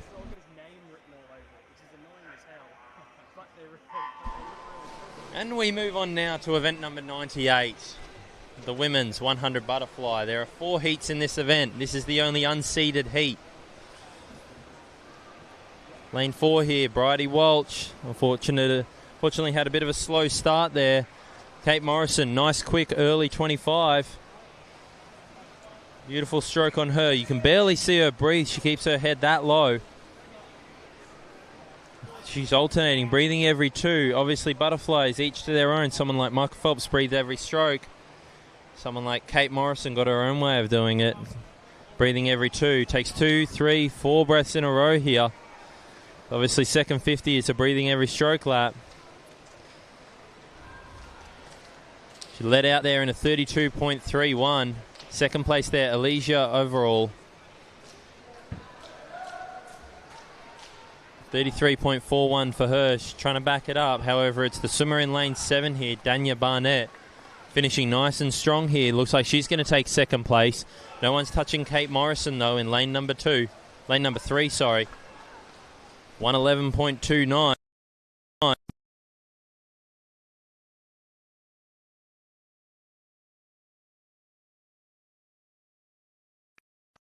Big pound to the seeded team mark. And a 1:15 finish it off. Bit of a surprised face there from lane 7 as we get a nice little top-up of sugar here being delivered to Zupadupa by one of the fantastic staff around here.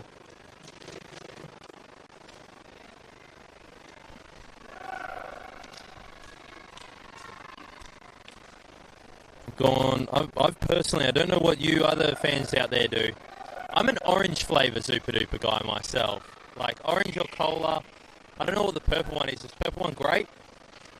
Black currant. Black currant is the other really good flavour. I've never gotten around this fairy floss, pink or...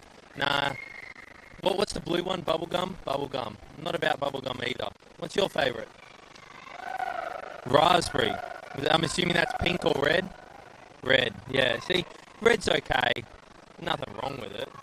but it's just not my favourite. Orange is the best. I feel like we can all agree orange is a good quality. The problem with purple, now a lot of people don't like this. I like purple because it tastes like a cough syrup. I didn't mind cough syrup as a kid. It tasted good. At least I thought it did. I mean, I'm getting weird looks from people around me. Maybe I'm just dribbling on here. As we see I don't know how to say that last name, Mafaus finishing first there. Very strong time of 105.6. Second place there, Judy Hussein Iman. We've seen her quite a few times over this weekend, finishing in second there. Really strong swim from the girls there, those mid 110 times.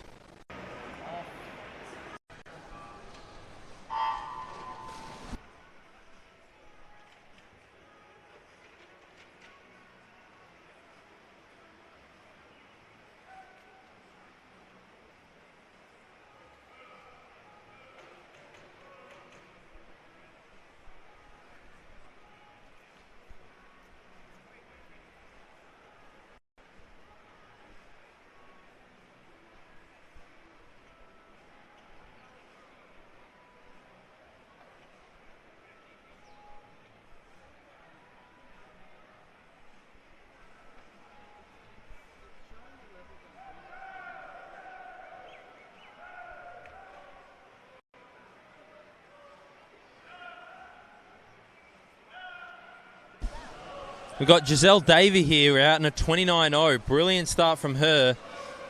She looks like she's going to take this heat out nice and comfortably. We've got a race for second here between lane number 7 and lane number 2.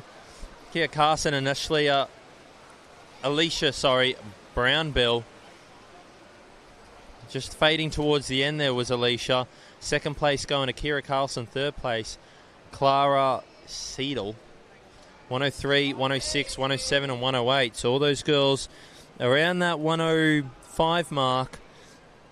Looks like for tonight's final, looks like it'll be around that 108 mark to make that final set, depending on this last heat. Isabella Osborne. Isabella Osborne, fastest qualifier here. Leading out, nice quick reaction time. Stunning start from the girl in lane 7 there. Andrea Tolentino. But it sounds fine through remix. So again, the problems are when it leaves this computer and goes to the live view, that's when it screws up.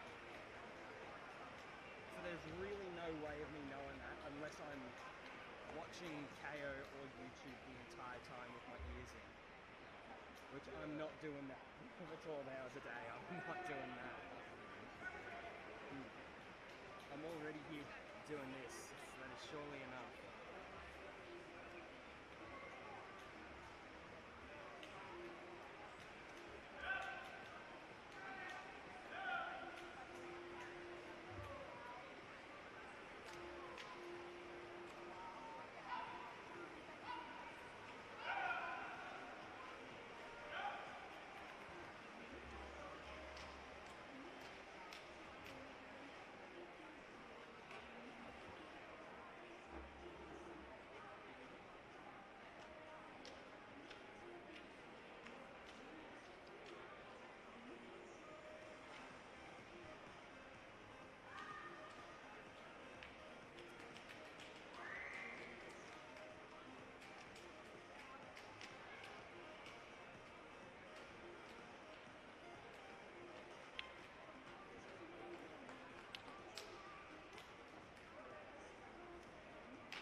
Thanks, mate.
Great turn here for the lads. They're on the way back now, looking no different as when they went out.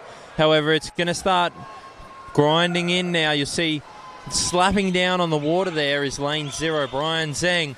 Anthony falling a bit back in the crowd now, losing out to his teammate Ryan Thatch, saving himself for tonight's 100 free relay.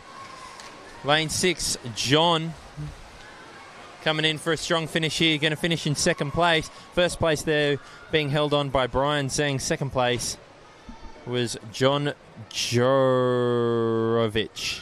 Third place, Benjamin Bolter. Good swim from the lads there.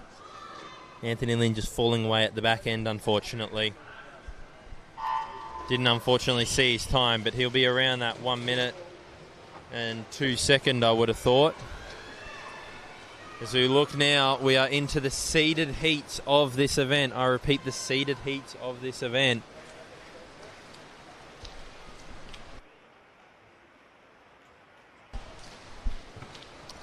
Here we have Mitchell Stewart out in lane 4, nice and strong. Also lane 0 again pushing, and lane 8 pushing these early 50s.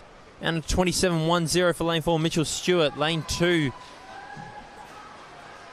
Joel Cruz, 27.44. Let's see if he can hold on for a good time here, potentially work himself into the night's final. And Alexander Younger also holding on, getting a bit messy in this final 15. Holding their strokes together, though, well, the two boys from Surrey Park, Tannen Kurzadim. Brilliant finish from the young man there.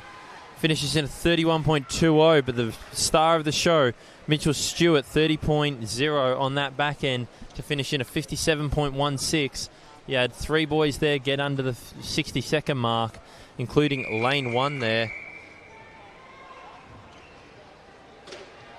Ahmed Elgamal. Harvey Lark obviously not swimming, opting to do the 1500 and the 200 back instead tonight, provided he is still going through. Unfortunately, pulling out of this race, no Dante Negri. Would have looked forward to seeing him this morning.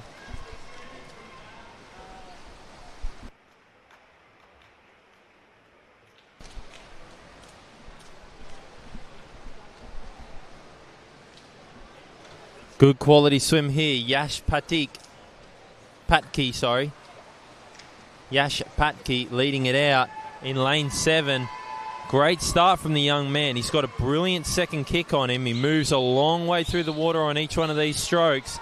Lane 5 coming up for a challenge now. Lane 4 and 6 also pushing the pace a little bit.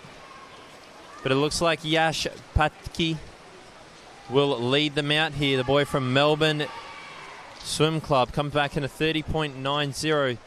58. Pumps up his fist. Takes the win there. 58.34. Way under his PB for the 21-year-old there.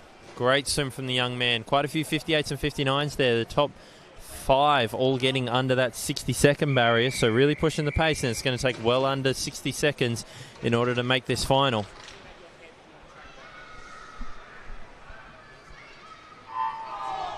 Got a nice full heat here for the final heat of this event. Great start there by Callum Halloran-Lavelle.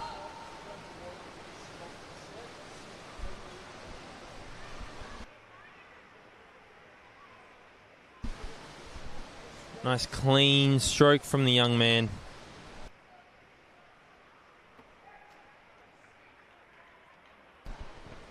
First place there, William Watson leading out into 26. We haven't seen that yet. Boys from Cheltenham cheering on Zachary Gordon out in lane 9. They want him to obviously have a good swim here. He's got 4 people behind lane 9 screaming him on. Unfortunately, he's just falling away here. Lane number 5, Mayan Baskar, going to come into the wall here, take out the win with a 58.24. Zachary Gordon finishing in 9th place there, 101.16. Had 6 boys, equals 6th there, so you had 7 boys go under that 1 minute mark. It's quite a good swim from the lot of them. It's going to take potentially a 58 to make that final. Who knows?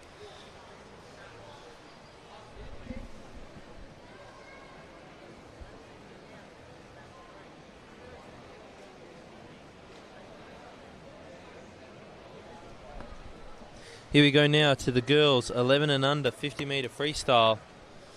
This will obviously have a medal handed out at the end of it.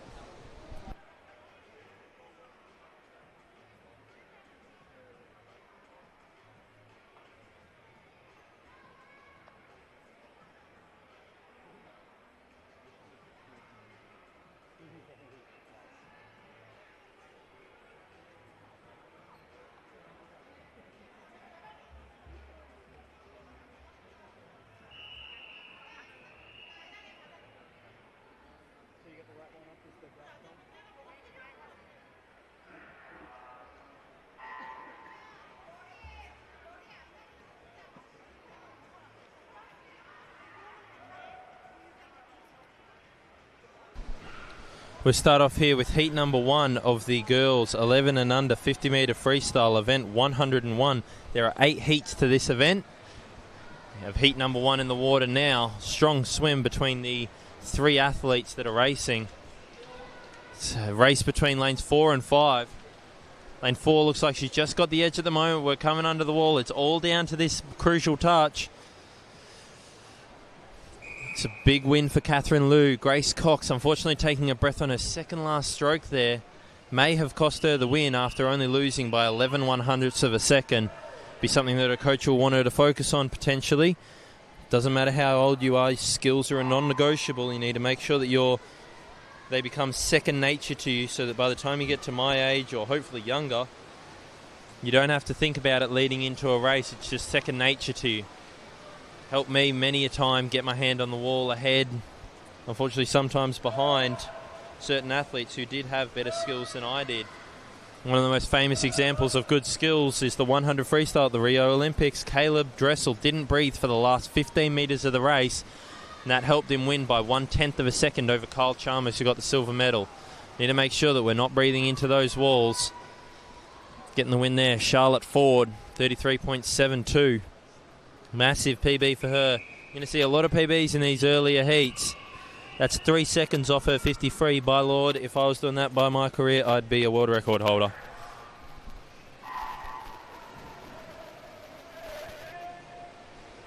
Moving on to heat 3 now. These 50s, they come at you fast and hard.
Second last heat of this event.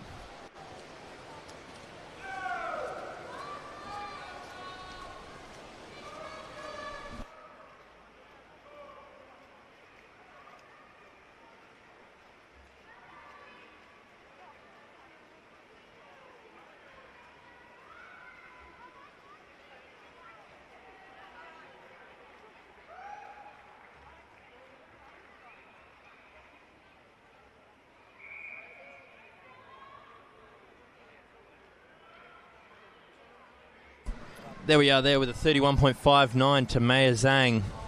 Very good swim from her. Second place, Rena Liu, 31.61.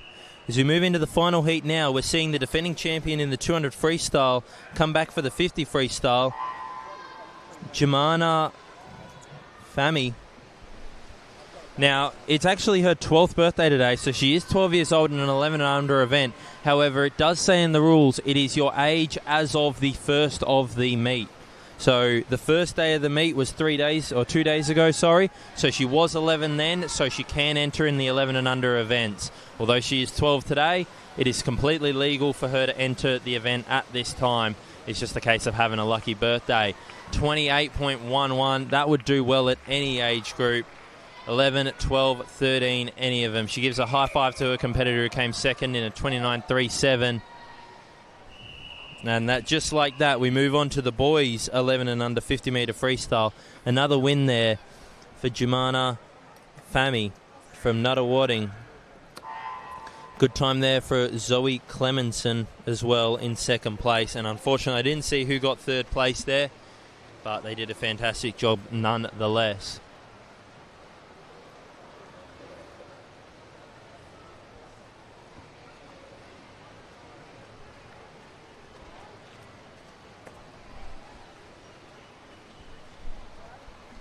We have the first heat here being led out by Ethan Ma. Second place looks like it's going to be Joanne In. Johan In. Maybe. Don't know. 34.12. Good PB there for all three lads. Looks like Addison Lee just getting under his time. Excellent effort from the young lad. We move on to heat 2 now. Looking forward to another rematch of Rain Lee, Lachlan Bull, Andrew Wang, Fraser Blair. Been absolutely dominating this meet so far. Those four lads going after it.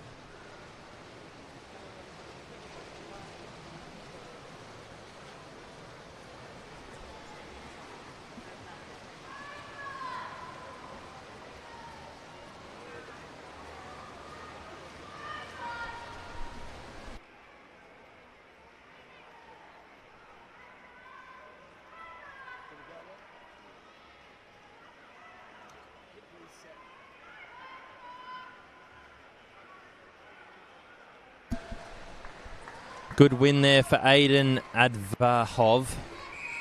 33.47 there for him. Great PB. Heat number 3 coming up.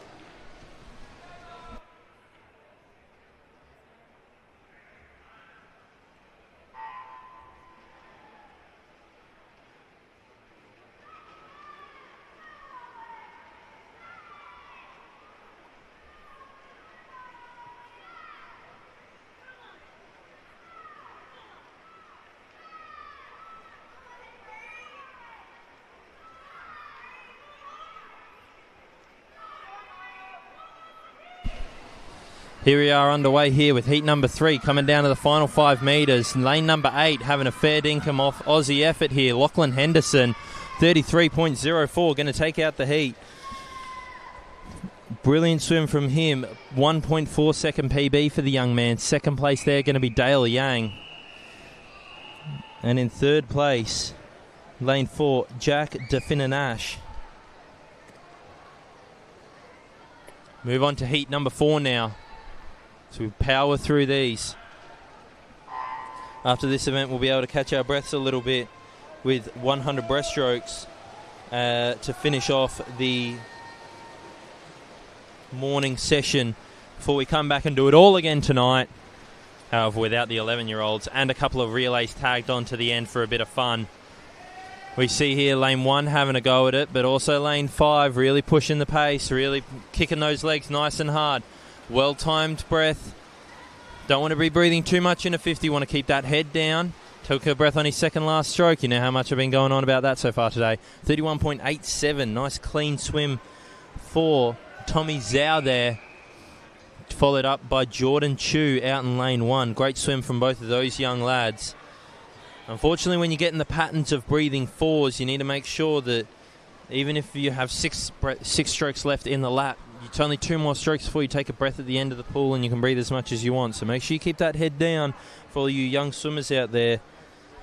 You want to keep the momentum into the wall. You cannot be slowing down that final couple of meters. They'll be like 6 hours long, so you'll have to scroll to the one you're looking for, but it will be there, yes. All right.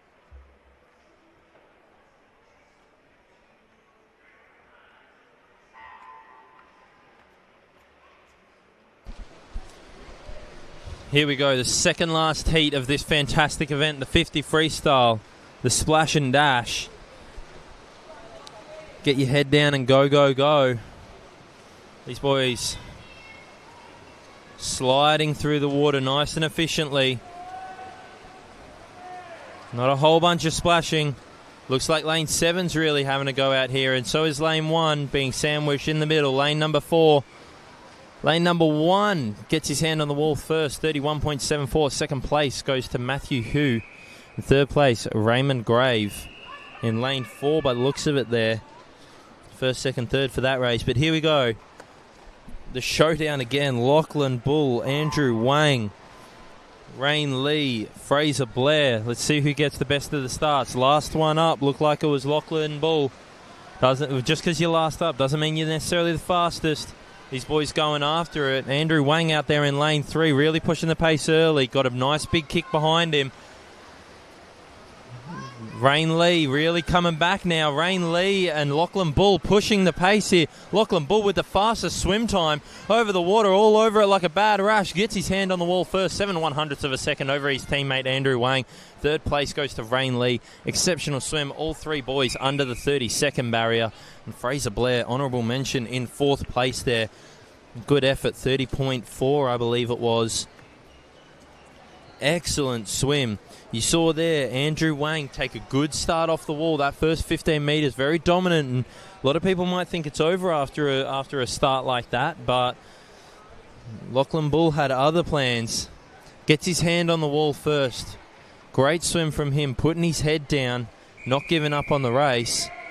Knew that the swim was the fastest part of the race for him, so congratulations to those young boys. Excellent race there, and any time under 30 seconds is always a given. Looks like it was a PB for those first 3 boys going after it. Taking more time off their personal best. But here we are now with event 105, the girls 14-15 year 100 metre breaststroke, where you got 4 heats of this event.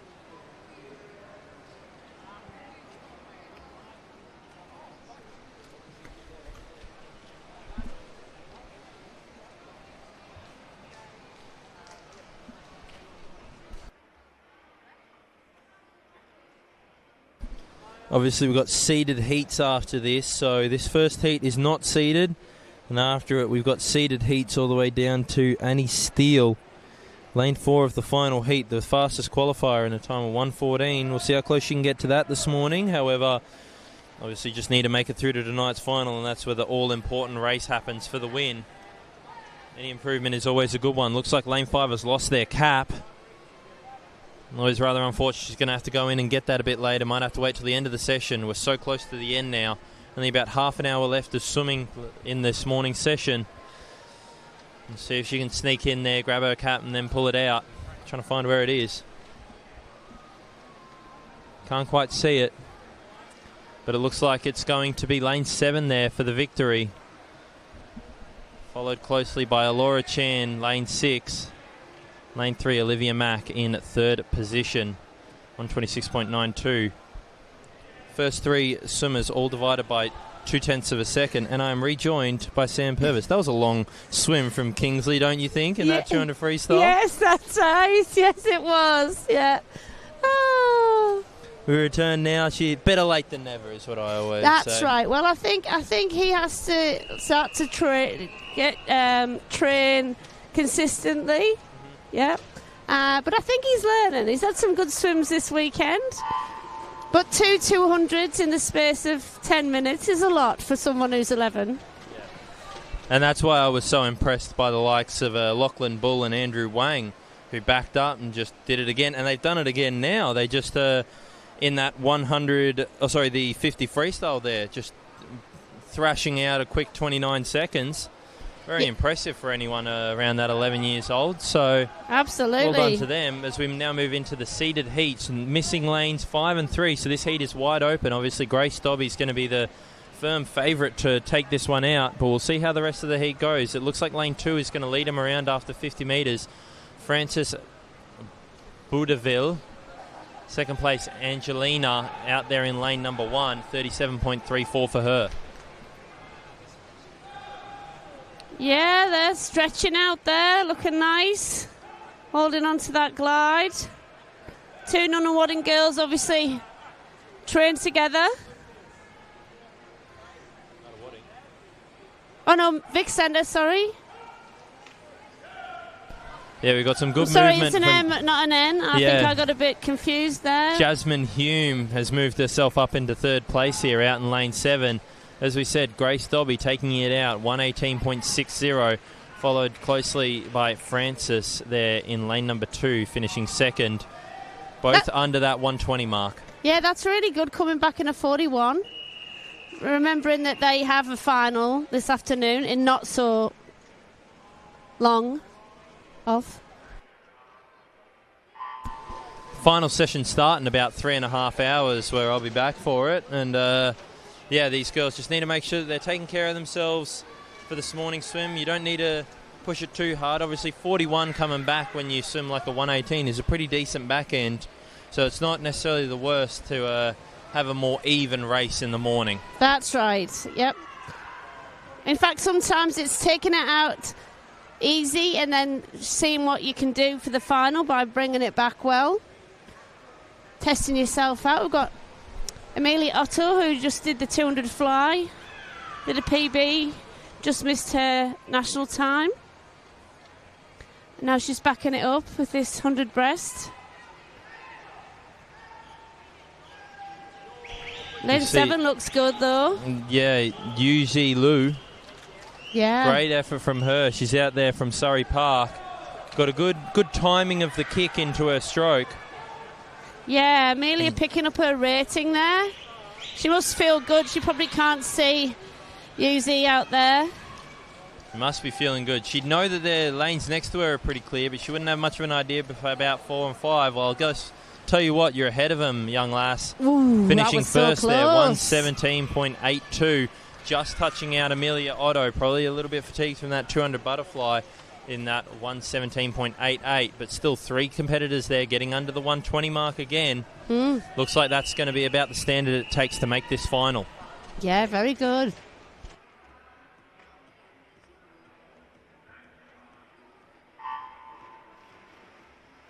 And he's still probably the favourite for this event.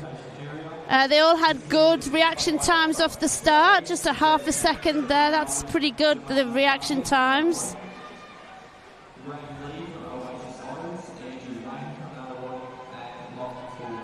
Also, we've got Yan Lee in lane 6.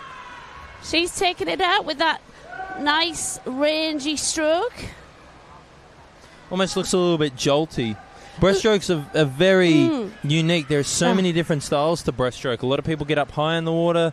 It's obviously not like butterfly where you need to be close down chin to the surface as much as they say you can be. You see some of the best breaststrokers in Australian history, for instance, Brenton Rickard or Christian Springer, can get really high up out of the water at certain points. So it's each to their own, whatever the athlete feels comfortable doing. It's a very weird stroke in itself.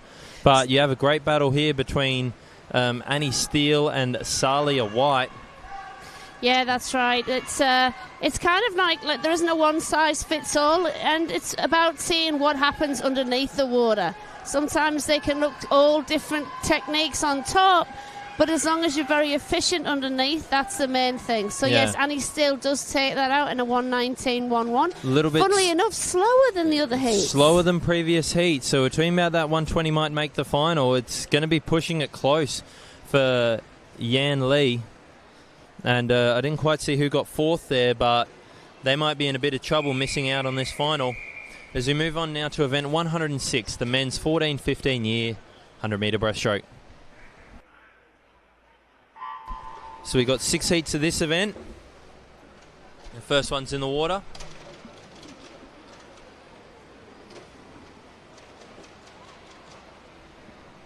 As you can see, lane the guy from Nunawading in lane 4, which is Joel Murdoch, he isn't wearing racing bathers. So he's decided just to go with his training bathers, just see how he goes. Must be a training event for him.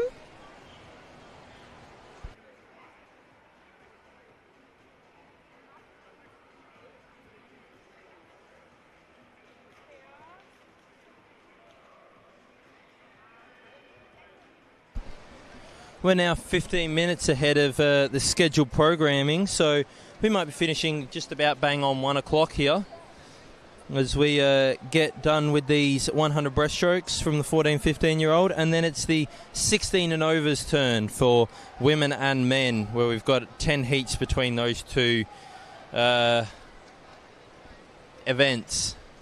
Looks like the boy from Oasis Otters, Keith Han, out in lane 2, going to take this victory here.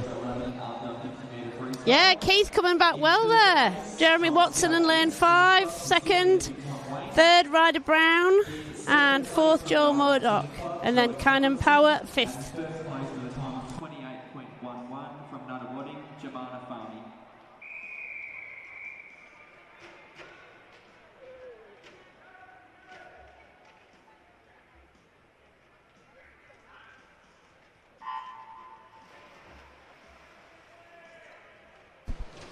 Picking up another medal on her birthday there, Jamar Farm. Oh, that was good on her birthday. Fabulous. So maybe a little bit contentious. She's just turned 12 today. Oh, but and she'll she's get winning to swim as 11. Because her birthday was after the first start day of of the competition. meet. Yeah, it's based off the start of the meet.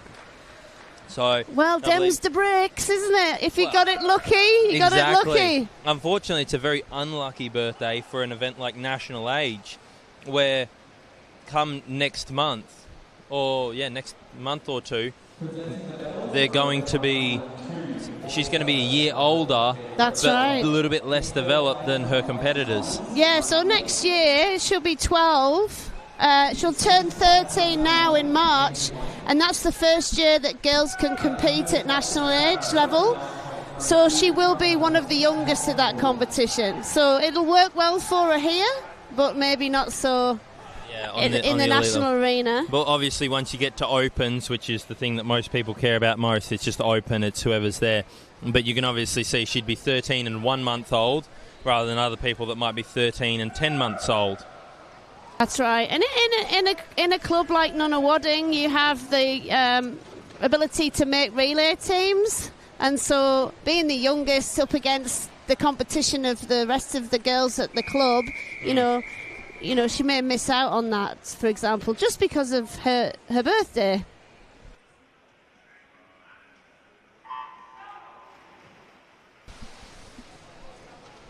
Now, here we have in lane 8, Peter Demetriadis. He's very, very new to the sport of swimming. He's coached by Sarah Scott. We were talking about her the other day and saying that she is coaching now for Caulfield. She used to be at Nunawading. She's over at the the Wheelers Hill campus for Caulfield. And she's been working with Peter quite intensively over this past couple of months. We also have Bowie Jones. He's in lane 1. He's in Caulfield. He's only 14, so the younger of these guys. Has made his national qualifying time for the 50 breast, and I was just talking to his coach Jerome saying if he can go 34 for a 50 breaststroke, there's no way he can't absolutely smash that entry time of a 1:19.29, and it looks like he is going to smash it. And I'd just like to say a shout out to his sister Poppy, who's just recovered from an operation. She had appendicitis.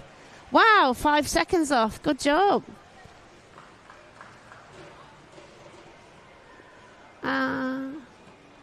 Second, Xavier Walker.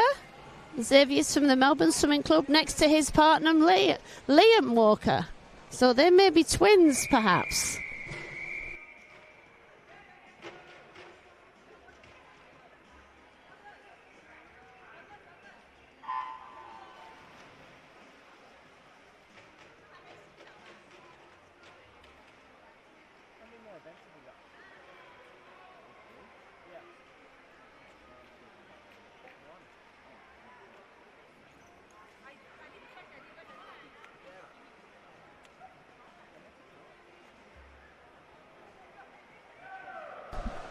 We move on now to the seeded heats of this event.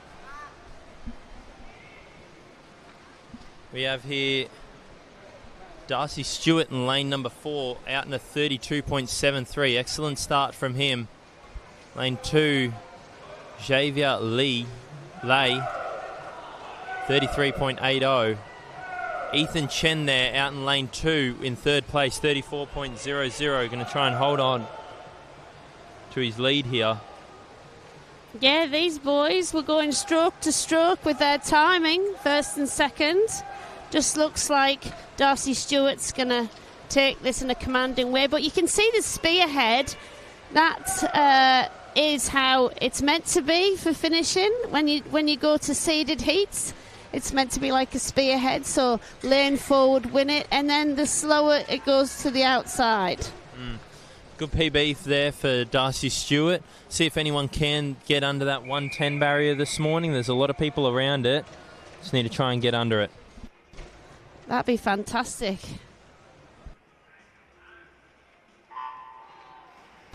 I do not envy the Nunna coaches right now. You have got lane number 6,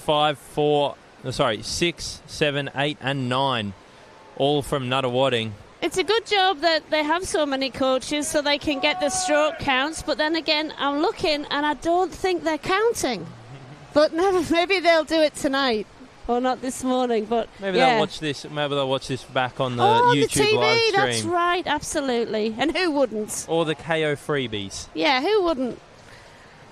I must say you've done a fantastic job today. You've been this morning all on your own most of the time, so well done. I've been talking about absolute rubbish. Luckily, I had Joel Fink on here to excellent. have a chat with him. We spoke with him about like the elite pathways of Victorian swimming at the moment and how everything's looking, and the development between age group into opens a little bit. And then I just started rambling about absolute nonsense, like I was talking about my favourite flavour of Zooper Dooper for a while there.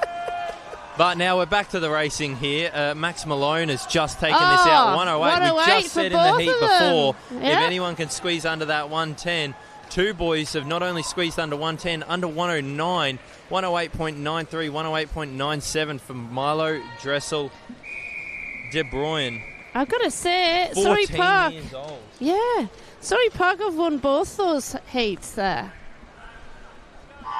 Surrey Park, very strong showing at this competition from what seems to be the couple of 12, 13-year-olds, but definitely some 14, 15-year-olds into the 16 and over mark. Quite a strong showing at this competition. So if they can keep that up tonight, come home with a couple of medals, I'm sure the club will be very proud of their performances. Yes, I've had a bit to do with Hamish Evans. He's only 14 as well. And also Nikolai Trophy Machine. He's done very, very well in his 200 breaststroke, and he has turned first. He's 15 years of age, used to be at St Leonard's, but now has gone to MLC and looks like it's paying off for him. But we have Ashley Lansbury, DVE, with a more classic style of breaststroke, not letting Nikolai get it all his own way. No, definitely not. And Hamish is holding on to that length of his stroke. That looks good, but these guys are going to go under 110 as well. Wow. Even faster, 108.50 for Nikolai Trophy Machine. Ashley Lansbury there. That's right. Big call out from one of the MLC coaches by the look of it. Yeah. Might have just snuck under a national time there for one of his athletes. Not quite sure who he was yelling at, but whoever it was very excited, almost primal in a way. Yes, probably. Yeah. Sometimes it just takes you by surprise when it comes from the heart. And it's especially that it seems like that's an athlete he cares about a lot. Yeah. When he's seen the work that they've put in the whole time. Yeah, I mean, coaches spend 4, 5, 6 hours a day with their athletes. That's a lot of time. It can be sometimes more time than the kids spend more time with their coach than they do with their family. Yeah, definitely. Because when you think you've got to go to school and then come home and have dinner, but you're swimming in between times, probably the most quality time you get with a teenage swimmer is in the car with them when you take them to training and bringing them home. It's a question I asked Joel. They're about to go on a 2.5-week training camp. I said, how do you get that over with the missus? How do you convince the missus? Yep, you're going to have to keep doing your job and look after both of our kids. Yes. And I'm just going to go away on camp for a little bit. But obviously, explains. See, that's the hard thing. It is. That's the hard side of coaching that people don't see. They see that coaches are off during the day, but they're working really early and really late. It's a split shift. And there's lots of paperwork to do. It's not just you going home. You know, it's the planning and what's happened that morning in training. And then also, for female coaches in particular, if you do want to have a family and coach and you have children, then, you know, your husband has to either try and help, you know, in that capacity. But it's very difficult. Like any woman in the workplace, you know, sometimes you take a hiatus for family. But to be honest with you, some male coaches really do pick up the mantle for their wives who go out and work full time, because they do get up early and work, and then they have that time in the day. And it's actually quite nice that the male coaches have some time with their children, preschool children in the day. So it can be an advantage, not a burden. But I'm sure, yes, when it's 2 weeks away, but they've been married quite a long time, and I think she pretty much thinks, hey, I'm supporting my husband, so you know, everyone has to work together, don't they, in this world? Yeah, definitely. Here we've got the seeded heats now. Maddie Horvath not here today. One of the good quality swimmers from Nunna.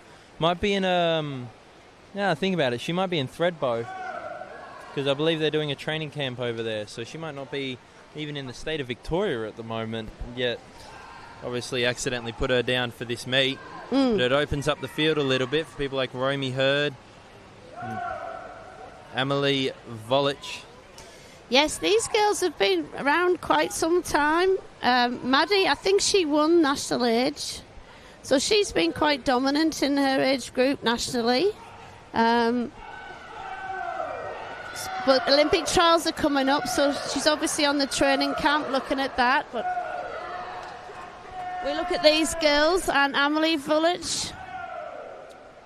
Obviously, and as we said, she looks so strong. I don't think she's going to back off at all. She's going to win this. She also has been, from the age of 12 to now, a force to be reckoned with in her age group. So Lane 7 also putting in a good shift out nice here, but Lane time. 2 looks like they'll get second. So that's Imogen Nolan. Lane 7 out here. Alicia Brownbill, 118.42, but the winner there, 116.13, Amelie Volich. And Imogen Nolan, 118.27. So 4 girls under the 120 barrier there. We'll see how much of a barrier that becomes for later heats. 120. Might be closer to a 118, 119 to make this final. We'll see what these following heats can do. We saw Charlie Millard in the last couple of days of racing. Obviously younger sister to Noah Millard, born in the United States. Came over. She's obviously quite a young athlete, 18 years old. I'm not entirely sure. Well, he's gone to Yale, hasn't he? Yeah, but is she following in the footsteps and going to America as well? I'm not too sure. I'm not sure. It might be something I we think have to boys ask manage that maybe better than girls sometimes, you know. Depends what kind of coach you've got. But, yeah. I know that I have many of my friends have been offered scholarships to America, but I think it more depends on the person. True. The people who are more American inclined, like watch more American sports, are the ones that I notice that go over. Whereas the ones that, like, they're a good swimmer, they're good academically, but I haven't really seen them ever talk about America or NFL or basketball or hockey or whatever sport they want to talk about. I don't really see those kind of people go over that often. No, well, I went from the northeast of England to LSU, so in the south, and that was quite a culture shock, actually, because There was still like lots of segregation back then when I was there, racial segregation, which really shocked me because I wasn't used to that back in Britain. I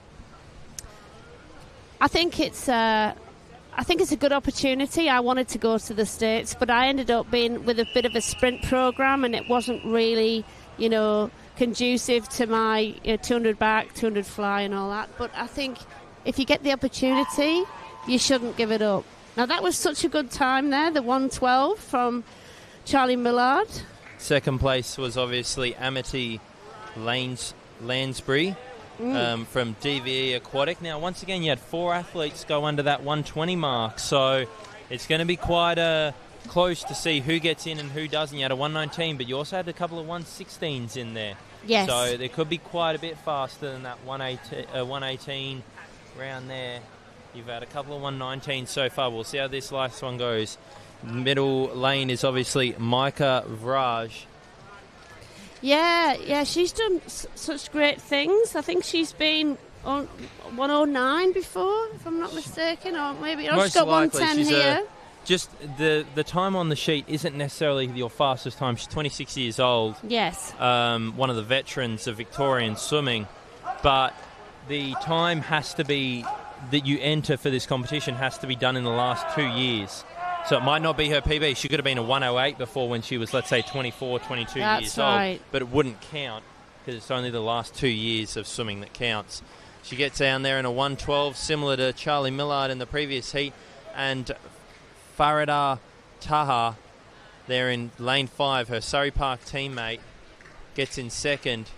So you have 5 girls under the 120 mark there. It does look like it's going to be around that 118 mark to make the final of this event. 118, 119 low, so we'll see how that pans out in the results. But we go now to the final event of the morning. We do. Event 108, the men's 16 and over 100-metre breaststroke. Aha, here we go. Now, the Caulfield guys here, a bit like last night, Kendrick wanted them all to be close together in this final, so the expectation is that they will be trying for that 1, 2, 3, 4 spots. Who is this? The Caulfield guys. Oh my God! Look at these guys. I know. So you got I didn't know Daniel Cave was at Caulfield. Yes, he is. Former Australian athlete. He won the Olympic trials last time and unfortunately didn't get to go. He won that 100 breaststroke. Yeah, he was rather upset about that one. Caused a bit of controversy, but obviously said what he thought needed to be said. And yes. Fair enough. When you're feeling a certain way, you've done what you think is required to make the team, and then they don't take you up to the interpretation of who they want to take. You've done all the work, you finish first, you put your hand on the wall in an event where they take for relays and you don't get picked. I understand his frustration. That's absolutely. Years and years of work. So obviously took a bit of a break after that and has returned to the sport at the ripe old age of 25 now. So quite an old person by swimming terminology around here. But we see this first heat goes to Logan McEwen, 117.61. Good PB for him. Well done, Logan. I will say, the opening heat, I don't want to single him out. Yes. The opening heat of event 107, I didn't see a single PB in there. And it is the first time in my commentating at this meet where I have not seen a PB in the first heat. That's strange. Maybe the wind was going the wrong way. Wind must have been going the wrong way. They've got that fan over there. I blame that. Yes, that's right. It's pushing them back. You see at the top of your screen there, you've got a fan that's actually blowing water into the pool, which seems a little bit stupid, but it's actually for the officials to help cool them down on this nice warm day. Yeah, I mean, can you imagine? They walk up and down every single event. I wonder, they must walk quite a few kilometres. 100%, and my mum's a little bit annoyed because she normally puts her phone in her back pocket to track how far she walks. Left her phone in the car. Didn't bring it. So she's a bit annoyed that she doesn't know how far she's going to be walking today, but she keeps track of her steps. They're obviously... Should be guesstimating. She's done it so many times. I'm sure that it's easy to figure out. Just like, I'm sure it's figure out the average of what it's been before. We got the lead here of James I reckon it'll be 10K. It might be somewhere around there. 10K is 200 laps. of this pool up and down the whole way. So obviously they're not walking the whole way, but they'd be pretty close to it. And Lord knows they'd be doing more than 200 laps, though. Yeah, I reckon. As we see James Hu here from Surrey Park. Hey, Surrey Park again. Again, I told you they got a strong showing in this 16 and over age group. I know they're There you go. He's going to take out the lead here. Lane 0 and Lane 5 battling it out for second place by the looks of it. I think Lane 0 will get their hand on the wall second. Hold on to that 50-metre position. And Lane 3, Byron Ward, 15. But James Hu, 13.14. Massive PB for the young man. 3.5 seconds. That's exactly what you want to see. Those are the kind of PBs that I was looking for in these early heats. You see, they're thinking might be my last chance. It's the last event of the last day. So, don't waste the opportunity. There's absolutely nothing to save yourself for. Nope. Unless you're already in finals tonight, but it's time to take it seriously now. Come on, boys, hurt yourself. You know who is taking it seriously? Jack Gonzalez. I remember interviewing him on Saturday. He just finished racing the 100 butterfly, and he's obviously just decided not to turn up to this event. No. Not sure if he had any finals tonight. He might have. He's a good quality swimmer. He got his national times earlier this weekend, so he may have decided that's enough for him. 100 breaststroke. Who wants to do 100 breaststroke? It's weird. It's silly. You look foolish. It feels so much different, the tempo. So much different. So, here we are watching Keenan Lee. We're leading him around in 33.22. Second place there, Jeremy Boutoud. Yeah, they're all charging back this time. Also, we've got Riley Lane Cato. 5. You can hear Riley the crowd Cato. getting around him. Yeah. Hunting Tower, though, he's holding on, but no, I think Lane 4 is showing his fitness. Cheltenham, he's got an extra hand from the crowd. Yeah. He's come from the clouds here to finish him first. Oh, Henry gets it. He gets it, and his teammates get around him on the side of the pool. You could hear the calls for go from the coach and from the athletes. So you love to see as teammates getting around PBs teammates. There. 112 there, good quality times. Now we move into the seeded heats by the look of it. Another Surrey Park in lane 4. Yes, well, I used to coach Kieran. Kieran's 26, Kieran Jasingi, and he swam at the World Championships that were here, short course. He competes for Sri Lanka. He is a 50-metre specialist usually, but he's taken it out. Callum Halloran-Lavelle from Caulfield, one of the first Caulfield aquatic swimmers in the water. Unfortunately, one of the technical officials not understanding the rules, you are allowed to go past the 15-metre barrier. Yes, you are. In breaststroke. She was about to start riding up lane number 5 there, Callum. She's about to start riding up for a disqualification. Another technical official had to pull her aside and say, no, it's actually okay. You are allowed to do this. I have to say, So please, put that pen away, please. Oh, my goodness. It would have been scary to think if they would have been easily overturned. Yeah. But would have had to go through the hassle of actually the process of overturning all the paperwork and bits that you have to fill out.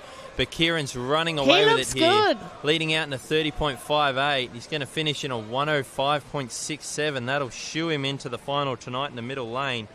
Can't see many people beating that. Josh Senior in the next heat will definitely be looking to go close with a PB of 103. But a lot of those boys around that 108 mark, so it's going to be quite congested in this final tonight. Yes. Callum just getting second there with a 107, so hopefully he'll be in. You usually try and get first, second or third in these events. Yep. Josh Senior, he is from Bairnsdale originally. Now at Melbourne Propulsion training with Seb Bettiol. Yep, and you'll have other athletes from Propulsion like Calvin Reed. Yes. Or, oh my goodness. They have a fantastic stable with Joel, Seb. Adam Selwood, that's right. Yeah, Adam Selwood, the other breaststroker from there. So they've got a good breaststroke thing over there. He's also a noted freestyler, 50 point for his 100 freestyle. So powerful athlete as he is. He's nice and slim, very muscular. Looks like he's leading him around here. He had a nice tight turn, helped gap some, get a bit Jacob of Nimmo's advantage over coming back like a train. They come flying He had in. a great 200 yesterday. He really thinks of himself as a 100 swimmer, but to be frank with you, like, he did so well, and he's come back on this 50, so I think his swim yesterday might have given him a bit of confidence. Yeah, so Felix Dresselder-Bruin gets first, 105.31. Jacob second, 105.34. And Josh Senior just gets touched out in a 105.40. So it's like 31, 34 and 40. A lot of those 105s around here. Yes. So I was a bit wrong before when I said I can't see many people going 105. We just had 3 of them do it then. And those You see, 108s. it's always the way when you commentate and you say, "Oh, I can't see it." They just prove you wrong, don't they? Exactly. And I'm happy to be proven wrong. 105 are good times. So those 108s, I think they're not going to do it for the final anymore. You had 4 people there under 108. Yeah. I doubt you'll see many of them in the final. You've got people like Daniel Cave, Thomas Sutherland, Lachlan Chan here. Middle lanes. You know, With times Daniel well Cave under is those such a PB. technician. I seriously watch him swim and he makes it look so easy. And people who make it look easy, it isn't actually easy, but they just are so efficient. Daniel Cave actually about 0.5 to 0.7 of a second slower than these previous heats, what they've been doing in this first 50 metres. Yeah. However, he has been known to do good quality 200-metre efforts. So hopefully he's going to push this back end a bit and follow and the boys around can follow him. Those first 3 have divided away from the rest of the crowd. Middle 3 lanes being led there Look by at Daniel him stretching Cave. out there at the end. He just stretched his stroke 105.1. out. See, coming back in a 33, a lot of the other heats coming back in 34s and 35s. Yeah. Great quality swim from him. And does that wrap us up for the morning? I think it does. It's been lovely. The little bit of time I've had doing the commentating with you. Looks like 107 low is what it's going to take to make this final. So we'll see who makes it and who doesn't. But I look forward to coming back tonight and giving this a red-hot crack again. Finish nice and early there, about 20 minutes ahead of the scheduled programming, and head off, get out of here. Technical officials can go have their lunches. Swimmers can potentially go home, reset themselves and head out. And Yeah, I've got to coaches go come home. back and do it again. And then I'm going to uni at 6 p.m. tonight till 8. Word, a long day for you. That's long day. okay. That's nice. Anyway, But thank you for joining me, and thank you for joining us on this broadcast, and we'll be back at around 4 p.m. thanks, to do it all Elliot. It's again. been a pleasure. Okay, see you guys later. Bye.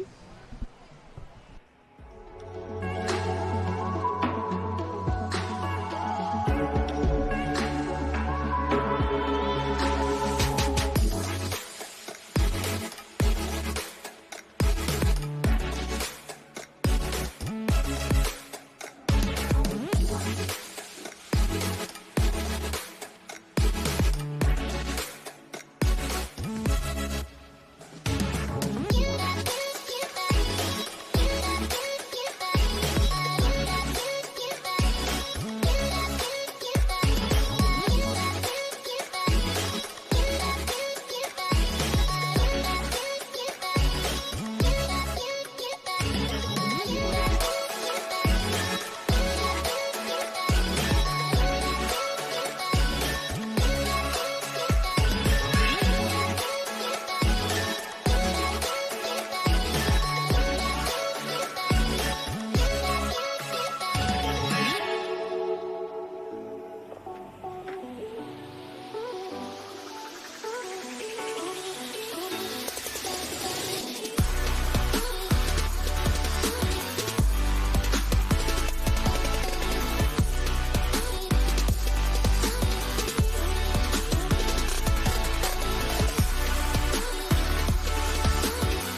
Mic check 1, mic check 1. Mic check 2, mic check 2.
Ladies and gentlemen, welcome to the 2024 Victorian Metropolitan Championships.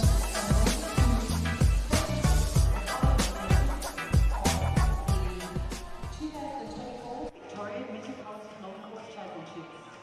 Your referees in charge this afternoon are Damien Armour, the male, and Joppa Charles, the female. And your starters are Jerry Boss, the male, and Harold Scott, the female. Good luck to all competitors.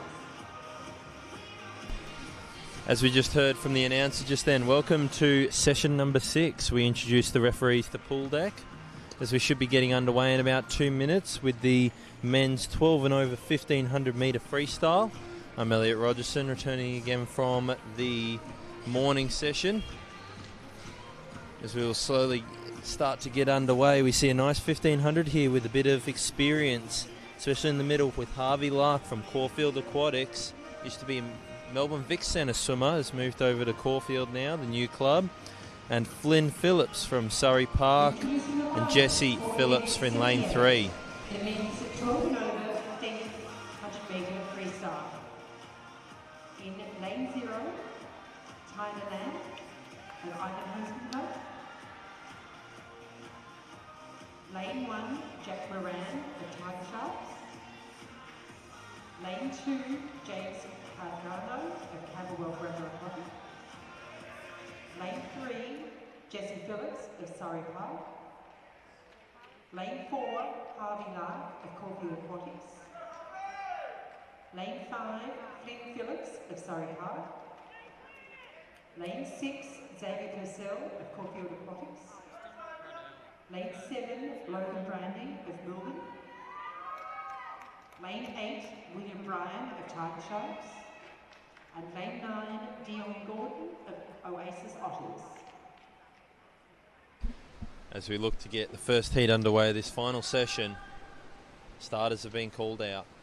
Timed final of the men's 1500 freestyle. Heat 1 was swum this morning. Heat 2, the faster of the time final, swum tonight.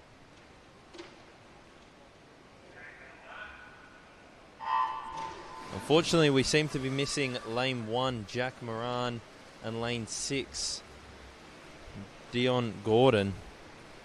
Both boys choosing not to swim this 1500 free.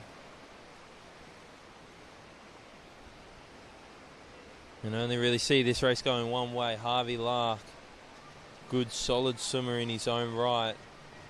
Coming up through the ranks at the moment, the next generation of distance swimming in Australian swimming, and well, hopefully Australian swimming, but definitely Victorian swimming, leads us out in a 29.32, just over Xavier Purcell, in second place there in lane 6, also sneaking under that 30-second barrier for the first 50.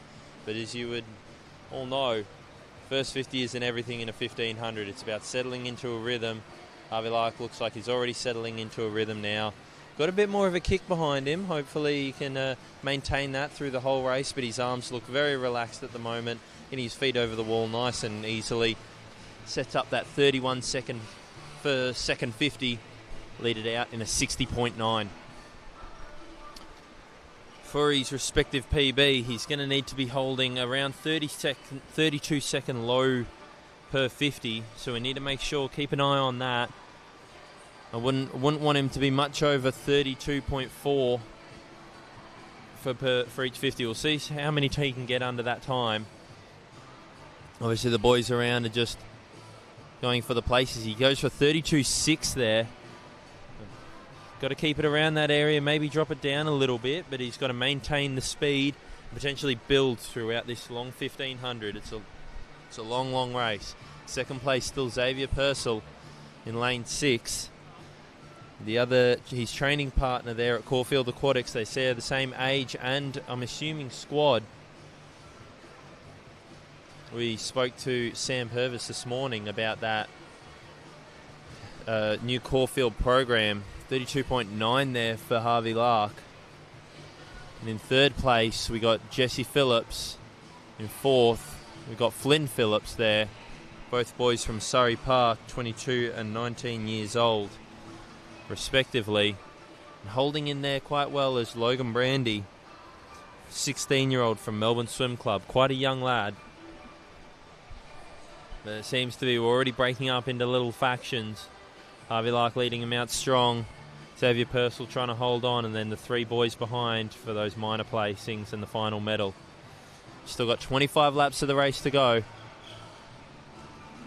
Most of the boys sitting around that 34, 35 second per 50.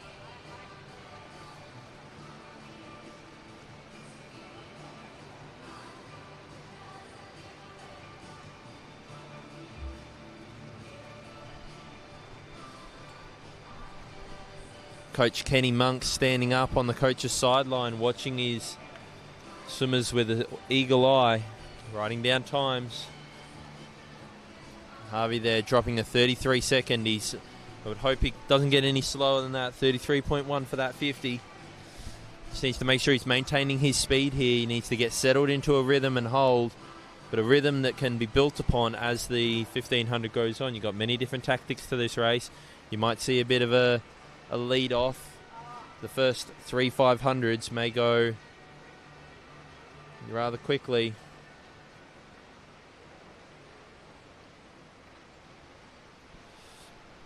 We'll check in on each 300.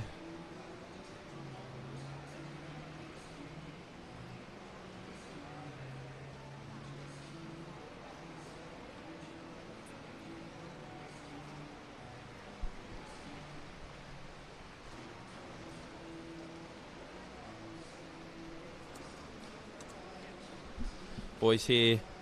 Looks like Logan Brandy's just falling off quite quickly here. He was up with Jesse and Flynn Phillips. Unfortunately, he's fallen back 2 places now. Harvey Lark goes around that 400 in 420.0. Yeah.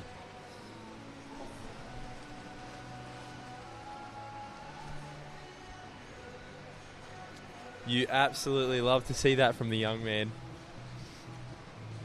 Second place there, Xavier Purcell. Almost 4 seconds behind him. Still keeping in touch though, still within striking distance, but I'm assuming his plan is just going to be hold off Harvey for as long as possible and see if he can pull him through to a good time. Entry time for Xavier Purcell, 17:03. So by holding those 33, 34 second 100s, he can't afford to go much slower than that. But he can definitely hold on here. He holds 34 seconds per 100. He'll sneak under his PB, so obviously that's going to be the goal for tonight. Any medal would be a bonus. Harvey Lark there going around in a 33.43. That 100 was done in a 106.8. Just got to make sure 106, it's pushing out a little bit. He needs to be averaging 104s if he wants to be on his PB, but then again, at this point of the season, this will not be his main focus. He's not going to be fresh, fit and firing here tonight. His main event's going to most likely be national championships, whether that's open and age group level. Still 18 years old, very young for the lad. Although I believe might be a bit too old. I think it might cut off at 17 now for the national age group. I'm not sure. I'll have to check on that a bit later. Bit of a quicker time there for Xavier Purcell. Drop a 33.9.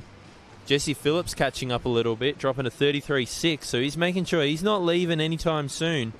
He might have a bit more of a back end in mind. Hopefully Xavier Purcell hasn't blown his load a little bit early and spent all his biscuits in one jar and even it out. There we go from Harvey. Back down to a 33.0. Much better split from the young man there. 2:13, so 6:33 for the 600 metre mark.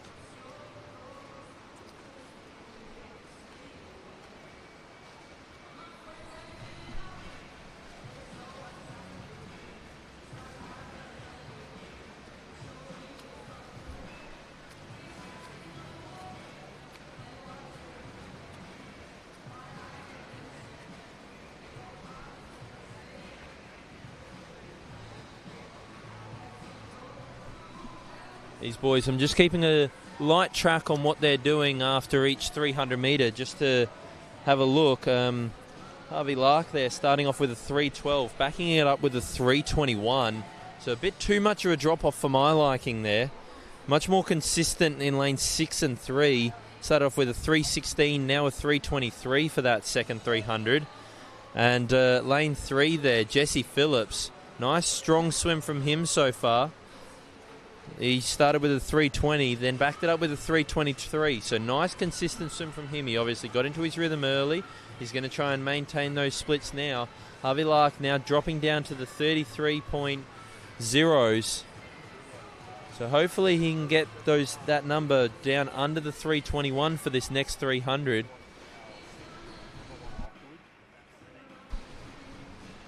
A couple of the other boys in this race. You got back here, Flynn Phillips in lane 5, just quite a way back. Just lost touch with those boys out in second and third. Closer to him is James Gargano, there in lane 2. And lane 0 holding with him quite well. Tyler Land out in lane 0, all by his lonesome, so it's not bad performance for him to be out there in 6th position, but definitely in touch with the top 4. Nice 32-second split there from Harvey, so he's pushing this a little bit harder now, this 300. Brian and William Bryan out there in lane number 8, also somewhat in touch with those boys around the 4, 5, 6, all separated by about 5 seconds or so. So any of them can make a move at any time, really. And pulling up the rear here, you got Logan Brandy.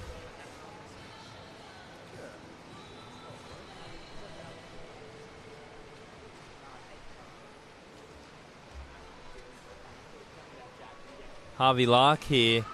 The 800 metre mark, just a bit over what I would have expected for him to have. But if you really look at his stroke, it's almost gotten better technically as this race has gone on. This is him getting into his element, finding his groove, getting used to what he does day in, day out. This is a very good swim from the young man so far. I know I've been a bit down on his time, but technically he looks incredible as he comes through the 900 metre mark there in a time of 9 minutes and 51 seconds. He's dropped that back down. It's a 3:18 for that, so 3 seconds faster than his last 300 metres.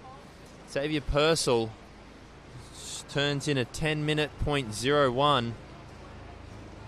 That's a 3:22, so 1 second faster than his last 300. Jesse Phillips there turns in a 10:06.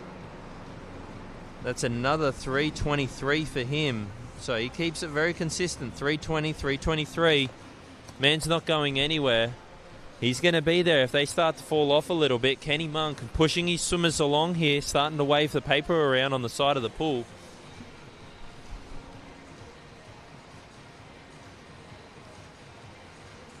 Less than 1 second gap there between James Gargano and Tyler Land. Quite an intense battle over there.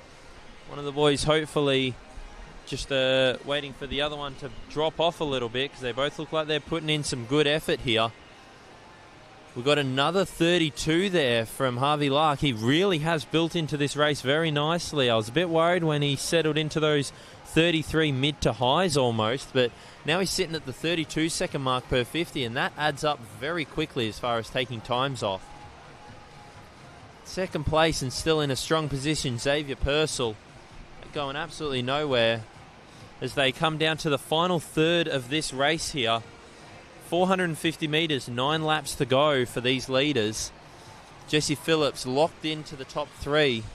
Flynn Phillips dropping a 35.0, taking half a second out of the competition there. So he's almost pulled away a bit here.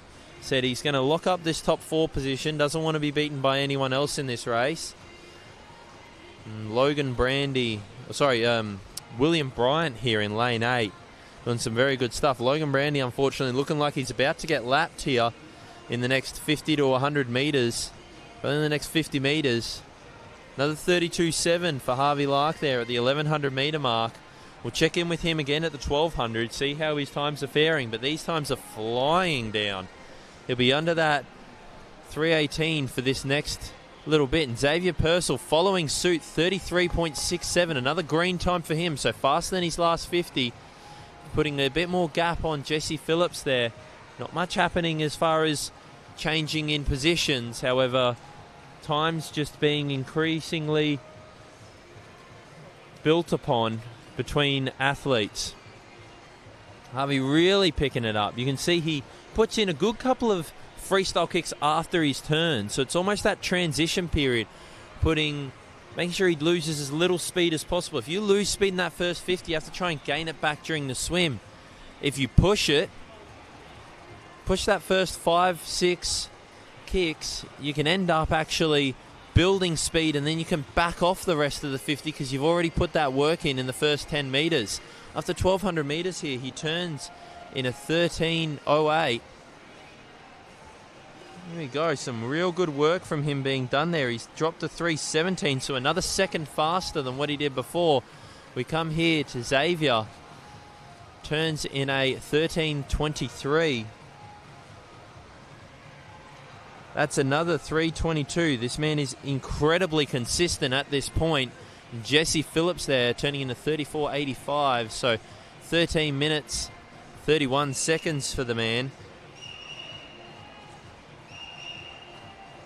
He's unfortunately just dropped off the pace a bit. 3:25. He's had 2 3:23s for the previous 600 metres. Looks like Flynn Phillips has locked up that 4th position. However, James in lane 2 has gapped a little bit to Tyler Land. However, William Bryan has really made his move. Look at him go here. Picked up the stroke rate, trying to make a move. Wants to crack that top 5. Going after it. There's only 1.2 seconds between lane 2 and lane 8. Unfortunately, there's a bit of a drop off. Tyler Land half a second behind William Bryan. As you see Harvey Lark go through there at the 1,300 metre mark, coming down to the final 200 metres, 3 laps to go. Quite an interesting race between lane 8 and lane 2. Lane 2, Xavier Purcell has just lapped Logan Brandy out here in lane 7.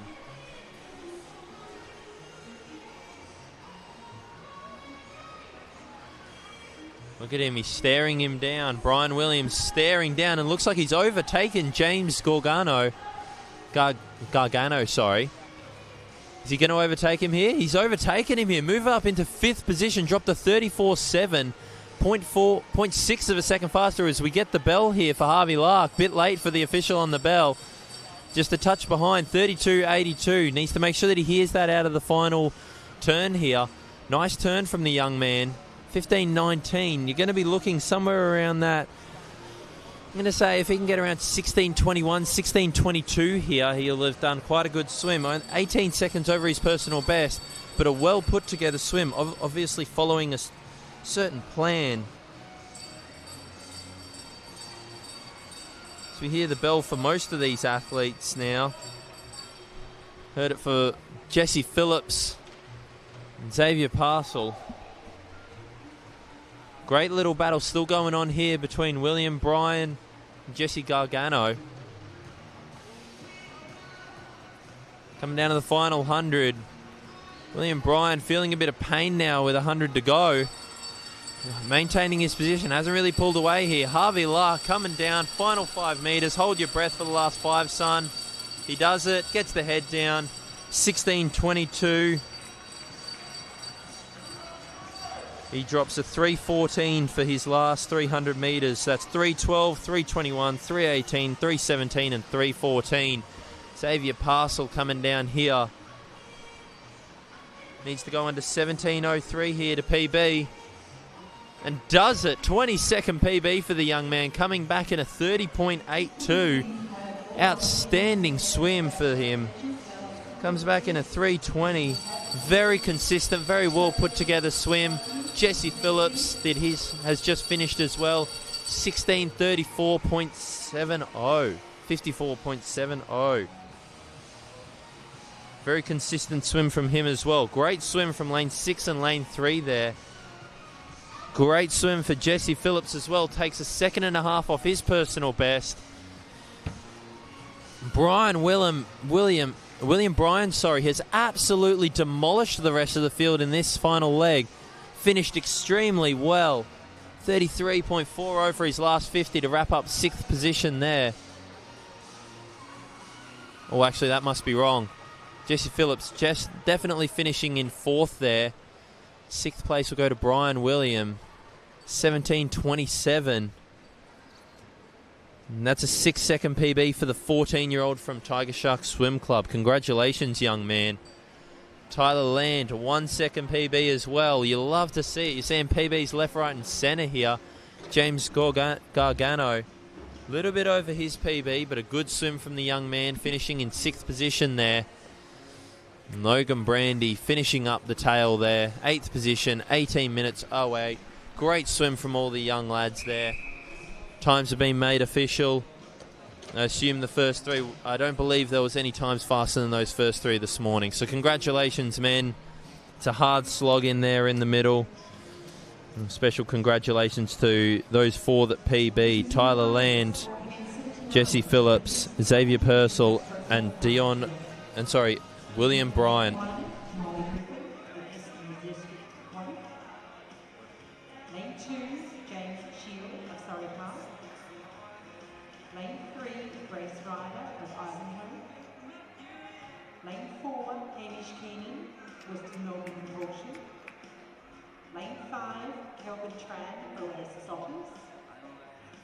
Lane 6, Joshua Briggs, Western Aquatic Academy.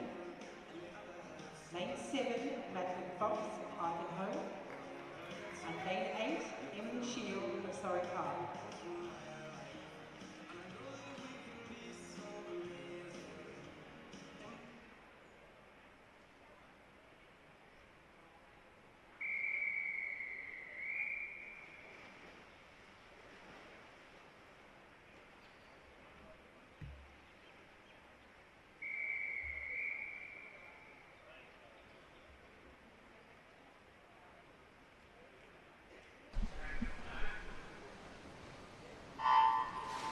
as I join you here for event number 79, the mixed 100-metre backstroke multiclass. Now, this is a mixed event, so you will see men and women racing against each other.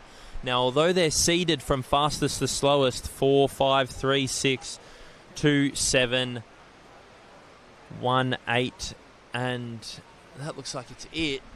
They're seeded from fastest to slowest. However, the athletes will be based off their classification. So it's about who has the best FINA points comparatively to their certain classifications world record. So just because they finish first doesn't mean they have the best result. I'll keep an eye on it here. Hamish Keenan leading them around as far as speed goes, just ahead of Calvin Tran. They look like they've got a nice little battle on there. Lane 3 and 6 look like they're a bit closer as well. Hamish Keenan, a 15-year-old from Western Melbourne Propulsion, an S9 athlete, so obviously missing part of his arm there. Looks like Calvin Tran, S14, 25-year-old from Oasis Otters, might take it out here, but we'll obviously see once it comes down to the final FINA points, which I obviously don't have on hand with me at the moment, but we look forward to seeing the results as to who gets up on the medal podium. Third place there, Joshua Briggs, and in fourth place there, we've got Grace Ryder finishing a time of 1:27. The first female to finish there, 16-year-old from Ivanhoe Swim, an S19 athlete. Lane 2 coming in now. James Shield at a time of 1:42. It's a good little PB for him. 1:49 is the entry time here. So 7-second PB, the 18-year-old from Surrey Park, S14 category. Lane 7 finishing now in a time of 1:57. Slightly over their PB, the 25-year-old Madeline Fox from Ivanhoe Swim. As we see our final two competitors, Molly Griffin and Emily Shield, coming into the wall now. Emily Shield also from Surrey Park, and S14 as well. Not sure if they're related.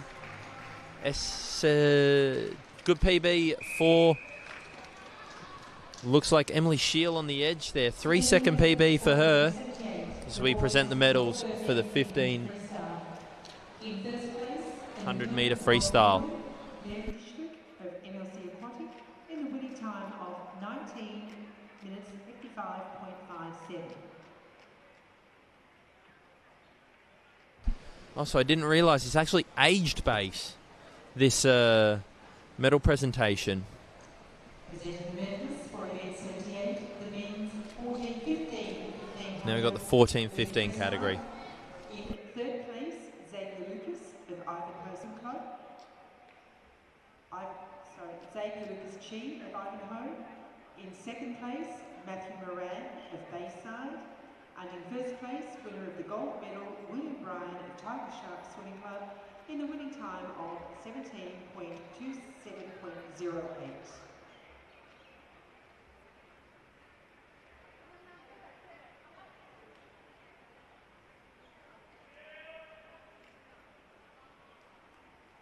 Presenting the medals for event 78, the men's 16 and over, 1500 freestyle. In third place, Jesse Phillips of Surrey Park. Second and winner of the silver medal, Xavier Purcell of Caulfield Aquatics. And in first place, winner of the gold medal, Harvey Mark of Caulfield Aquatics, in the winning time of 16 minutes 22.40.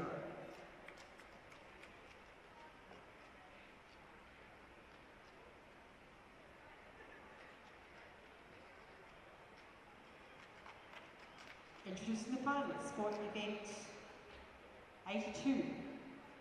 The girls 12-1300 metre backstroke. In lane 0, Audriana David of Western Melbourne Propulsion. Lane 1, Neve Turton of Surrey Park. Lane 2, Megan Lee of Essendon District Aquatic. Lane 3, Lucy Marr of St Leonard's College. Lane 4, Kira Jeffs of Euro Plenty Waves. Lane 5, Matilda Clark of Surrey Park. Lane 6, Tiffany Miet of Melbourne Vic Centre. Lane 7, Cara Lander of Bayside. Lane 8, Romina Villegas of Western Melbourne Propulsion. And lane 9, Amelia Jeremiah of MLC Aquatic.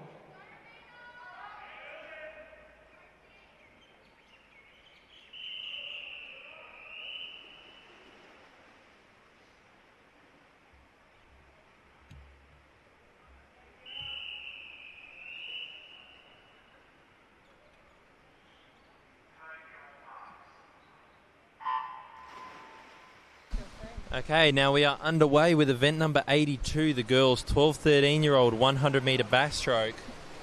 I am joined by my co-host now. Welcome. Hey guys, it's Kalia here. Nice to be back on pool deck for night 3, Victorian Metropolitan Championships.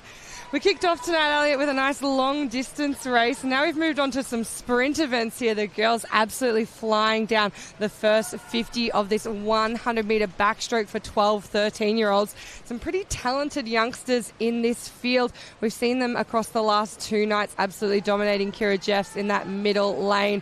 Victorian state record holder for 200-metre backstroke. We know she's got a lot of sprint in her as well. She's led us around in a 32.54, and I think she's going to be hard to catch up to in this second 50 here. Looks so clean, her head bobbing, but nice and stable, looking up at the roof, not looking side to side. In second place here, we got a good little race for Tiffany Miet out in lane 6. Looks to upset these middle lanes a little bit and get herself a medal. Brilliant little time there for Kira Jeffs in first place, 106.78. Closely followed by Tiffany Miet. And in third there, Matilda Clark. Great swim from the girls there. Yeah, super exciting when we have some of those finals and a few little outside lanes sneaking up there. The next 100-metre backstroke multiclass. In the females, in third place, Grace Ryder of Ivanhoe Club. Second, Molly Griffin of Essendon District Aquatic. And in first place, winner of the gold medal, Madeline Fox of Ivanhoe Swim Club, in the winning time of 1:57.89. Presenting the medals for the boys 100-metre backstroke multiclass. In third place, Joshua Briggs of Western Aquatic Academy. Second, Kelvin Tran of Oasis Otters. And in first place, winner of the gold medal, Hamish Keenan of Western Melbourne Propulsion, in the winning time of 1:14.90. Introducing the finalists for event 83, the boys 12-13 100-metre backstroke. In lane 0, Oscar Magalotti of Nunawading. Lane 1, Ishaq Ismail of Surrey Park. Lane 2, Benjamin Van Dyke of Yarra Plenty Waves. Lane 3, Campbell Mills of Ivanhoe Swim Club. Lane 4, Harry McCraw of Melbourne Swim Club. Lane 5, Alfred Hand of MLC Aquatic. Lane 6, Aidan Ramos of Nunawading.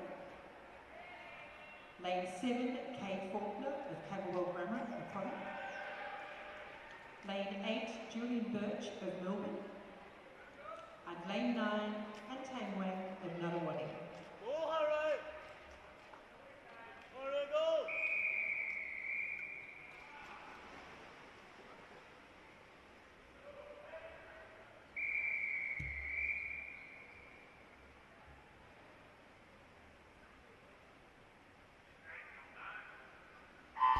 As we get underway here with the boys 12-13-year-old 100 back, Harry McCraw, I was talking about how beautiful his stroke was this morning, especially in the freestyle. We've got a great start here from lane 8. Yeah, both Julian those Birch. MSC boys, training partners there, Harry and Julian, both got off to really good underwaters in that first 15 there, leading them out strong. But going quickly is Alfred Hahn in lane 5. He's really pushing Harry through in this first 50. Such a clean turn there. See, judged his stroke onto the wall absolutely perfectly, using those flags to absolute perfection. And look at the legs come in now from Harry McCraw. Obviously part of his race plan to really dominate the legs in this back end, and he is absolutely blitzing this field in the second 50. Yeah, for Harry, that was almost like a build into the wall, and then it's a max effort sprint straight off that turn. He's really lifted and pushing the pace here, dragging along the rest of the boys, but no one is going to catch Harry McCraw as he comes down to touch there, 102.46. Alfred Harnell takes second, 104.43, and a third place from lane 3 goes to Campbell Mills in a 106.31. That's beautiful stuff. You got fourth there for Aiden Ramos. A little bit faster than the heat times this morning, as you'd expect. 8-2, the girls 12-1300 metre backstroke. In third place and winner of the bronze medal, Matilda Clark of Surrey Park. Second and winner of the silver medal, Tiffany Miette of Melbourne Vic Centre. And in first place, winner of the gold medal, Kira Jeffs of Yarra Plenty Waves, in the winning time of 1:06.78.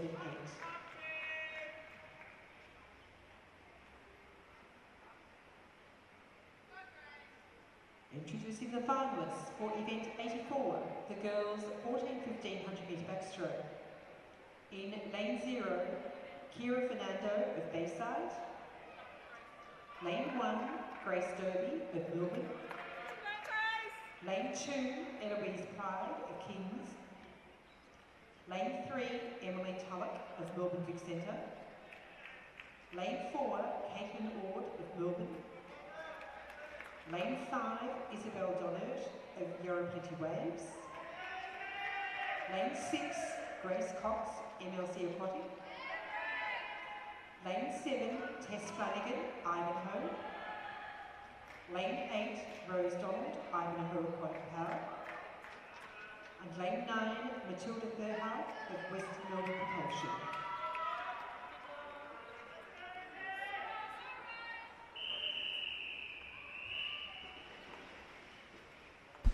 As we look to get underway here for event number 84, the girls 14-15-year-old. It's now their turn to have a go. We'll see what they can do here.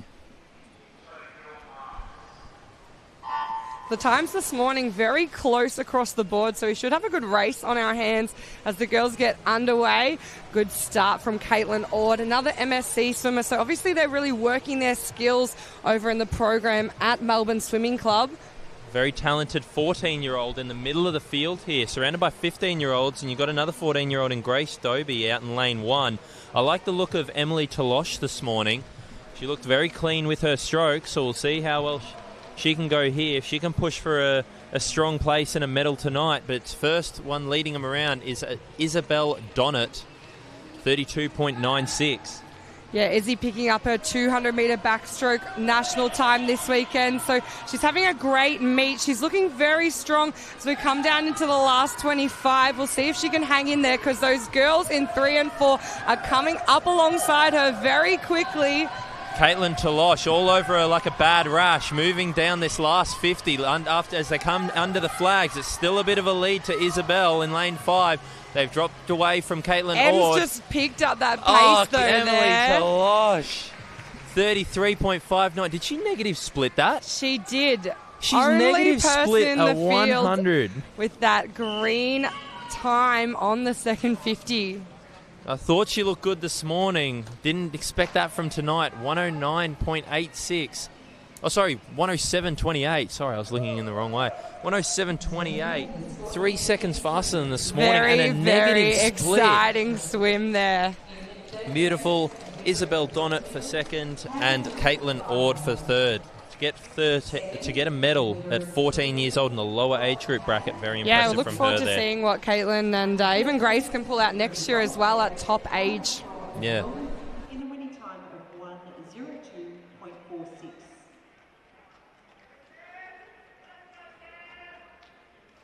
Introducing the finalists for event 85, the boys 14-1500 metre backstroke. In lane 0, Will Lou of Brighton Grammar. Lane 1, Kynan Power of Lilydale. Lane 2, Owen Kruger of Westbourne. Lane 3, Samuel Harley of Yarra Plenty Waves. Lane 4, Xavier Aguirre of Nunawading. Lane 5, Fraser Allen, Melbourne. Lane 6, Alexander Hay, MLC Aquatic. Lane 7, Jack Darling of DBE Aquatic. Lane 8, Austin Bartlett of Nuttawading. And lane 9, Joel Pollard of Nuttawading.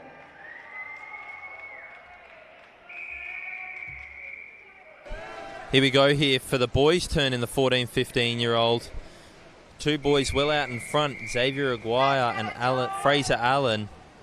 Nuttawading versus Melbourne Swim Club. We'll see if we see another good start here from the young man in lane 5.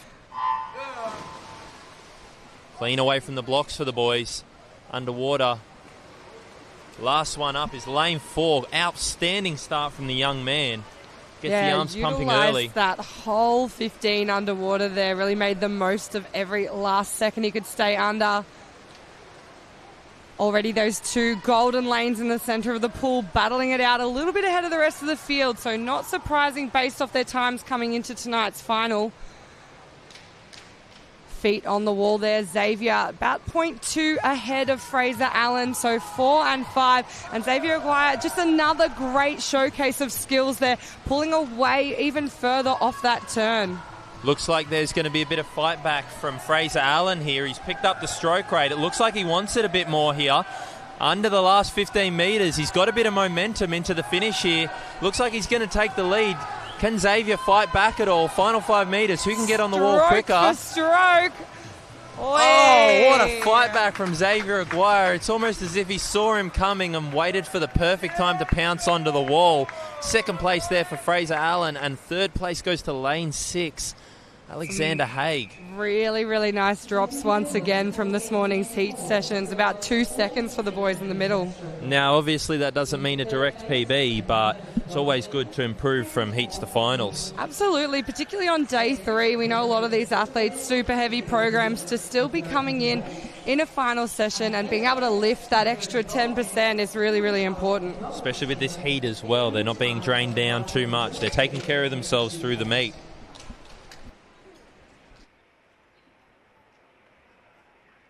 Introducing the finalists for event 86, the women's 16 and over 200 metre backstroke.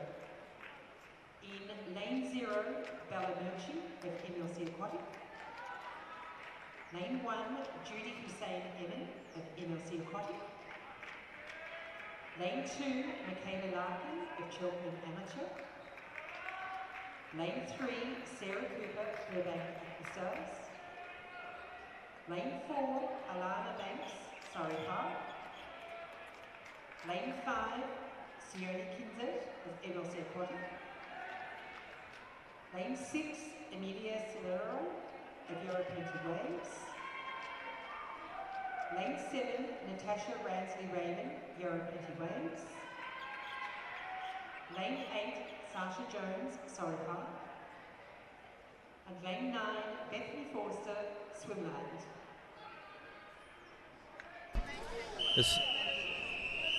Now the 16 and overs chance to get in the water. We almost have a chance to catch our breath after some high intensity 100s. Nice easy 200 here to relax a bit. Absolutely pushing out double the distance. The longest backstroke event on the program.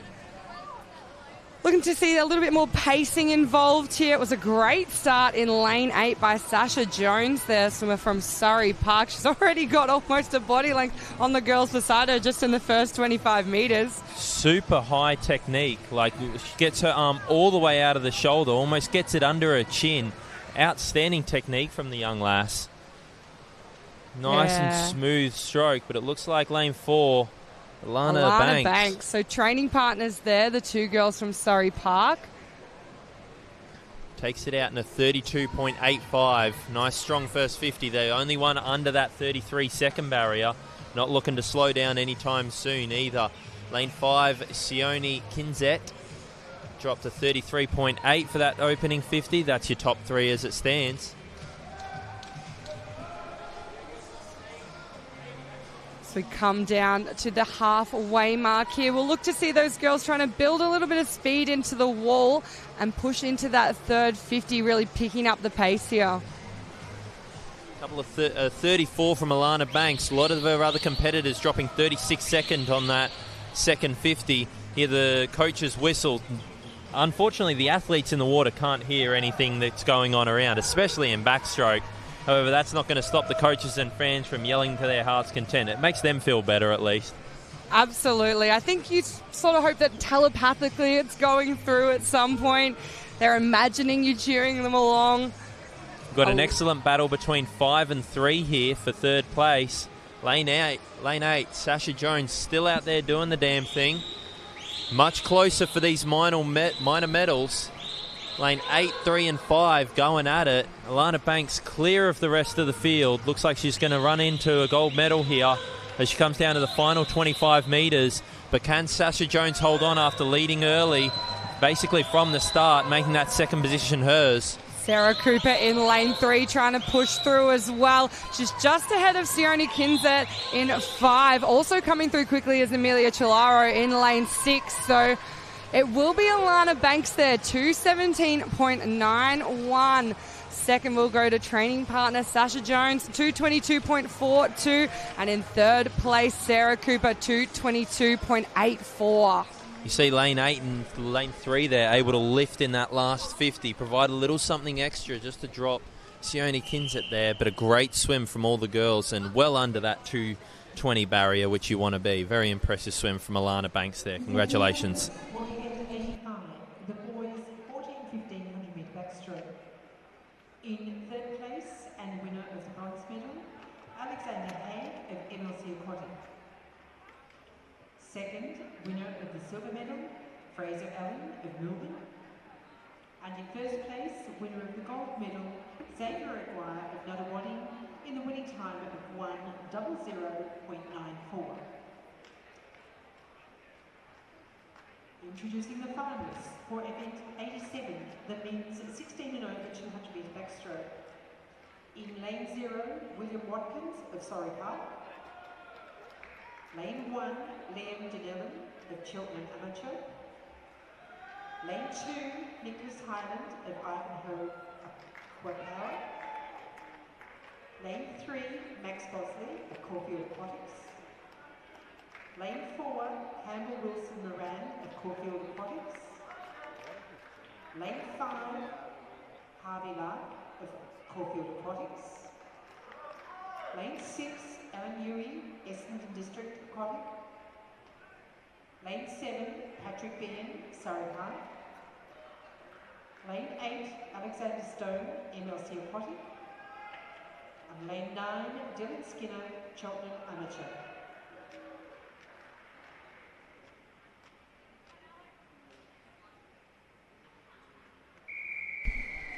Once again, it's the men's turn. Event 87, the men's 16 and over 200 metre backstroke here.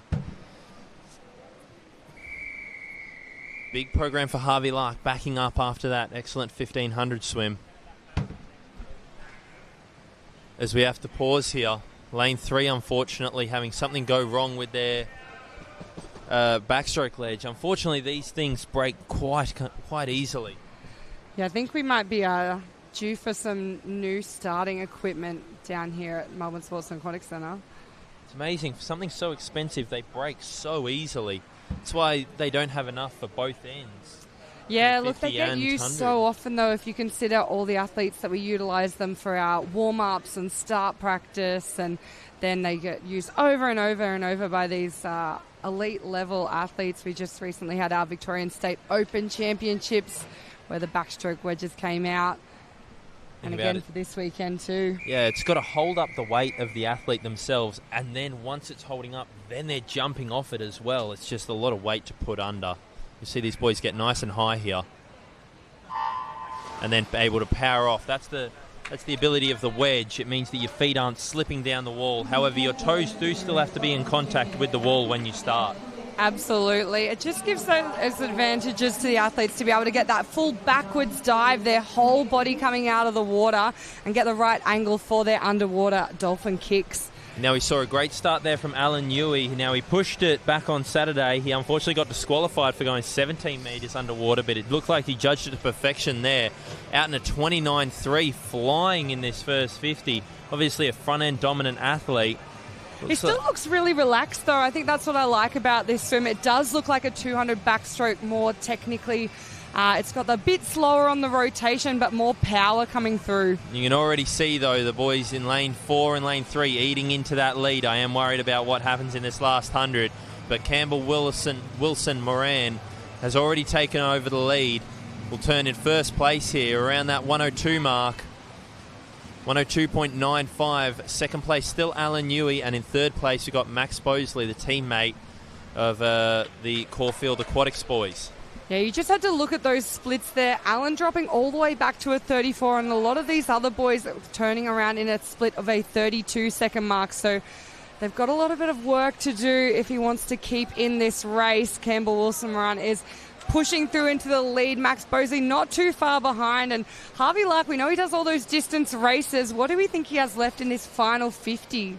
Unfortunately, I think the 1500 will just be taking a bit too much of a toll on him here, but we'll see if he can chase down Alan Newey so that Caulfield can get their first, second, third on the medal podium. Great swim from these boys here. Even out in lane 5, Nicholas Highland really up there. It looks like he's put in a bit of effort with the legs here, but these top two boys going after it. A little look over there from Max Bosley. Here we go.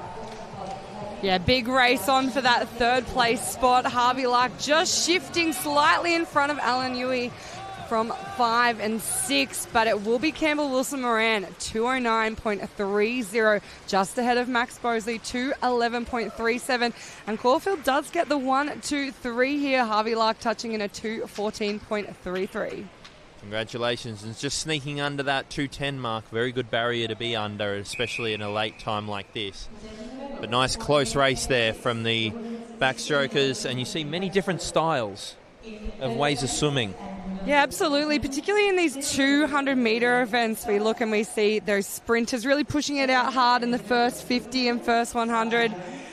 And then those more distance swimmers like your Harvey Larks coming home stronger in the second half. In the winning time of 2:17.91.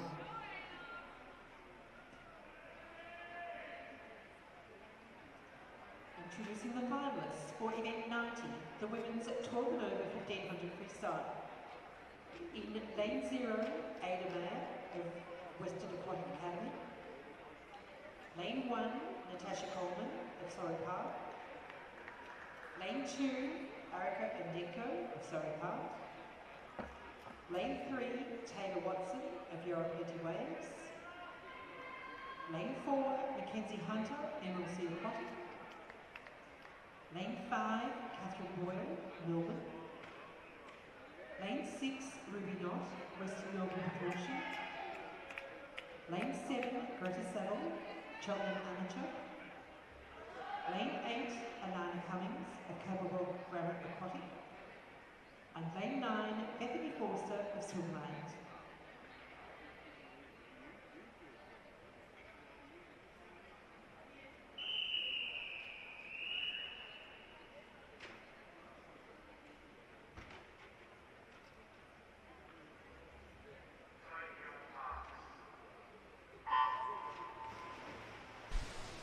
All right, certainly a change of pace now as we move into event 90. This is the girls 12 and over 1500 metre freestyle, 30 laps to swim. The less exciting part, 29 tumble turns to complete. The centre of the pool, fastest qualifier here, Mackenzie Hunter. We saw her absolutely dominate the 800 yesterday, pushing through, almost lapping some of the athletes in the pool, really swimming her own race. Miles out in front. We'll see what she can do today. She might have a little bit of competition here from Catherine Boyle in lane 5, particularly early on. So we'll see if these other girls can hang on throughout the whole 1500. Obviously, the 1500s aren't won in the first 50 metres, as much as I would have liked it to be that case in my career. But there's going to be many different styles, as we spoke about with the men earlier, about how do they want to split it. We saw Harvey Lark got faster after that first 300. He got faster as the 300s went on. It was a 23, 20, 18, 17, 14. It just worked his way down. Whereas you had someone, who was the other in the race? You had Xavier Purcell, who went 3:16, then a 23, 22, 22, 20. So much more consistent swimming, but still a slight build on him. So these girls, I'm assuming, you don't want to reinvent the wheel. You don't want to try something totally outlandish. So these girls, look for them to be nice and consistent through here and potentially a slight descend on their swimming. Yeah, absolutely. I think from a coaching perspective, what we are really always looking for is that consistency. It's something these athletes are training for, so they're performing at training to make sure every time they're hitting that cycle time or they're hitting that pace time over and over and over, so it just comes really naturally and it's habitual to them. And the way that they do that, though, is as you fatigue over the race, you do have to feel like you're working that bit harder or pushing that bit more to maintain the consistency. And sometimes if you do feel good and your fitness is improving, you can drop time throughout the race. As we come down here to the first 200 metres, Mackenzie Hunter built a bit of a lead, but a tight battle for second between Catherine Boyle, Taylor Watson, and Erica Erdenko. I'm sorry, you'll learn this about me, and I've said this so many times today. I could not be worse with names. I could not be worse. You'll hear me say the first name, pause, get the second name wrong, and then try again. That's usually my formula. So I do apologise to anyone out there listening to me try and ramble my way through these names. But we've got a nice lead built here for Mackenzie Hunter. Everyone kind of holding pace behind her.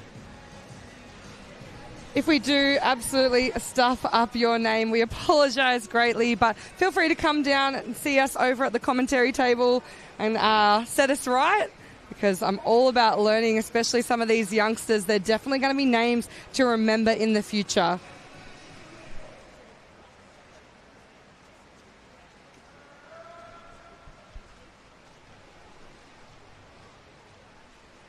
So there we are, 300-metre mark, Mackenzie Hunter, Mackie, the leader, our 800 winner, already out by a couple of body lengths there.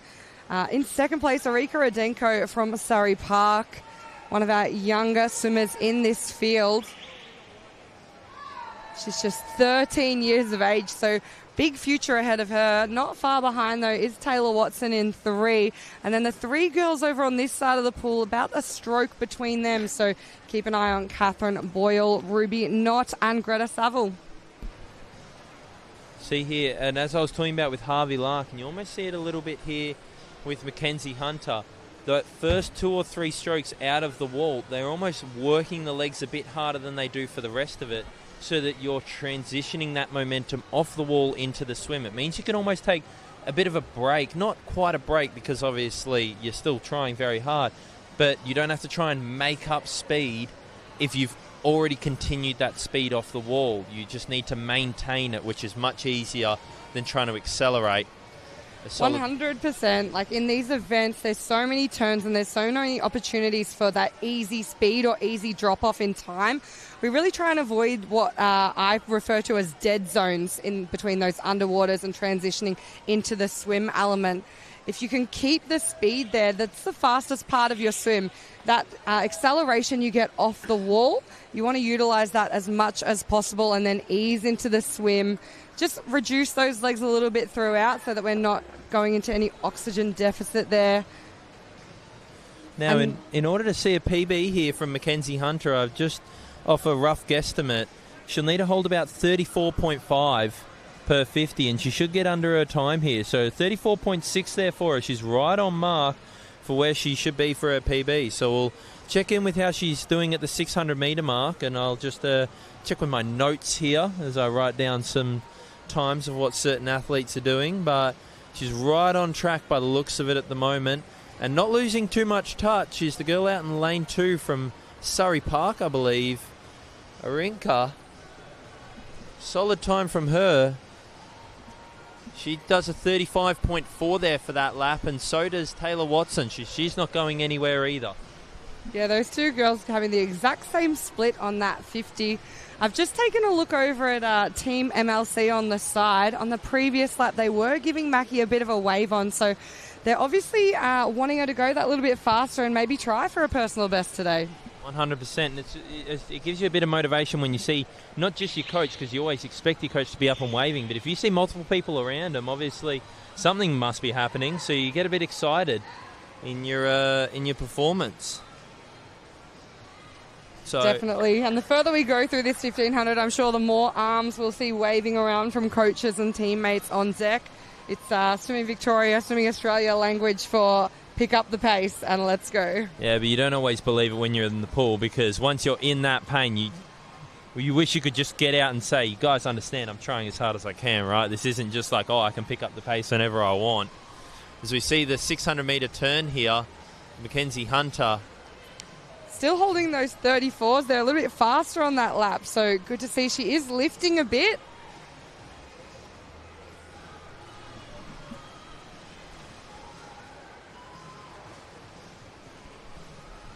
Minor placings, not a lot of movement at this point. So Arika Adenko in 2, she is sitting in 2nd. Couple of strokes behind there. Taylor Watson in 3, and then Ruby Knott out in lane 6. She's just starting to push her way through into that 4th place a little bit more solidly. The girls on this side of the pool seem to have dropped away with Catherine Boyle there, so we'll see if she can make her way back into this race. Are we going to ignore the fact that the girl in lane 2 is 13 years old? No, absolutely not. I did mention that earlier. One of our youngest athletes in this race, and definitely a name to keep an eye on in these distance events. That is exciting for the future of Victorian distance swimming. I know that distance swimming hasn't always been Victoria's forte, but we have had excellent athletes in the past. Grant Hackett was here during a certain point of his career. Mac Horton, to name the most notable one. But it's a very Queensland-dominated event, especially on the men's side.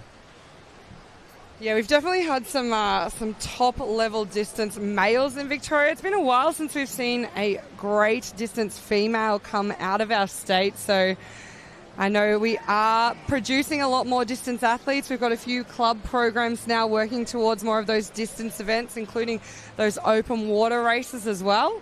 A lot of opportunity in our open water swimming now too, particularly for anyone that shows a bit of talent in these longer races in the pool. Here we go here. Does it look like Taylor Watson has made a bit of a move?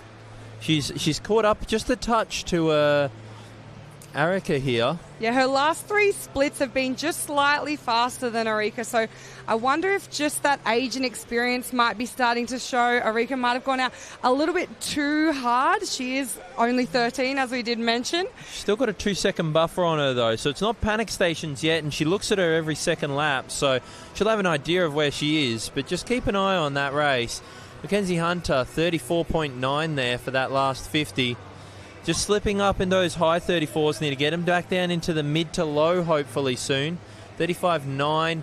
So Arika has responded. But once again, another faster split slightly from Taylor Watson there in lane 3. She's slowly mowing her down. Yeah, Coach Juzzy giving a big wave on the other side of the pool. It's got a few of those Surrey Park team members also waving along Arika there.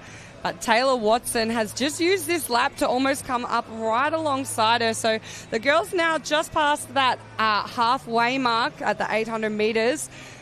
Means it's starting to feel almost a little bit of relief, I found, once you get past that point. You start counting down rather than counting up. I just counted pain. As we come into the 900 metre mark here. In 4th place there, Ruby Knott out in lane 6, having a very solid swim. And in 5th, we got Greta Seville in lane 7.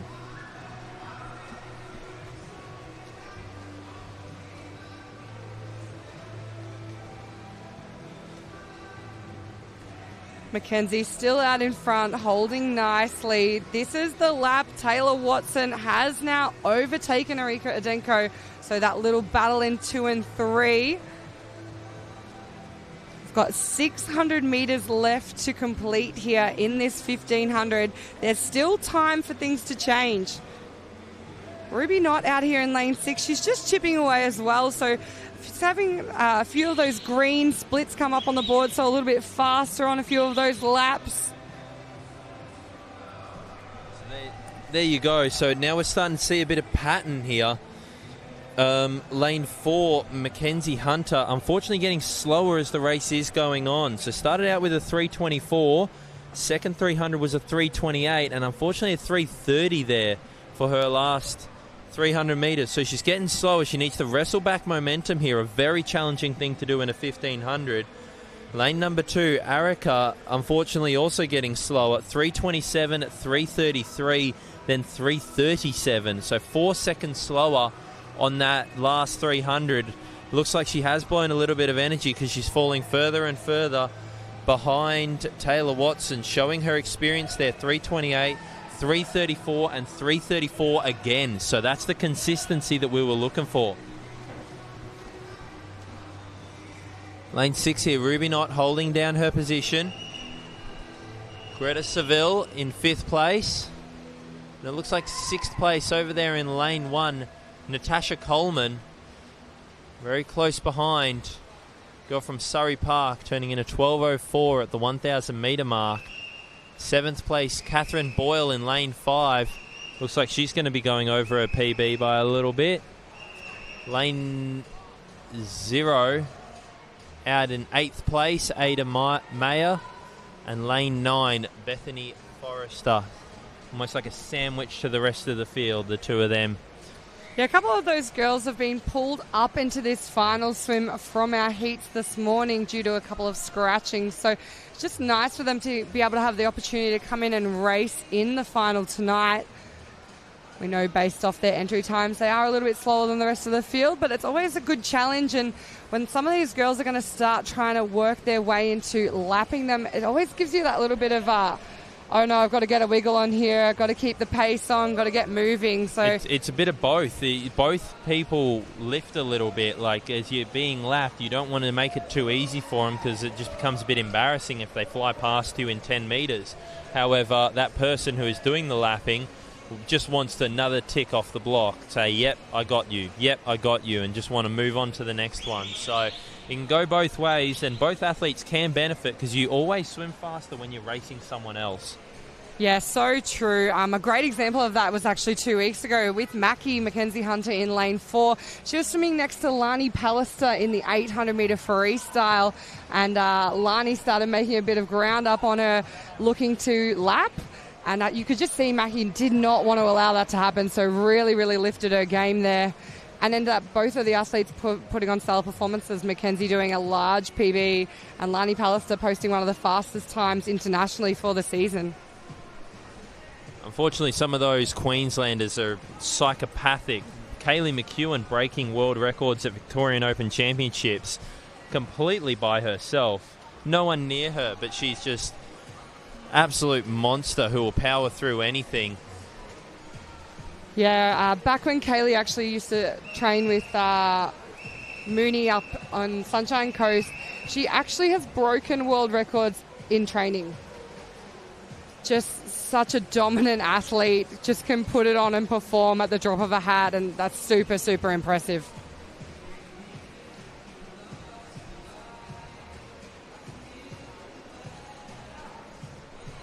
So Mackenzie Hunter there, wrestling back a bit of momentum, able to stop the bleeding, another 3:30, so same as her previous 300.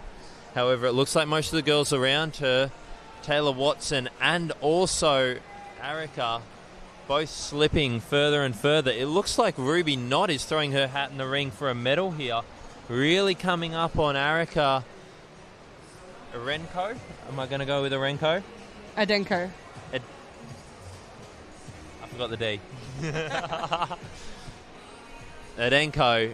Arica Adenko. See, once I got it, I got it. Arica Adenko. But unfortunately, she's being overtaken here by Ruby Knott. Great move from her, biding her time. It's obviously not who's racing at the 300-metre mark. It's who's winning at the 1,500-metre mark. So she's made her move, 36.12 for that 50. Yeah, I've really liked the way Ruby swam this race. She hasn't really had anyone around her, but she's just been chipping away at it, moving up or getting a little bit closer. And something I noticed is just the way she's been attacking those walls. It's really solid, keeps those feet super low, gets her feet on very, very quickly. So really great skills even towards the end of this race.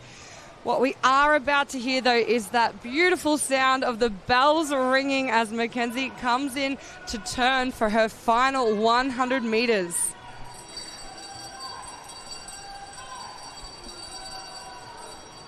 Used to be a whistle, but they couldn't actually blow out for that long. They had to change it to a bell. It's not a super easy thing to do. It's not a super easy thing. And the best person to have over your lane was Harold, because I believe he used to play wind instruments. So he was the best guy to have at the end of your 1500 or 800 because he could actually whistle for that long and you could hear it. Technical official Harold, the master whistle blower here. Look at him. Look at the way he holds that, crouching down. He's giving it his all with the bell. That's a professional at work right there. So good. And our technical officials, it's been a huge weekend. They have been here from 7 a.m. in the morning till 7 p.m. in the evening. They do such an incredible job, and we're so grateful to have them volunteer their time to make our meets official. Okay, here we go. Can she creep under that 7:13? Unfortunately, she's going to be just outside it, a little bit too little too late. She really picked up the pace in this last 300. She's just going to be Mackenzie Hunter. Great swim from her, just outside her PB, finishing under 33 seconds there. 17. Does that take her? 25, 3:25, so 5 seconds faster than her last swims. We got the coaches yipping and yahooing on the side of the pool, telling their athletes to lift. Can they get a certain PB here? Taylor Watson coming into the wall now, needs to try and get under 17:49. Think she might do it. It's going to be close, but it looks like she'll get there. She's done it. 17:48, a 1 second PB for the young lass. Beautiful swim. Ruby Knott coming into the wall now in third place, taking over Erica Ardenko. Got it right, first try. Don't even question me. 17:54.55. Look at that, 9/100ths of a second under her time for Ruby Knott. I've just noticed that. PB for the young lass. We will take any PB we can get on day 3. Any PB is a goal. It's hot weather. That is a victory for the 20-year-old from Western Melbourne. Especially these 1500s. It's so easy to add time when you're a bit tired, you've had a big weekend. It's not the most incredible conditions this evening to be racing fast, so awesome to see a few PBs in the pool tonight.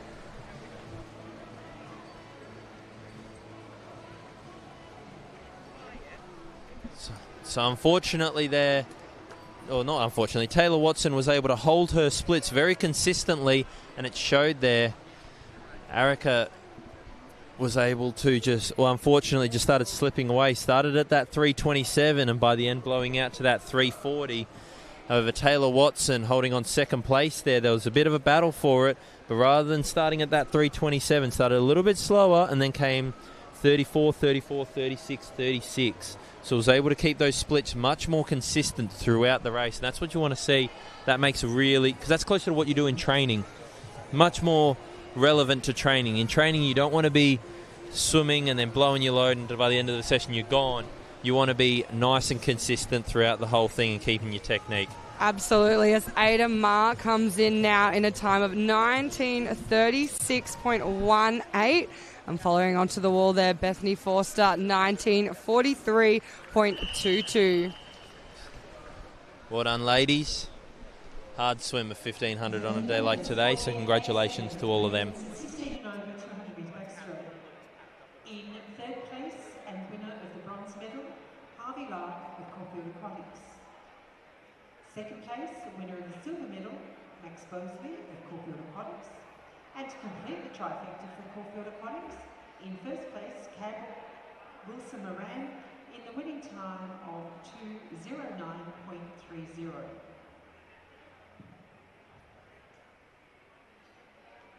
Introducing the finalists for event 91, the mixed 100 metre butterfly multiclass. In lane 3, Grace Ryder of Ivanhoe. Lane 4, Hamish Keenan, Western Melbourne Propulsion. And lane 5, Kelvin Tran of Oasis Office.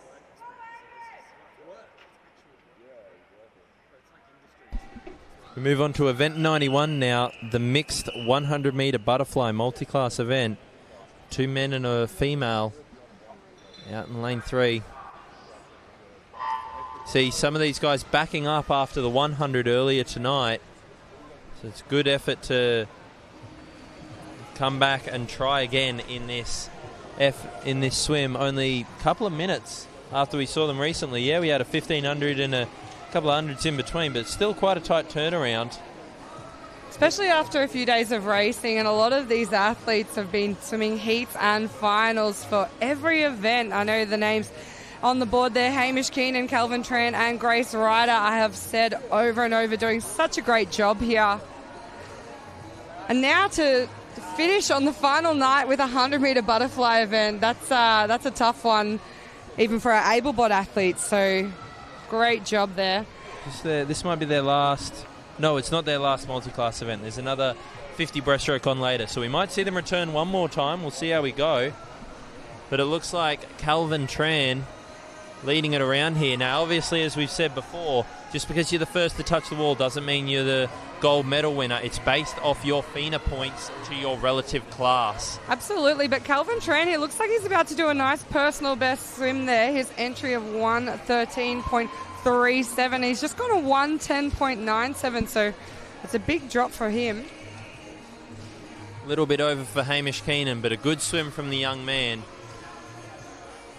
And we are just waiting for Grace Ryder to come in, see if she can get under her time. She'll be a little bit over it, but the 16-year-old from Ivanhoe Swimming, good effort there from her. So we move on now to event number 94, skipping 92 and 93. That was the 11-year-olds this morning. So those 12, 13-year-olds back to a race again. In third place and winner of the bronze medal, India Condon of Surrey Park. Second and winner of the silver medal, Willa Rudolph of MLC Aquatic. And in first place, winner of the gold medal, Arika Endenko of Surrey Park, in the winning time of 17:58.05. Winners of the medals in the women's 14 to 15, 1500 freestyle. In third place, winner of the silver medal, Matilda Kerhart of Western Melbourne Propulsion. Second and winner of the silver medal, Olivia Toe of Nunawading. And in first place, winner of the gold medal, Ada Mayer of Western Aquatic Academy, in the winning time of 19:36.18. Winners of the medals in the women's 16 and over 1500 freestyle. In third place, winner of the bronze medal, Ruby Knott of Western Melbourne Propulsion. Second and winner of the silver medal, Taylor Watson of Yarra Plenty Waves. And in first place, winner of the gold medal, Mackenzie Hunter of MLC Aquatic, in the winning time of 17:17.85.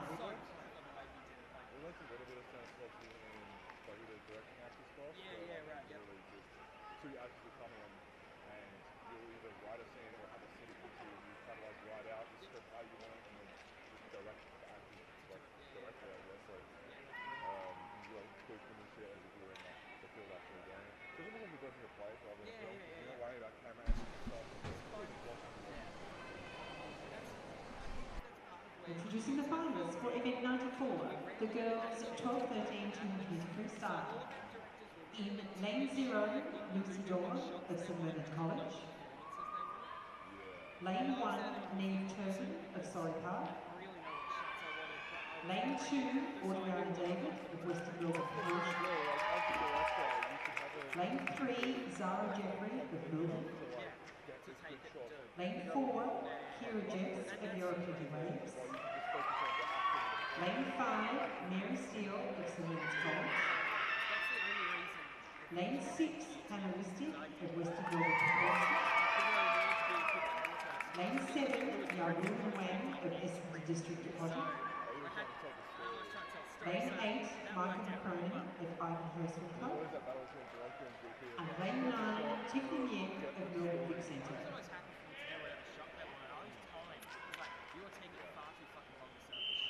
Then also you'd have a good assistant director to like fully do that for you, so you can just focus on, in an ideal world.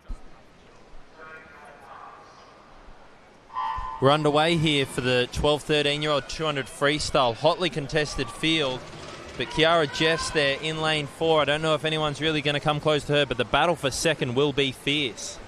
Yeah, Tiffany Miette out in lane 9. Great start and underwater there. So she was out leading early, but those girls in the middle are powering through. Kira's kick on her is always phenomenal. Look at that beautiful white water out the back there as she comes into the first turn. She's gone out pretty fast, only somewhere under that 30-second mark, 29.72.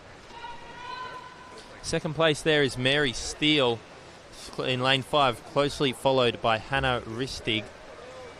And got a solid swim here. I think she'll be trying to get under that 2:06 barrier. Now, obviously, you need to start yourself under the 30-second, but then maintain 32s or better for the rest of the race. So we'll see what she can hold here. Battle for second is quite fierce. Even out to lane 7 is still in it.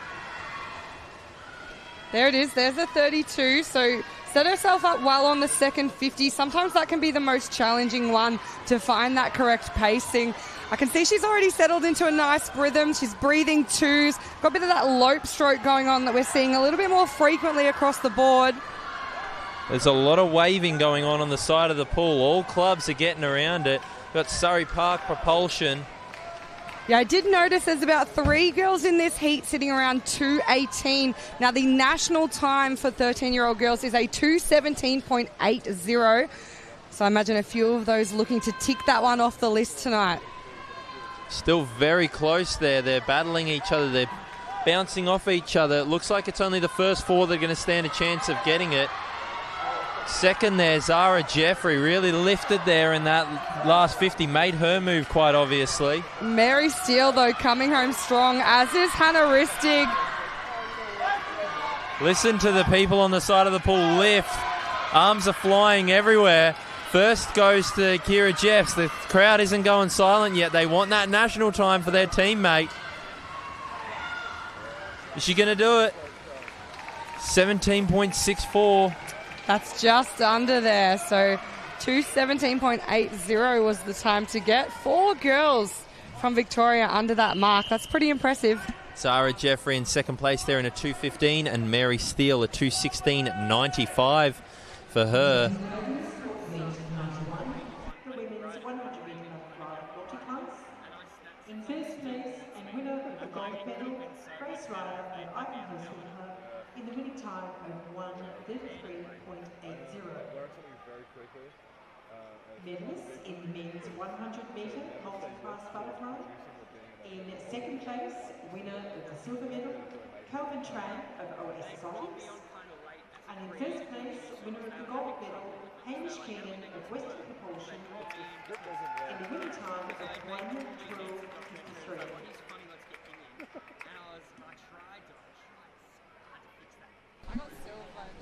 Introducing the finalists for event 95. The boys 12-13 200-metre freestyle. In lane 0, Jordan Silver of Bilbon.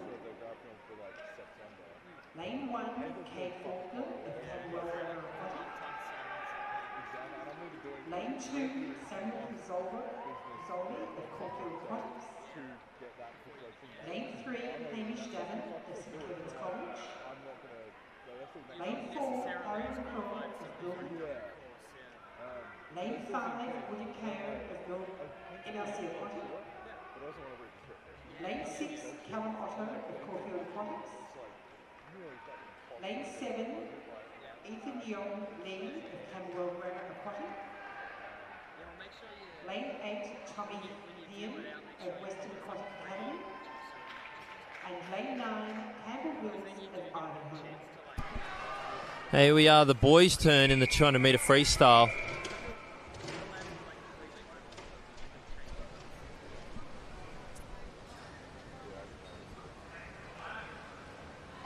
Now, anyone watching this morning would have known that I was absolutely freaking out with how beautiful Harry McCraw's freestyle stroke is. Look at that thing. Just places his hands in the water so delicately. It's only going to get better as the race goes on. I thought he looked really nice in his last 50 more than anything. Had a big 2-second PB this morning to get himself into lane 4 for tonight. But William Chow with the faster PB. So we'll see how that race pans out. Yeah, 100%. We saw Harry in the 100 backstroke just before swim that build swim, so he actually went out nice and softly and then really increased his rating and brought it home strong. And if he can do that again tonight in this freestyle, it's going to be a lovely, lovely swim here, as he's already got about a body length on the boys in the field at 75. Look at how clean that stroke is. And just like Kiara Jeffs in the previous heat, only one under 30 seconds for that first 50. Dropped a 28 though. He's going to be absolutely flying through this turn. Needs a nice, comfortable turn and build into this last 100, and let's see what he can do. Just over that 1 minute mark, William Chow in second place, 102.76, and third go to Hamish Davin, 103.87. So it's the middle lanes that are broken away here. Look like they're going to take gold, silver, and bronze. We'll see what the minor placings can do and how close they can get to their respective national times, and a good PB for them, hopefully. Yeah, I'm loving watching what's happening in lane 6 and 7 here. Callum Otto and Ethan Lee. They're breathing towards each other and going about stroke for stroke down this third 50. That's always so great from our junior athletes, being so competitive. The boys come into our final 50 now. I love Callum Otto because he is a tiny frame and he tries so hard. Absolute love the way he swims. He's so much smaller than most of his competitors, but look, he's up there. He's in fourth position. He's pushing the pace. Really coming up on third position here. Lane Hamish 4 and 5 Davin are better runaway. watch out, because Callum Otto is storming home. He might just run out of pool, but Harry McCraw is going to take out that 200 freestyle there. 204.45. William in second at 206.73. And Hamish hangs on for third, 210.67. Dropping 6 seconds off of his time from his entry time, Harry McCraw there. So well done to the young lad. Presenting the members for event 94, to girls 12-13 200-metre freestyle. In third place and winner of the bronze medal, Mary Steele of St Leonard's College. Second and winner of the silver medal, Zara Jeffrey of Melbourne. And in first place, winner of the gold medal, Kira Jeffs of Yarra Plenty Waves, in the winning time of 2:09.04.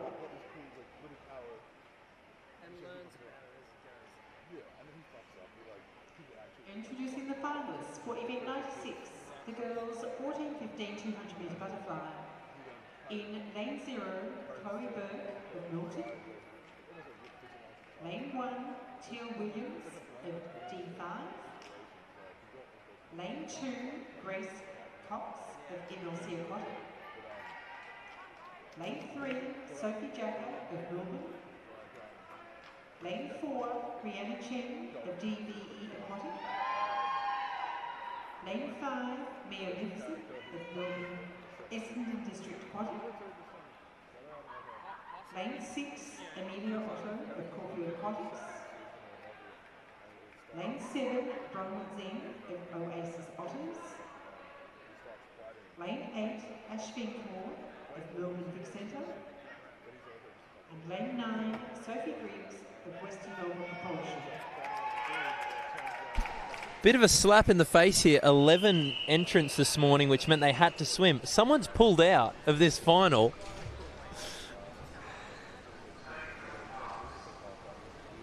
Congratulations to Sophie Griggs, who's now swimming in the final. It's a blessing and a curse, I think, sometimes. In a 200 It's a fly. curse. You don't want to swim the heats of the 200 butterfly. I like to swim a heat of a 200 fly. It lets you know how you're feeling, where you can improve. You want to know the worst thing that ever happened to me? I'm sorry I'm going to make this tell a story about myself here, but it will be quick. We went to Tasmania for States one year. 11 of us entered. One kid turned up late, so we still had to swim the 400 IM heats. So he swam the heats. Guess what happened? Turned up late. They allowed him to swim. Got himself disqualified. I've seen that happen I was too furious. many times. But here we are now. Sophie Jacker out in lane 3. I believe she was one of the ones who pulled out of the 1500, obviously to focus on this 200 butterfly here. Second place there, Rihanna Chen, nice and tight and close in. And Mia Mifsud, 32.99 as well. All three girls dropping a 32. However, it looks like Rihanna Chen is putting a bit of a lead on the rest of the group now.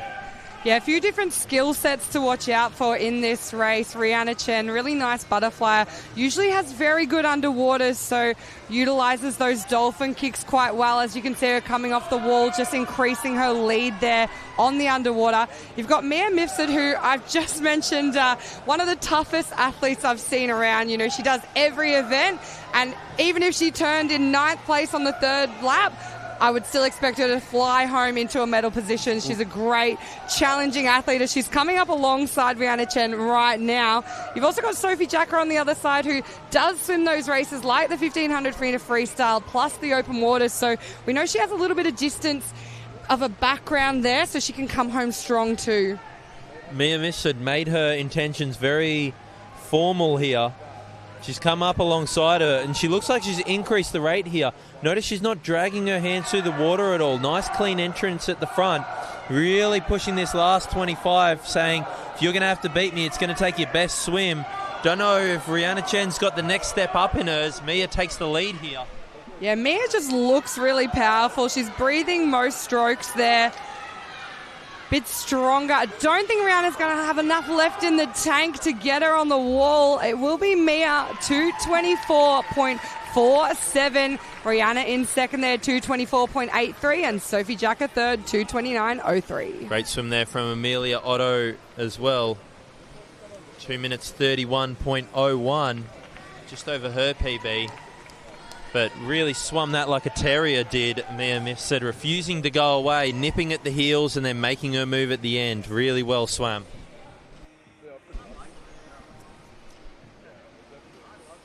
So we see Sophie Griggs here finish in basically the same time she did this morning. Consistency is key, as the coaches would say. Great swim from all the girls there.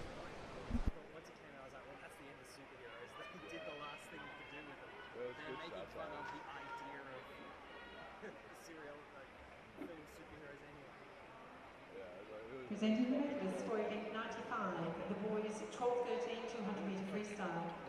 In 3rd place and the winner of the bronze medal, Hamish Davin of St Kevin's College. In 2nd place, winner of the silver medal, William Kao of MLC Aquatic. And in 1st place, winner of the gold medal, Harry McCraw of Melbourne, in the winning time of 2:04.45.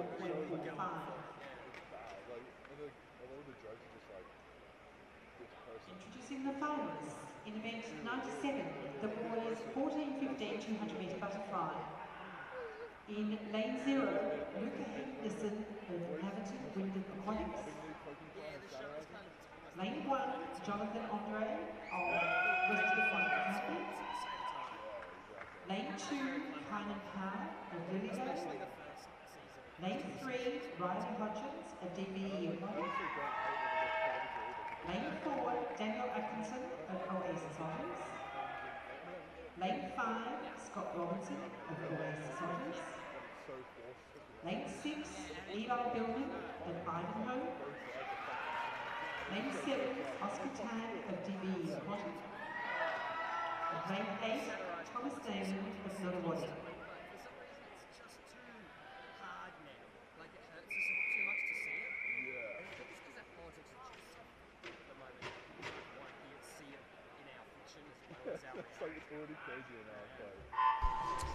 Alrighty, it's the boys' turn now for the 14, 15 years 200 metre butterfly. Training partners in the centre of the pool there, both the boys from Oasis Otters. Eli Billman with a start from the gods there out in lane 6. He was flying off the start. Hopefully he doesn't waste too much of his energy early. It was a very long underwater as well. We don't often see, and particularly in these younger age groups, in an event like a 200 fly, athletes utilising that whole 15 underwater. Now, I mentioned it before in the women's, but I'm pretty certain there were 11 entrants in the men. Obviously, you need 10 to go through to a straight final. We've only got 9 that have turned up here tonight. So this could have been another straight final. They're forcing these kids to do these 200 butterflies. My word, takes me back to when Georgia Langford, a bit of an old name in swimming, but the timing didn't start one day for her after a 200 fly. Had an asthma attack when they forced her to do it for a second time. Hopefully these kids are going to be fine, but the two Oasis Otters boys, first and second here through the 200-metre mark. I think those 11th seeded athletes are paid actors by the coaches to make their swimmers swim again. They must be. That's the only form of hell that I can think to make their decisions reasonable. Third place there for Riley Hodgins, closely followed by Eli Billman. Bit of a drop off to the guys behind, but Scott Robinson in 5. He took it out strong and he's holding on down this third 50. We'll see if the boys can attack on the final leg. There's not a lot separating third and fourth here. So definitely medals on the line. Big opportunity to come home strong when other people start to really feel that pain in the final legs of this 200 fly. Scott Robinson, as the one of the main 14-year-olds in this group, really wants to throw down and show the 15-year-olds how it's done. Says this will be my age group for the next 2 years. Looks like he's going to take them away it out. So there's not 11 people that enter next year, maybe. Yeah, hopefully. But beautiful swim from him, 2:14.10. Second's going to go to his teammate. Oh, that was close. He took the extra stroke. Mistimed that finish there. Almost cost him. But luckily he gets on the wall just ahead of Riley Hodgins. And in fourth place there, Eli Billman. Great swim from all the boys in this race. We see the final finish here. Luca Henderson in ninth place, 2:33.33.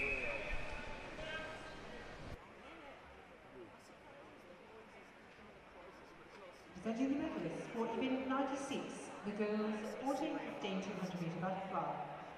In third place and winner of the bronze medal, Sophie Jagger of Melbourne. Second and winner of the silver medal, Rihanna Chen of DVE Aquatic. And in first place, winner of the gold medal, Mia Lipson of Essendon District Aquatic, in the winning time of 2:24.47.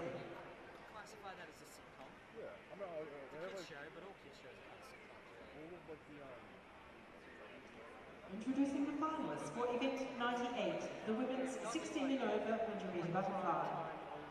In lane 0, Clara Seidel of Melbourne.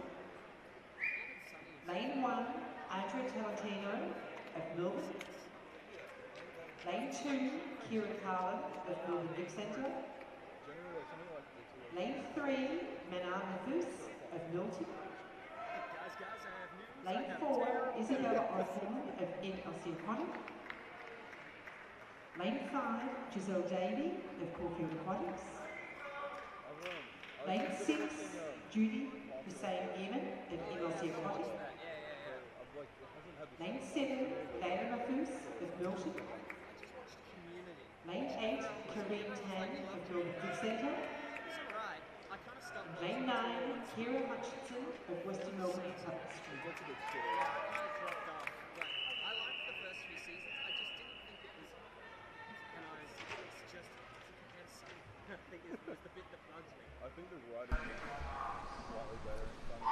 After a dominant heat swim this morning, a little bit slow off the blocks, but Isabella Osborne coming back for the final tonight. Great start from Gazelle Davey out there in lane 5, and also from lane 9, Chiara Hutchinson. Yeah, I think it's going to be a great race from the girls in the centre of the pool. Giselle off to a better start, but Izzy super strong butterflyer. Oh, so close to breaking that 100 mark in this 100 fly event. We see her, she gets nice and high in the water. Gets her shoulders a long way out to the point her hands are almost pointing down. Sel Davey, 28.48. Really strong start from her. Isabella Osborne, 29.02 in second.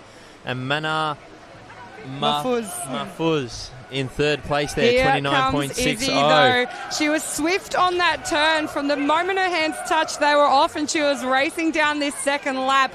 Those 200 flies she's been doing of late really starting to make her fitness shine here. She's got a little bit of an advantage into that wall on Giselle, and she's going to get there. 101.63. Giselle in second, 102.22, and Manar finishes there in third, 104.66.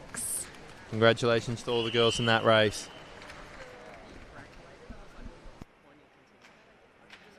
Presenting the medals for event 97, the boys 14, 15, 200 metre butterfly. In third place and winner of the bronze medal, Riley Hodgins of DVE Aquatic. Second and winner of the silver medal, Daniel Atkinson of Oasis Otters. And in first place, winner of the gold medal, Scott Robinson of Oasis Otters, in the winning time of 2:14.10.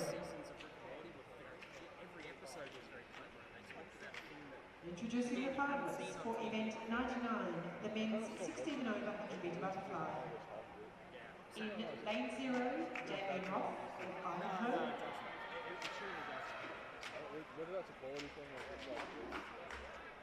Lane 1, Andrew Ryan of Corfield Province. Lane 2, Jack Gibson of NLC Cotton.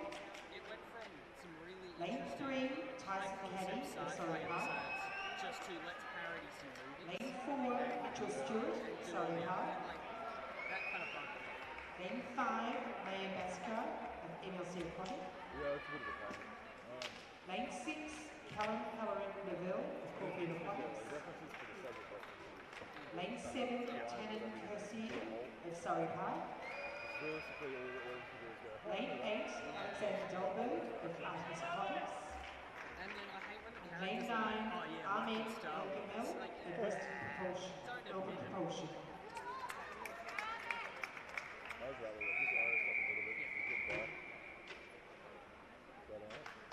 Here we go, a lot of Surrey Park being shown in this heat here. Yeah, I saw the teammates give each other a bit of a fist bump before the start. Here we are underway. Great start there from lane 6. Callum Halloran-Lavelle. Yeah, Cal does like an underwater, and he always goes out very, very quickly. The question is whether or not he can hang on in that second lap of this 100 fly. It's can he scare them away enough in that first 50 to have him squabbling for the lower placings? Look at that, 25.88, super strong first 50. Next closest is Tannen in lane 7, next to him 26.6 and 26.7 for Mitchell Stewart there in lane 4. He's holding on so far with 25 to go. Yeah, he's actually looking great here. We're not seeing the piano drop on his back yet, keeping that power through. So he's got a fair lead. I don't think anyone's going to be able to catch him. The Surrey Park boys are making up a little bit of ground, but it will be Cal on the wall there. Beautiful swim. 55.63. Mitchell Stewart sneaks on in front of Tannen there for second, 56.71, 56.84. Nice comeback there. Under 30 seconds for that last 50 from first and second, lane 6 and lane 4. So congratulations to those lads. The women's 16 and over 100 metre butterfly. In third place and winner of the bronze medal, Manar Mahfouz of Milton. Second and winner of the silver medal, Giselle Davey of Corfield Aquatics. And in first place, winner of the gold medal, Isabella Osborne of MLC Aquatic, in the winning time of 1:01.63.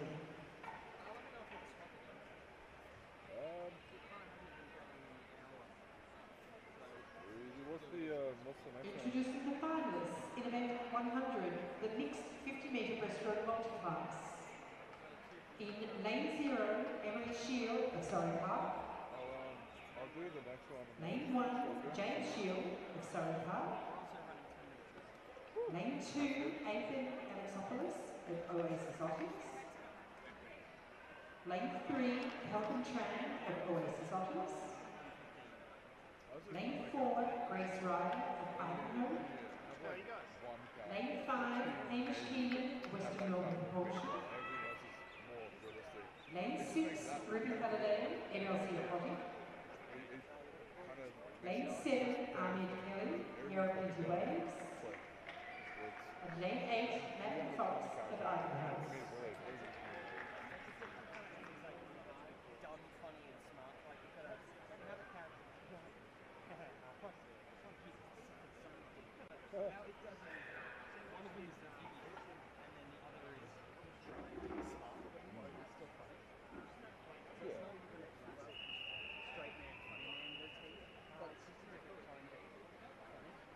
I think that's okay as well because it's a comedy show.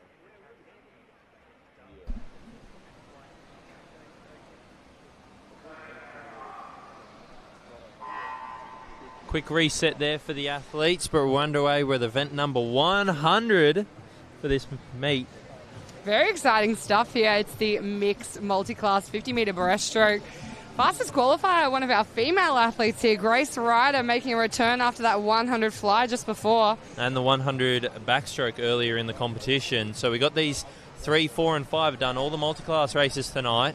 Backing up, backing up, backing up. Backing up the best, though, looks to be Hamish Keenan in 5. He is charging through this 50. Super sprinty stroke, keeping that rating up nice and high. As it comes down to touch, watch for that time, 40.47. Looks like a small PB for him. It's a nice drop there. Kelvin Tran in second, 42.42. Grace Ryder hits that wall in third, 43.15. We do wait for all of these athletes to finish, though, to compare their times to their point scores for their individual category world records.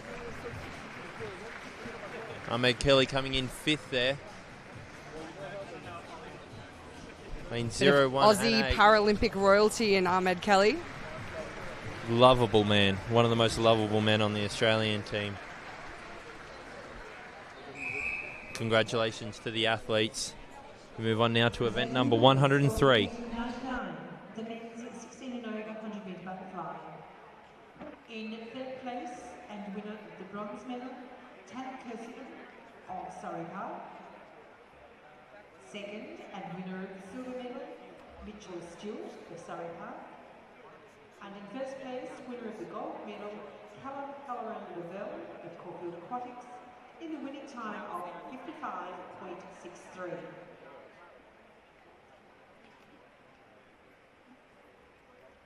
Introducing the finalists for event 103, the girls 12-13 200 metre butterfly. In lane 2, Jess Frater of Nobody. Lane 3, Taylor Miller of Wimbledon. Lane 4, Eddie Mesher of Caulfield Aquatics. Lane 5, Ariana Major of Melbourne. Lane 6, Madeline Regaldo Jones of Surrey Park. And lane 7, Millie Charlton of Ivanhoe Power.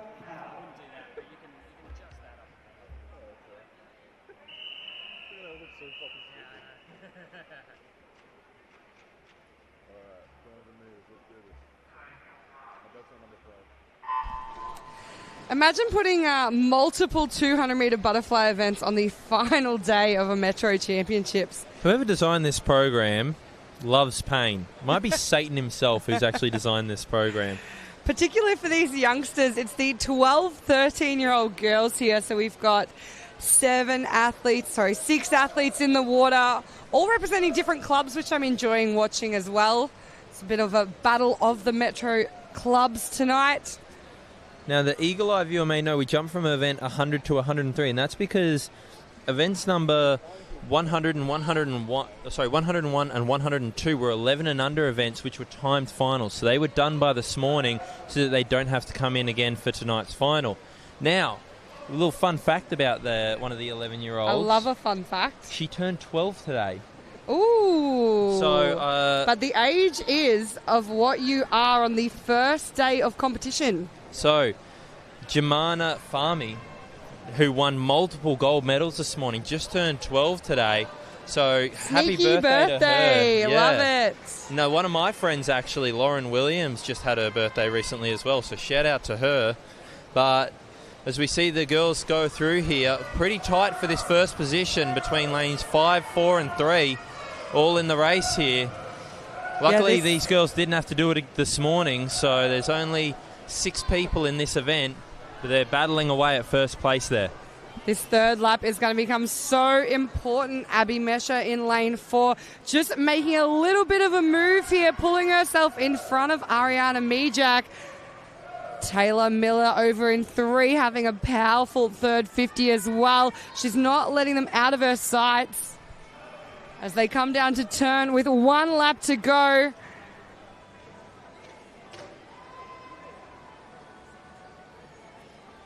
This final 50 often feels like it's about 100 metres in itself.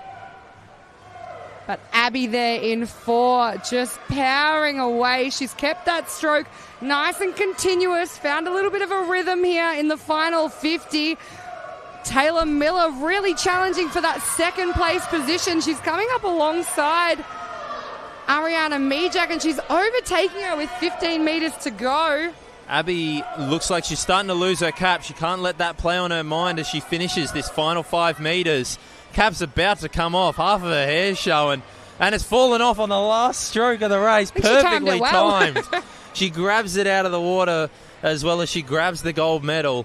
2:38.67. Second place goes to Taylor Miller from lane 3. And third place, Ariana, unfortunately falling away a little bit in that back 100.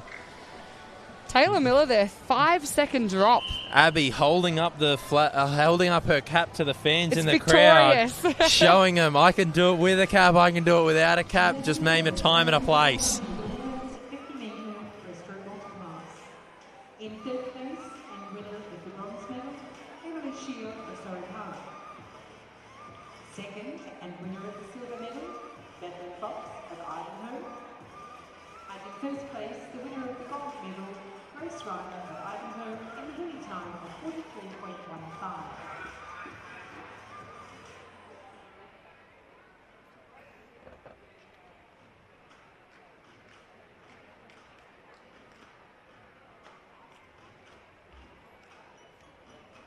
Presenting the medalists in the men's 50-metre breaststroke multiclass. In third place, Kelvin Tran of Oasis Office. Second and winner of the silver medal, Hamish Keenan of Western Melbourne Propulsion. And in first place, winner of the gold medal, Ahmed Kelly of European Wales, and the winning time of 58.41.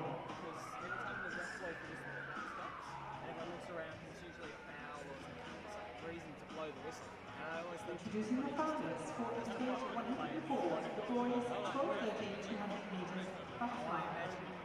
In lane 1, Oliver Sealy of Flyers.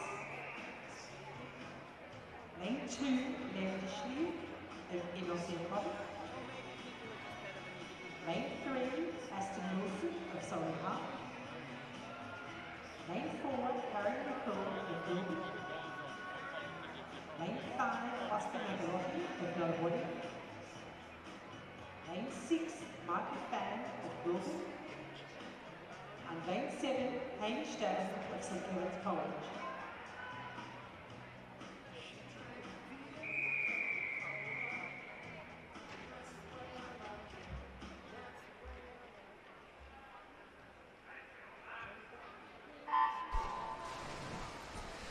Boys underway now, 12-13 years, 200 metre butterfly. Once again, just a straight final in this one this evening. 7 athletes in the water. Harry McCraw having another crack from lane 4. And he looks just as good. Young players out there, old players out there. Look at the body position on the man. He gets his hips nice and high out of the water on every second kick. Such an efficient way of swimming, just flows through the water. Come down to the first turn here. Gets the elbow nice and high on the turn. Underwater for about 3 or 4 kicks by the looks of it, if I had to guess. Out in 30.51. Hopefully he can just hold on to this back end. Don't want to spend too much energy early. It's got to be nice and efficient, easy speed to start off with. Absolutely. Something these coaches will be working with their athletes on, being able to go out fast but not over stroke rate and use up all their energy when you still have 3 laps left to go after that initial 50. He comes down here. He's put a sizable gap between him and the rest of the field. Second place looks like Oscar Magalotti, and in third place we've got Aston Wilson. Yeah, very close at the moment though between Oscar and Aston, both turning in that 1:10 mark. Second half of this race, going to be a nice challenge between the two of them for who can get on the podium in second, because I don't know if anyone's going to catch Harry McCraw, although in saying that, the last time I said that, he had a bit of a stutter, took on some water and actually stopped in the middle of the race, so I better not jinx it. Better not jinx it twice Don't here. put the commentator's curse on him, please. This is my favourite racer of this meet. Do not do that to him. That turn looked very sluggish, got his shoulders really high out of the water, nowhere near as efficient as his previous one. But he's so far ahead, it's not looking like it's going to matter. It's going to be him versus the clock. If he can come back here in a 36 or faster, he will do a nice little PB. Once again, very similar splits over there for Oscar and Aston. However, it looks like Oscar's pulled away just a little bit. The boy from Nunna showing a bit of speed here. Yeah, Oscar just powering down this last 50. He's kind of lifted his rate a bit. Really keeping it strong as they come under the flags for Harry. He's on the wall, 2:15.16. Oh, he was just saving up. Comes back in a 34. He's absolutely buggered after his 200 free earlier, where he took 6 seconds off his PB. He's taken another second and a half. Actually, the man can't be stopped. 0.7, 0.8 of a second off his PB. So great effort from him. Oscar Magalotti finished doing enough to finish second, just holding off Aston Wilson, who finished nice and fast there in a bit of a faster time than his third 50. So he was saving up a bit. Wonder if he could have had a bit more in that third 50. Stayed with Oscar. But congratulations to the medal winners. And Hamish Davin out there in lane 7 by himself. No one in lane 6. We just wait for Lev and Oliver to finish here. And congratulations to the boys on that race. Some really, really great drops in time there as well. So tough swim, but a good swim for the boys. 103, the girls 12:13 200 metre butterfly. In third place and winner of the bronze medal, Ariana Major of Melbourne. In second place, winner of the silver medal, Taylor Miller of Milton. And in first place, winner of the gold medal, Abby Mesher of Caulfield Aquatics, in a winning time of 2:38.67.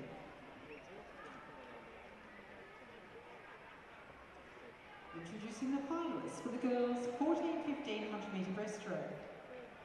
In lane 0, Yang Li of Western Aquatic Academy. Lane 1, Olivia Flight of Melbourne. Lane 2, Salia White of Melbourne. Lane 3, Grace Doby of Melbourne. Lane 4, Yaxi Lu of Surrey Park. Lane 5, Amelia Otto of Caulfield Aquatics. Lane 6, Annie Steele of St Leonard's College. Lane 7, Frances Bordville, Melbourne Vic Centre. Lane 8, Jasmine Hugh, Melbourne Vic Centre. Lane 9, Tadmai Murdoch, Western Aquatic Academy. But still, yeah, it was a good system. It looked good.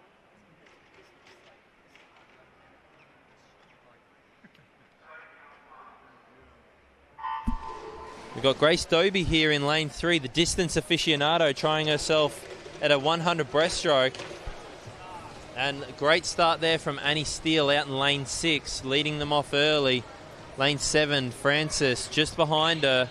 However, you'd expect the girls in lane 4 and 5 to start working their way through once the swim starts. Absolutely. Yuxi Lu looking super strong in the middle. Salia White also was rating up very fast in the first 25. She's got a bit of a lead on the far side of the pool. However, it looks like it might be the girl from Surrey Park here in lane 4 that takes it out. She does. Excellent swim speed, 35.09. Second place, Annie Steele, holding that pace off of the dive. See if she can hold it more off the turn. She's in second. Third place there, Salia White. And the crowd is getting very, very excited about this 14, 15 years 100 metre breaststroke. Annie Steele just sort of breathes towards that centre of the pool so she can definitely see where Yuxi Lu is in 4. Yuxi with the lead, but coming home super strong. Amelia Otto, look at that rate lift.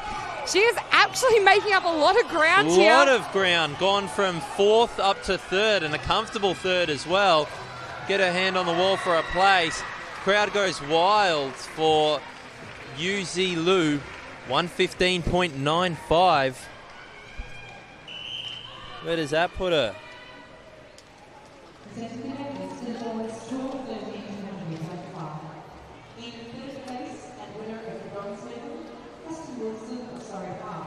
Taken 8 seconds off her PB from this morning. No wonder there was such a big cheer there. That makes a lot more sense now. Huge, huge improvements from our youngsters. In a winning time of 2:15.16. Introducing the finalists for the boys 14-1500 metre breaststroke. In lane 0, Xander Zaffarelli of Camberwell Grammar Aquatic. Lane 1, Jacob Chester of Surrey Park. Lane 2, Darcy Stewart of Surrey Park. Lane 3, Milo Dressel-de-Brun of Melbourne. Lane 4, Nikolai Machine of MLC Aquatic. Lane 5, Max Malone of Surrey Park.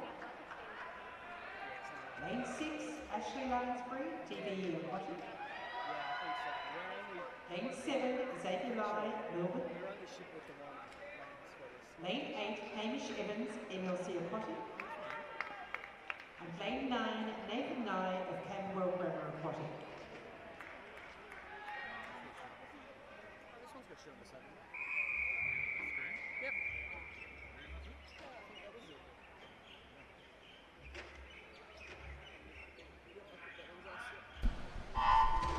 We were talking this morning about seeing if any of these boys could crack the 110 mark, and then 3 of them dropped under one down to 108. So these boys are flying this morning.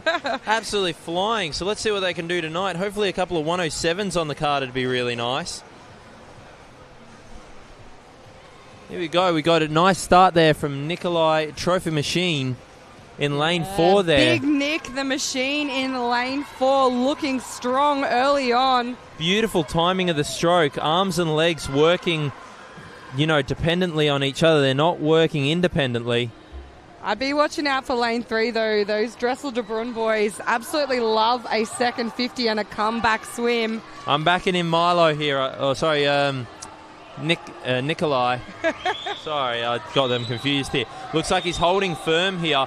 There's a bit of a line across the pool. The Surrey Park boys in lane 5 and 3, making sure that their names are well known.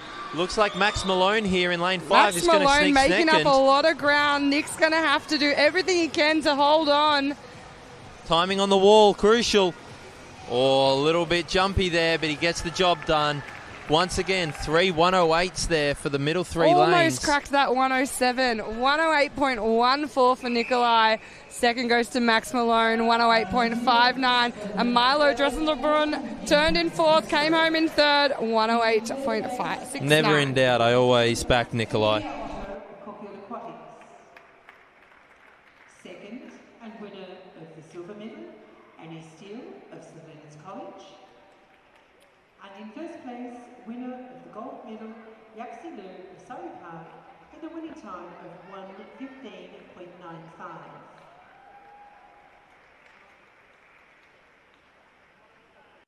Introducing the finalists for the women's 16 and over 100 metre breaststroke.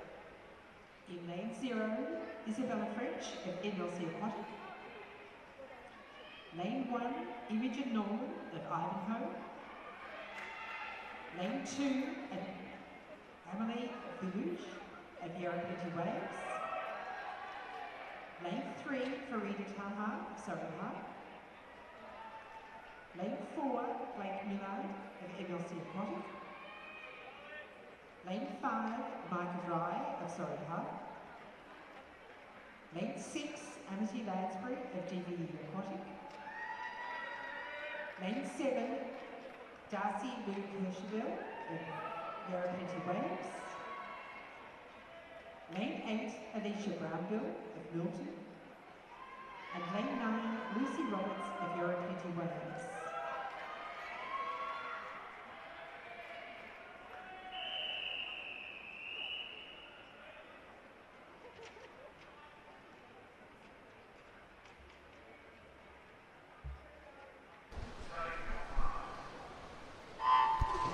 Big race here between lanes 4 and 5. Charlie Millard, as I've said every single time she's gotten in the pool, sister of Noah Millard, who I used to swim against quite a lot, and Micah Viraj. Yeah, Noah, the tallest person I've ever had to interview. My arm hurt from holding up the microphone to him. I'm taller. Haven't had to interview yet, are you? Oh, yeah, you haven't interviewed me. I'm holding my own microphone. Yeah. Thank you very much. I'm a strong, independent male. Anyway, back to the swimming. Into touch on that first 50 exactly the same time. We thought this would be a close race, and it's exactly how it's shaping up. Looks like Charlie got a better turn, though. They both turned in a 33.69. The race is well and cheerily on. Surrey Park whistling on the side of the pool. They want Micah to stand up, but Charlie's Charlie Absolutely looking gapped her really here. great here. She's actually pulling away by the looks of things. Increasing that lead. Farida Taha over in 3. The other girl from Surrey Park sitting in 3rd now. Here we go, under the final 5 metres. Normally I tell them to hold their breath. Kind of pointless in breaststroke. 1:11.35. Good the PB swift for her. time. Big smile. Michael Richards in there 2nd, and 3rd place for Frida Taha. Well swum by all the ladies in that race. For the boys, 14-1500 metre breaststroke. In 3rd place and winner of the bronze medal, Milo De Bruyne of Melbourne. 2nd and winner of the silver medal, Max Malone of Surrey Park. And in 1st place, winner of the gold medal, Nikolai Machine of MLC Aquatic in a winning time of 1:08.14.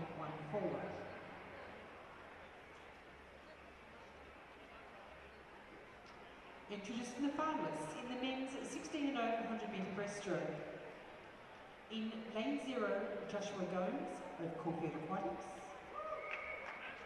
Lane 1, Thomas Dale of Furbank Aquastars. Lane 2, Lachlan Chan of Nullawaddy. Lane 3, Jacob Nemo of Caulfield Aquatics. Lane 4, Daniel Cave of Caulfield Aquatics.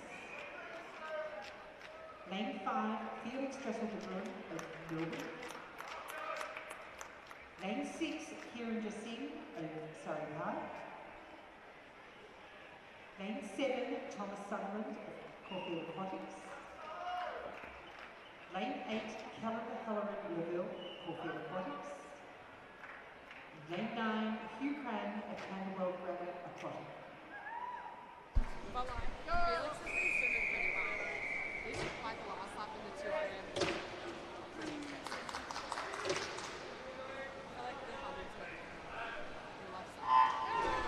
And we're underway with the final individual race of this competition. Then we move on to the fun little relays. Here we go, great start out there as we've come to expect from Callum in lane 8, but DC already up and away, making his mark on this race. Absolutely. One of the older athletes in this field, a little bit more experience in these race conditions. Here we are. Come down to the touch on the wall. Now, he tried to almost negative split this morning. Goes around in a 29.37. Obviously, he's not going to do that tonight. Kenny Monk giving him a surprise race plan each time he gets out there. At these Metro Championships, such a great opportunity to practice different ways of swimming an event. But geez, DC looking good here in lane 4. Look how smooth that stroke is. Lachlan Chan pushing the pace out there in lane 2 as well, but lane 7 can't be counted out either. Thomas Sutherland pushing it up against Kieran Sutherland and Felix Dressel-De Bruyne. Yeah, Nemo's holding on to 2nd there, I think. And Lockie Chan sneaks on for 3rd, so... Saw that coming a mile away. Jacob Nemo. I don't know how I almost screwed that up. Jacob Nemo. One of the easier names. Yeah, I know. The 2 boys from Caulfield Aquatic getting 1st and 2nd there, and the boy from Nunna just sliding his way onto the field. In 3rd place and winner of the bronze medal, Farida Taha of Surrey Park. 2nd and winner of the silver medal, Micah Fry of Surrey Park. And in 1st place, winner of the gold medal, Blake Millard of MLC Aquatic in the winning time of 1:11.35.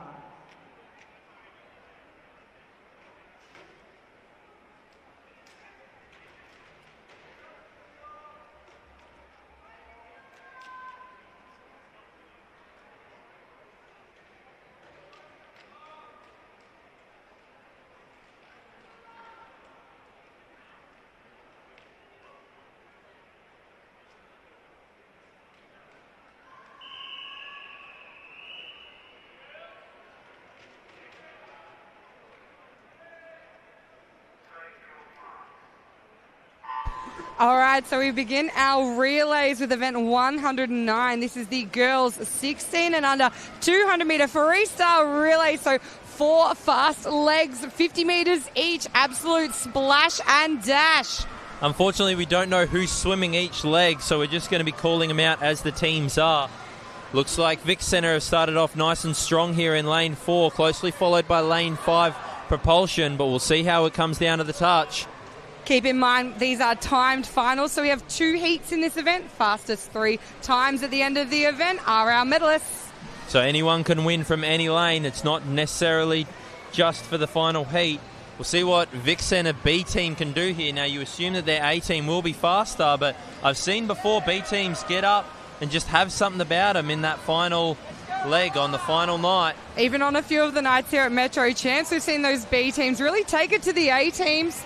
It's amazing what a bit of adrenaline can do. A lot of 28s on that board. Girls really hustling along there. Leaders really showing 28 is the standard if you want to get up and about in this swim. I'm assuming there could be a couple of 27s and even 26s in the next heat. We'll have to wait and find out. Propulsion making a bit of a move here, cutting down that Vic Centre lead. It's looking very close between those top 3 teams now. I almost think Propulsion might take the lead here. Very close. Vic Centre just holding on.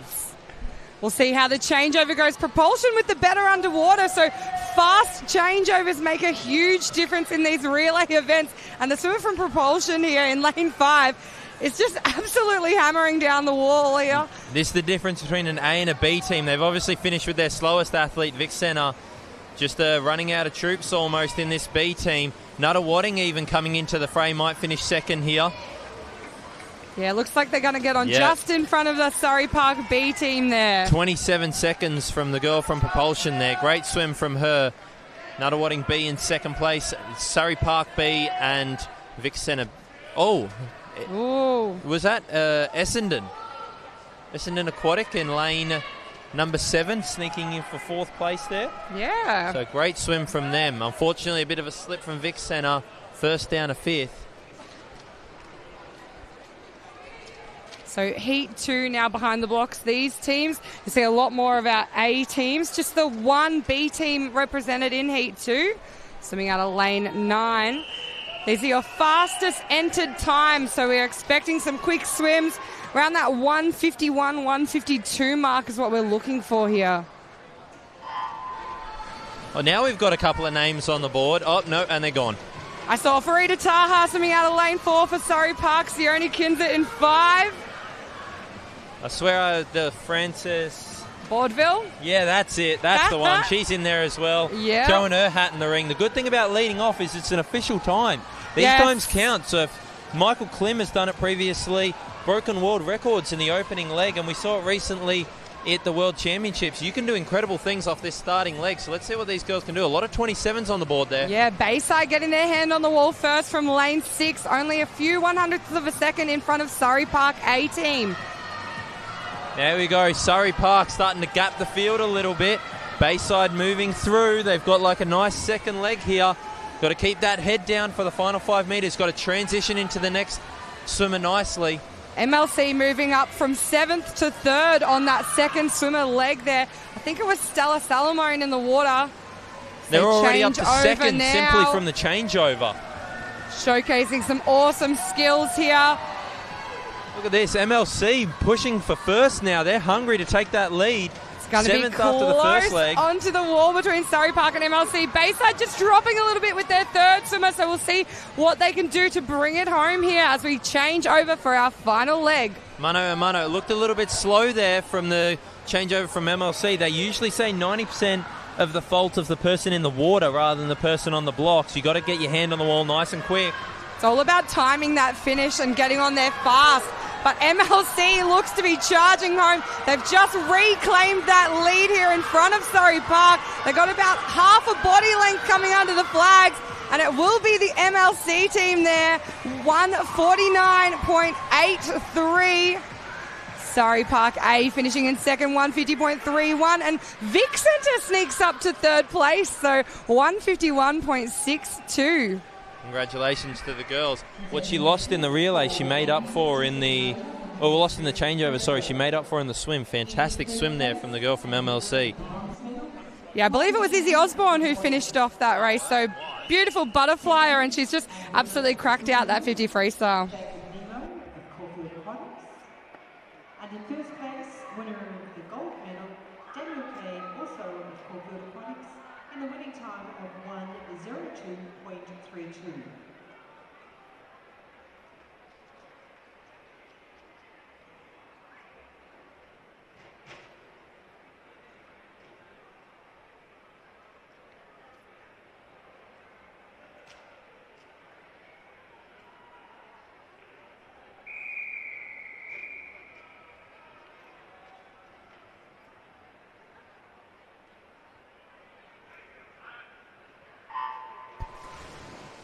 Alrighty, it's the boys' turn. 16 and under 200 metre freestyle relay. We've got 3 heats of boys. That's right, boys. Show up for each other. Turn up for the lads. The lads love a relay. We love a relay. There's a bit of competitive spirit in the air. Getting around each other. A bit of Isasus. Lane 6 here. Great start from him. Charging down the pool. 24.81 from heat 1. Oh, my word. Is that a female relay in lane 0? I think they might have missed their, since it's a timed final, they might throw their hat in the ring in the boys relay. They got to make sure that they don't fall too far behind, or else there's going to be a lot of ugly wash coming over from lane 2. Yeah, they might just be a little bit lucky that there's no team in lane 1 here. But now we've changed over. It is Ivanhoe Swim A team who are in the lead after their second athlete. Westbourne holding on to that second place spot with Ivanhoe Swim B team in third. So both teams from Ivanhoe here in heat 1 challenging each other. Their third swimmer, it actually looks like the B team's moving pretty quickly, making up some ground on the A team, boys. Flying through. After starting really well, it looks like Westbourne's dropped back a little bit. Girls over there in lane 0 also holding their own pretty well. They're not falling too far behind. Go the girls. Come on, boys. Show them something. The field's evening up a little bit here. Very even PLC charging down this last lap. Charging home. See you later. With a wet sail. Coming home. Westbourne redeeming themselves. Might come from the clouds to steal second here if they can get their hand on their wall. It's going to be close between the two teams from Ivanhoe and Westbourne. They finished 5th somehow. I think the board might not be working too well. I think the board's had a bit of a nightmare there. I think they finished 4th though. Wait, no. Oh, did the girls actually finish 2nd?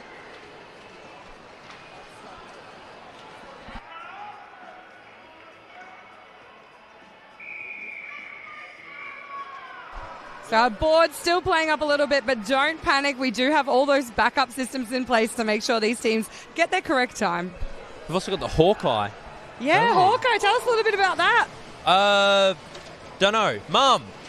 So Hawkeye is our camera system attached to the pool. It joins up with our timing, and we use the cameras to actually time the races, and we can see where everyone finishes. It takes out the human error of the individual timer behind the block. So if the pad doesn't work, it isn't on some parent who's been standing around 4 days wishing that they volunteering could go home. hours and hours and hours of their time listening to kids complain about not having enough food. Exactly. So it takes that guesswork out of it. It's a new system. You'll see some cameras on the roof, especially on the indoor pool. But yeah, very popular and new international feature here at the Melbourne Sports and Aquatic Centre. Very even race once again. Yeah, almost a straight line down the pool. MLCB maybe just a little bit narrowly ahead of the team from DVE in lane 7. Nice safe changeovers for most of those boys. It's a good underwater from MLC as well. Really push out that lead a bit. Looks like the team in lane 2 holding on to 2nd, but Surrey Park and Vic Centre are making a move now. Yeah, this third leg is proving to shape up the field to an interesting race for our final swimmer. A lot of pressure on that last athlete. Oh, especially when they all jump in together. I know that depending on what your team's tactics are, if you go from fastest to slowest, it's a lot of pressure looking over and seeing potentially a better swimmer than you and knowing you're the slowest in your team. You feel a little bit responsible. However, Surrey Park, yes. They're flying. MLC's just had a little look and seen them started to move a bit faster. They're fighting back. It's all going to come down to touch here. Stroke MLC? for stroke. Surrey Park get their hand on the wall first. 100ths of a second. Outstanding race there. Lane 2 coming in for 3rd position. 4th going to the team from DVE. But what a race. As we come into the final heat, Nunawading with the 2 of their teams here. Now listen to those slaps. I love the boys' relay events. I got asked earlier why they slapped themselves. Do you know the reason? So, it is meant to be to keep their muscles warm, get the blood circulating. So sending all those blood vessels, opening up your capillaries in your muscles to make sure that you are ready to go. But I honestly just think the louder you slap, the faster you swim. It's intimidation. Why do you think the haka is so cool? It's because you slap yourself the whole time. Obviously, there's a cultural reason behind it, but it's very intimidating.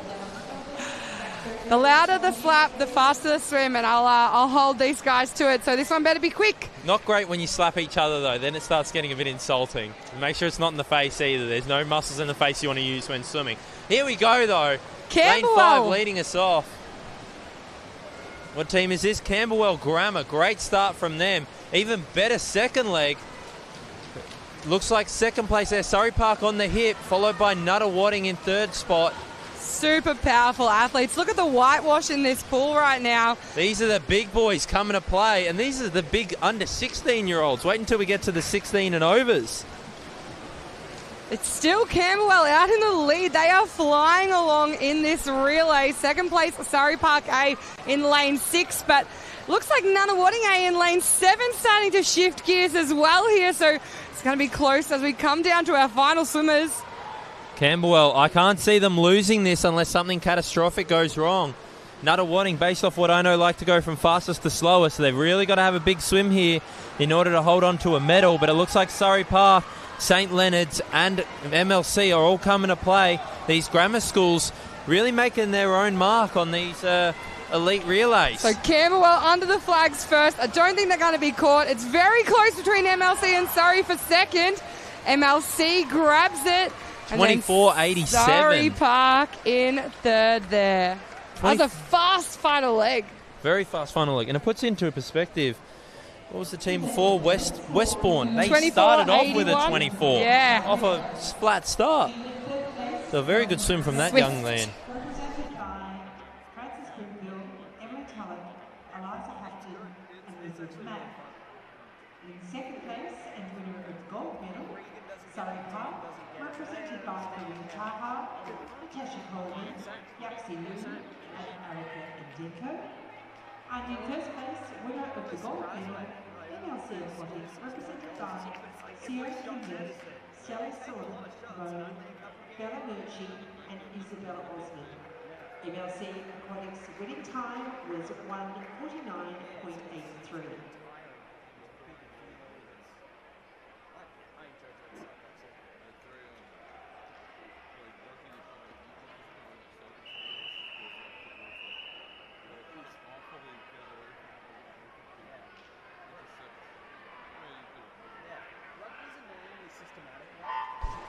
Alrighty, mixed relays. It's the mixed 200-metre freestyle relay. This means all ages, 2 male and 2 female athletes. What are the different kind of tactics that go into putting together a mixed relay team? Well, most of the time you actually want to start with your 2 male athletes because they get ahead of the wash. Unfortunately, if you have a female athlete stuck there a bit too far behind, swimming through unclean water, really dirty, wavy water, means that you're just going to be swimming really messy strokes. So usually on the international level, you see them start with the 2 males, follow up with the 2 females. But obviously we've got a bit of different tactics here. Lane 6 starting with a male, lane 4 and 3 starting with 2 females. However, lane 4 is now the only team to start have a male in the second leg. Yeah, so all these teams opting for different ways of racing this event. Also might be a little bit helpful for some of the ones who did start with their female athletes. So there are only 3 teams in the pool right now, so you're not going to get quite as much of that wake as you're trying to swim through. Our lead team, though, is that Camberwell A team. Behind them, a little bit of a gap. It's Swimland Swim Club, PLC A over in lane 3, just starting to move into that first position, but who knows what's going to happen here. Our leaders have a female, and then our second place team also have a female, but Swimland finishing with the male. We'll see how he goes. As it's a personal stake of pride when you're going up against the females as a male. I know that they only recently introduced this into world racing, and I only got the chance to swim in a couple of these, but you almost take it personally if you are chasing down someone and don't quite get them. So here's the lad from Swimland. Looks like he's going to catch lane 3, but not lane 4. So congratulations to Camberwell Grammar. I think it is. PLC Aquatic in second. No, he didn't catch him. And in third place, Swimland.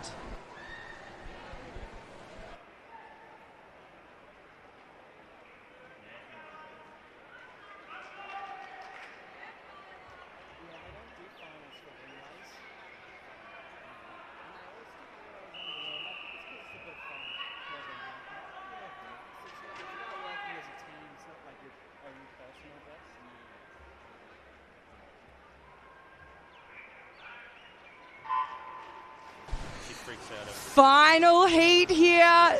It's a fast-paced race. Some good starts from the outside lanes. There was the team from Nunawading B that came up probably in front there. Also on the other side of the pool, MLCA was up and racing quickly. There are a couple of girls in as well in this first leg. Definitely not disgracing themselves. Here we go here. Great start from lane number 3. Surrey Park B team leading them out. This is exactly what we spoke about. Those B teams coming up in these high-octane events and just absolutely taking over.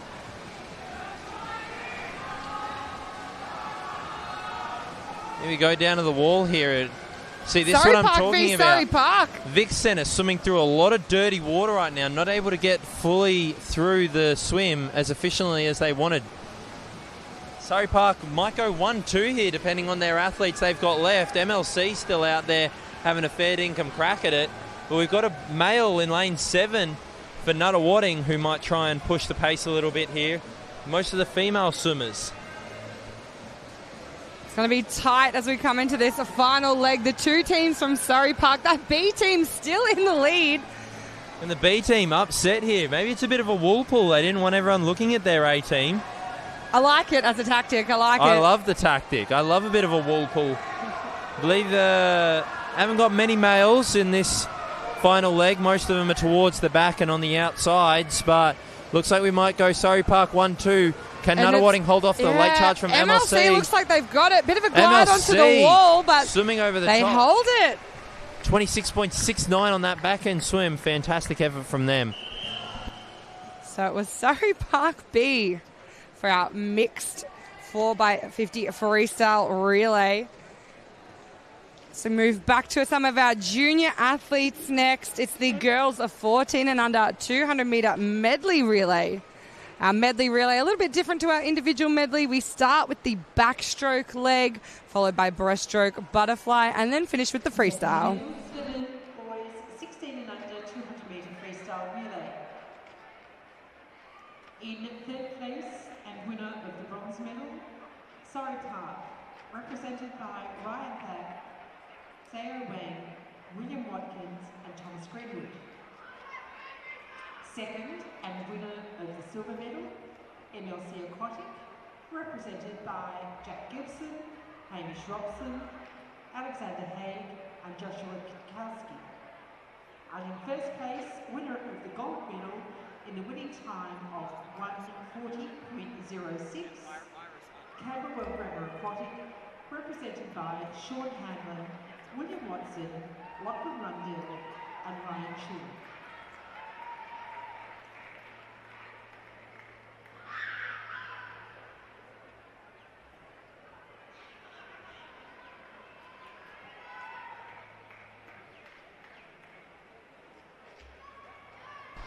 Girls behind the blocks ready to go here. We do have 3 heats in this event. So in the water now, heat 1.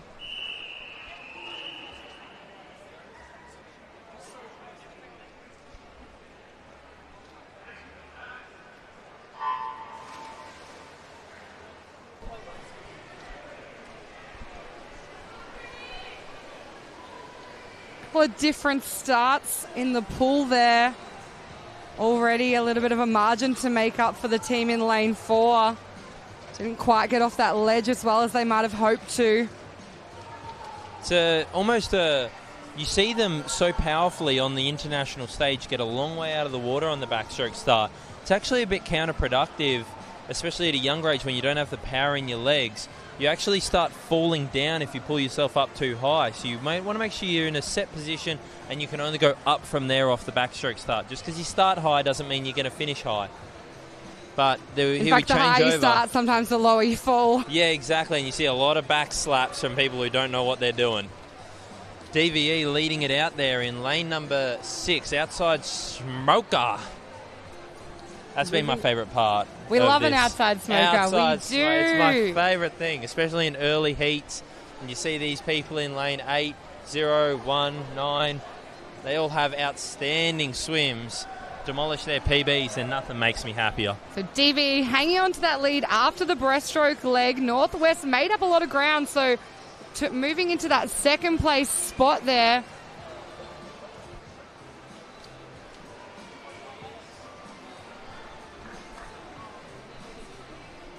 Got some nice butterfly going on here. A little bit jumpy from the girl in DVE and also from the girl in Northwest Aquatic.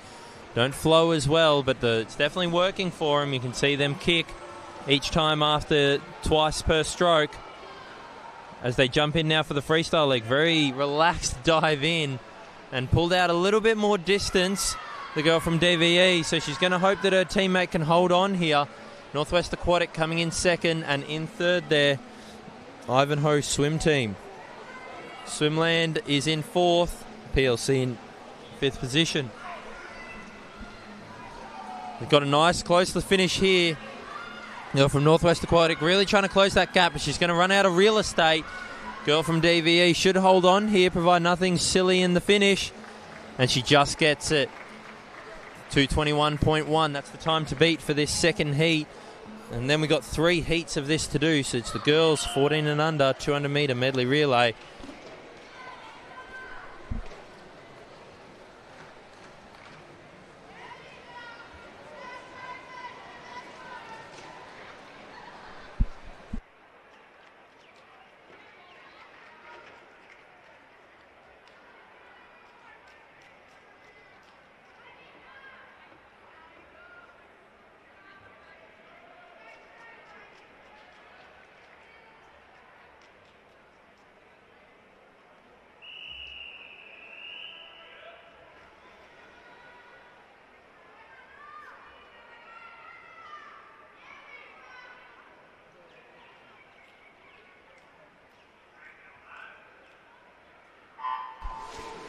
Heat 2 in the water now. We start to see a few more of those A teams. Still a couple of the B teams floating around. Good start from the team in lane 8, EDA, as well as MVCB over in lane 3. Something I'm not used to swimming. Both teams from Nuttawading, neither of them in the fastest heat. That's my bit of bias coming out, but obviously not good enough to get into that eighth. The fastest heat, where obviously all the big players are going to be swinging around and hopefully providing some very good times. Lane 5 going to be leading us off here, Caulfield Grammar. Yeah, a lot of our Nuttawading swimmers over in Tasmania at the moment competing at their state championships. And many in Thredbo as well. Camp. Man, you know the all the places. team all over the place. And another couple. Including Coach Rach in hospital at the moment. Did her knee here yesterday. What? Yeah. I was wondering where she was. I was talking to her on Saturday. She blown her knee out. She has, unfortunately. Oh, no. Poor thing. Was it here? It was here. Oh, dear. Absolute shocker. Definitely not the way you want to sort of end your weekend. As we move through into our butterfly swimmers, leading us around is the team from Caulfield there in lane 5. Not too far behind, lane 8, Essendon Aquatic B team having a nice swim. Smoker! I think Elliot paid off a few of these teams to go a bit faster for the outside lanes just so he could say that. Oh, it's so good to see. I love someone from lane 8 pushing the pace. Looks like the butterfly from Nuttawading has made up a bit of ground, though. Unfortunately, Essendon falling back a bit in the standings, but really comfortable lead now for Caulfield. Nuttawading into second, Essendon down to third, Propulsion in fourth, and Vic Centre B in fifth. It's a nice freestyle leg from the swimmer in lane 5 representing Caulfield. There you go. Insurmountable lead for first and second. Third place looks a little bit up for grabs between lane 9 and lane 3 from Vic Centre. It looks like Propulsion B gone from 4th. They're going to go up to 3rd here. Get 3rd place in this heat. See how competitive those times are lately in the next heat. 2 minutes and 12 seconds. We'll need to keep that in mind for the next heat. Yeah, so if these teams in the next heat add on any time, that time is going to be super competitive. Our centre lanes entered around that 2:08 mark, but it is day 3, so anything can happen here.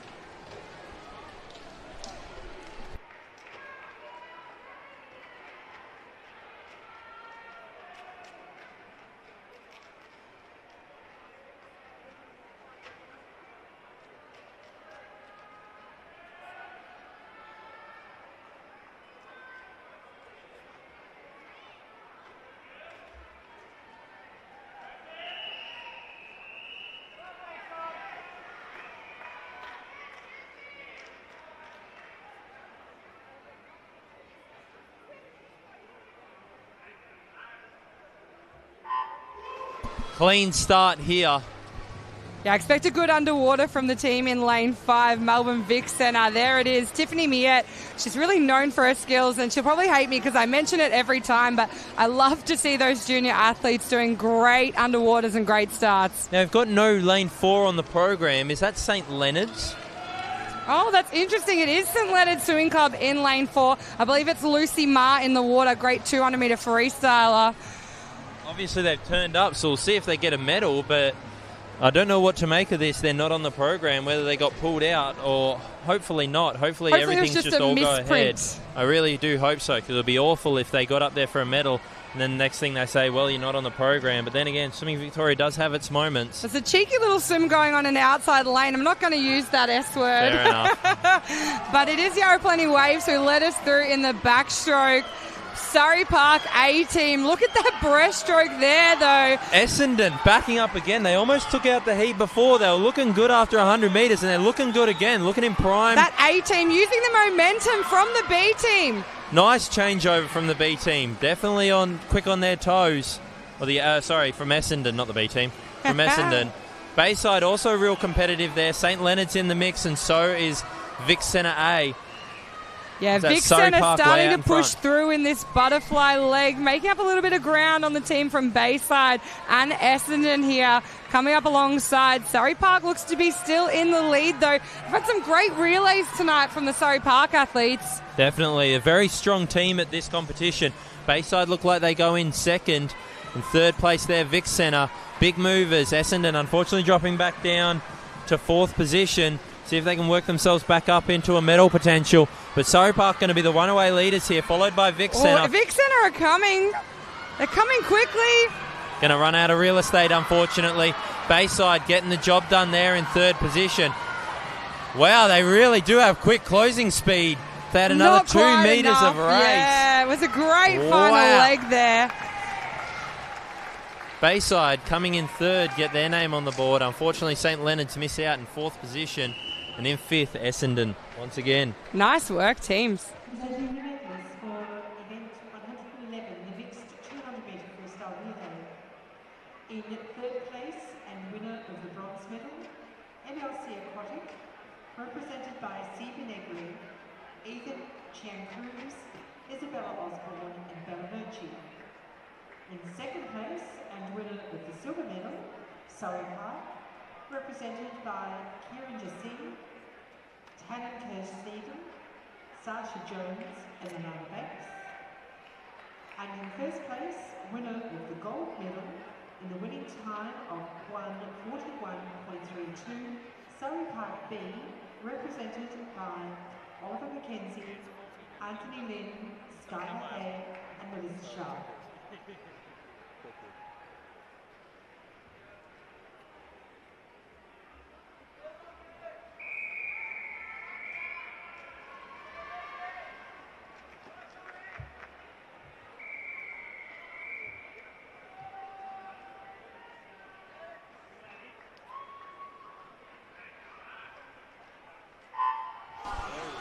All right, right, the boys 14 and under 4x50 medley relay, 2 heats. Heat 1 in the water, and it was the Skevs team out really quickly there. Lane 6 in that yellow cap coming up alongside PLC. So a couple of those school teams again showcasing their skills here. I wonder how popular they're going to be, because it looks like they've got strong relays. How much better they can get on the state championship stage over the next couple of years. Most of them new teams to this level of swimming. Typical way of doing it was you had a team that you swam for school, but then you went and did and almost outsourced it to like a team like Nuttawading, Surrey Park, Tiger Sharks, Vic Centre. Definitely provides a different opportunity for athletes, and particularly if you go to one of those more higher level schools, that ability to have a training pool right there on campus or around the corner, it's going to make all the difference when you're having to get up pretty early to make it to trainings. When you think about it, it's very smart, because it's what they do in Queensland. And that's what makes them so good. I feel their school programs are the best. Bond University, Griffith University, Southport. Like, these are schools. They're our biggest franchises in swimming, and they're schools. So obviously Victoria's just trying to follow in the footsteps there, and looks like it's very successful at this young age group. It's definitely starting to work. So speaking of schools, Caulfield now moving into that first place spot here from lane 5. Nice butterfly swim there. Got quite the lead as they come into their freestyler. In second, Surrey Park B gets their hands on just in front of the Skevs team. For those who don't speak Kalia and swim squads, that's the St. Kevin's team. I think everyone knows Skevs. Surely. Or at least everyone from Victoria would. I don't know how many international viewers we've got on. Put in the YouTube comments if you're watching internationally. I'd love to see. My uncle used to watch from Scotland. That's cool. So Caulfield first there, 205.34. Surrey Park B, 209.00. And St. Kev's there, 211.39. They wrap up Heat 1.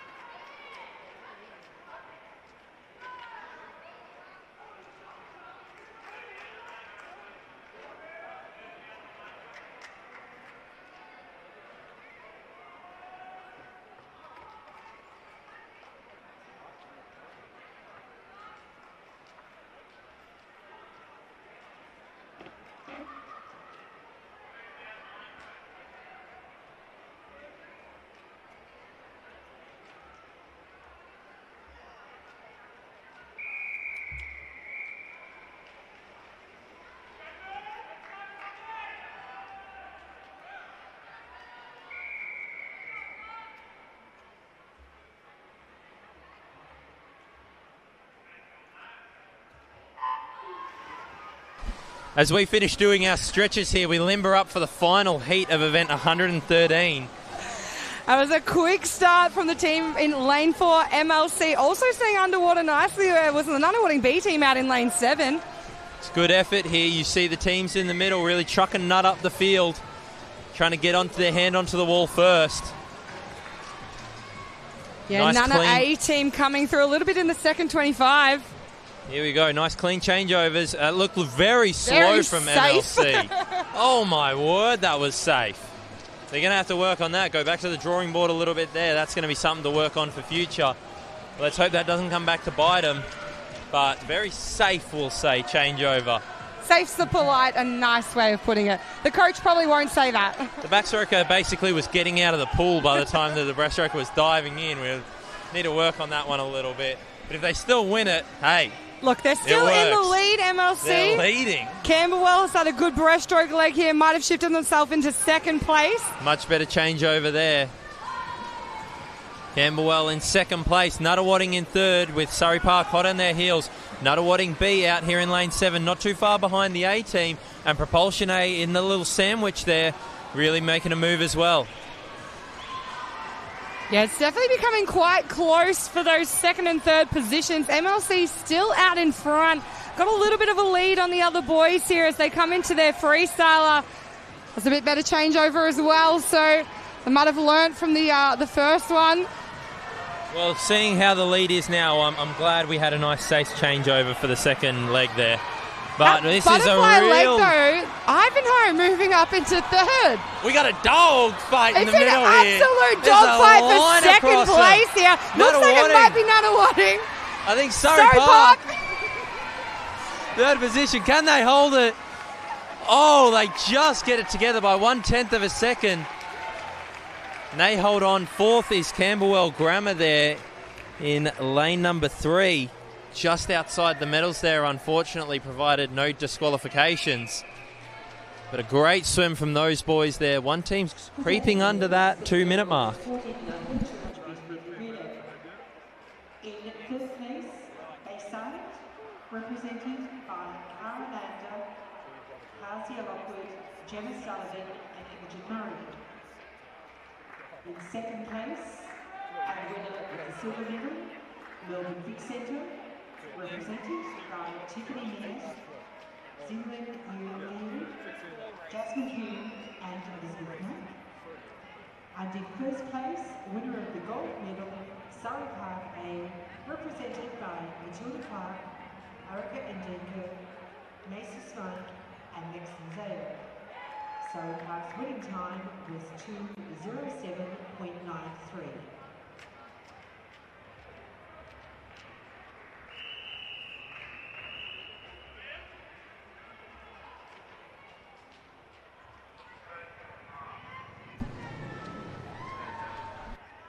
Nervous times. They're resetting the swimmers. There's a bit of noise behind the blocks. Just waiting for quiet before the start. Bit like being at the tennis.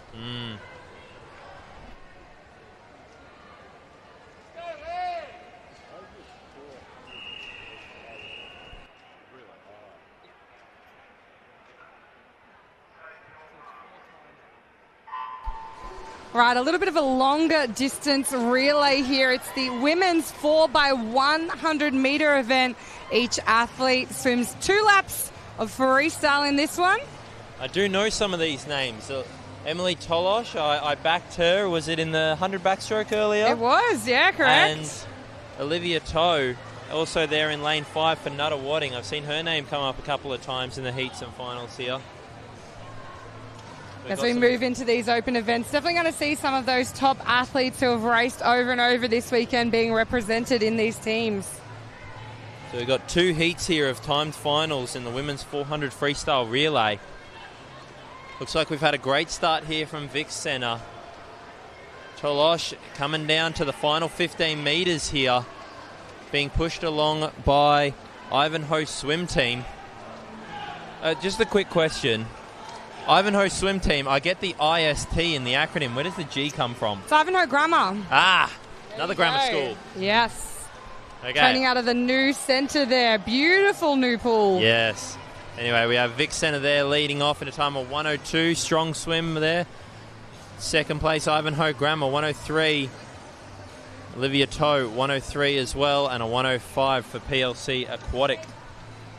So still very close after our first athletes raced. So we come down to turn on our second swimmer. Vic Centre maintaining that lead. Nunawading B in second. Ivanhoe in third and PLC fourth.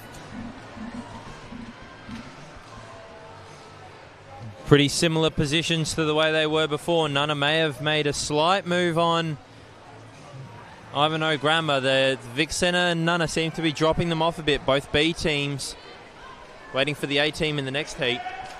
So move into our third swimmer. This is where a few of those strategies and tactics might start to show. It's all going to depend on the way you swam this. A few different ways of swimming relays. You can swim that fastest to slowest order. Some teams also like to put their fastest person right at the end. Give them a bit of adrenaline as they try and catch up potentially. Me personally, I always thought fastest and slowest is just the coaches being lazy. They order their athletes 1 to 8, 1 to 4 go in the relay in that order, 5 to 8 go in the relay in that order. I just thought it was lazy, you know what I mean? I wanted to see a bit more passion, a bit more stuff it. Let's put our fastest swimmer second. What are you going to do about mix it up. What are you going to do about it?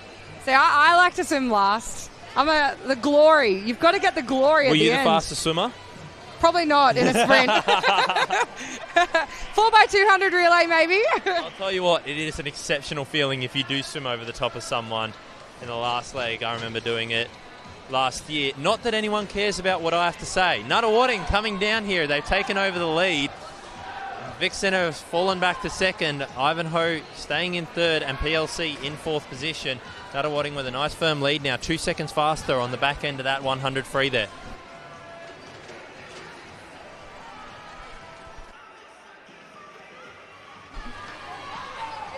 Here they go. The new swimmers in the water. You make sure you don't want to expend all that energy early. You do have that extra dive off the block. So you don't need to push this first 100 too quickly. You can afford to just relax a little bit, but not too much. It's still a 100, but make sure you're coming back quickly. Use that extra energy that you would have. That's where you want to be building up into the race.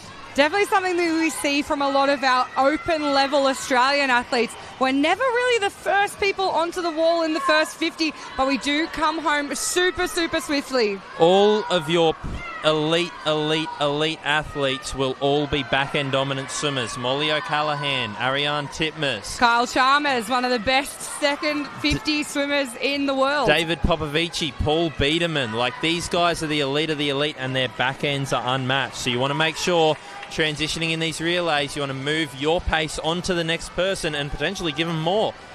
As we come down to the finish here of this first heat, Nuttawading B taking it out, 4:14. Vic Centre B in second, Ivanhoe Grammar in third, and PLC in fourth position there. All right, starting to heat up a little bit in here. Final heat of the girls.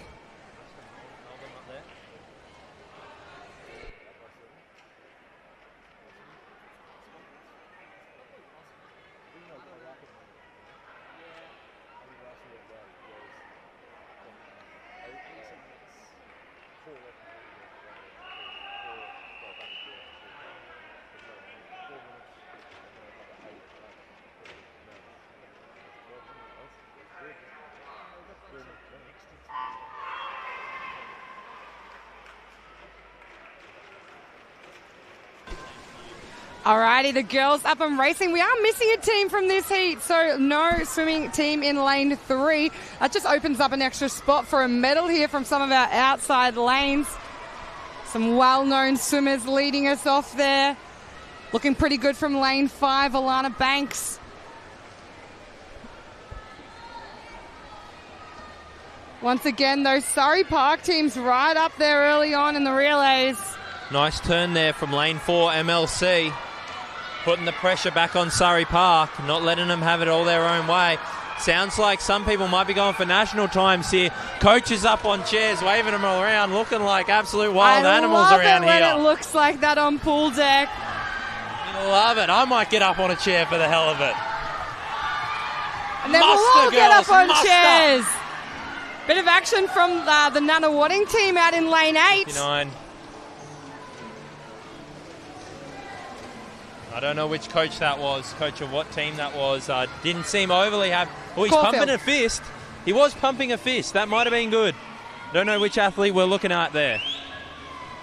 But Nuttawading in lane 8. I'm not going to say it yet. Still holding on. Lane 5, Surrey Park.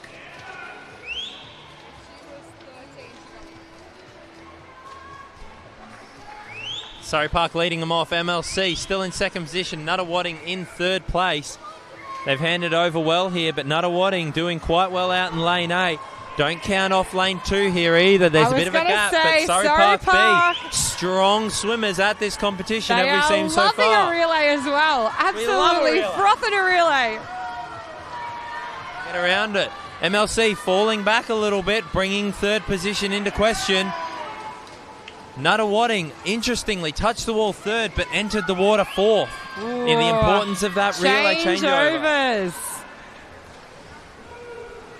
Vic Centre starting to do a little bit of work on this 100. They want to get back into the game here. But Surrey Park just absolutely blitzing Surrey Park the field. Out in front.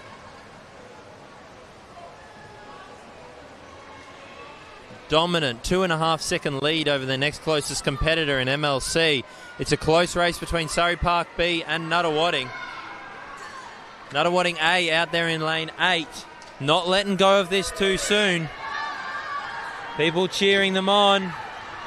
MLC calling for their athlete to lift. Medals are going to come down to our last swimmer. Here you go. This is what dreams are made of. Vic Center. Who's that? MLC B? Or is that Vic Center B coming into the fray as well? No, it's Vic Center A, sorry. Vic Center A. It's a really good change over there from MLC. Surrey Park running away with it, but all the action is happening in second place here. MLC with a nice, strong swimmer. Can you tell who that is? No, Unfortunately, not this one. But very strong swimmer by the looks of it. And Surrey Park B have got a nice ankle leg as well. Looks like those two are going to take home first and second. None are just falling back just a touch too much. Dropping over a second there in that 50. Unfortunately not able to do anything. Now looking to just hold off Vic Center out of sheer pride. Surrey Park A team in lane 5. About 5 metres of a lead here. Might even be a little bit more as she comes under the flags. They're going to take out this second heat. 3:55.13. Surrey Park B dominating here.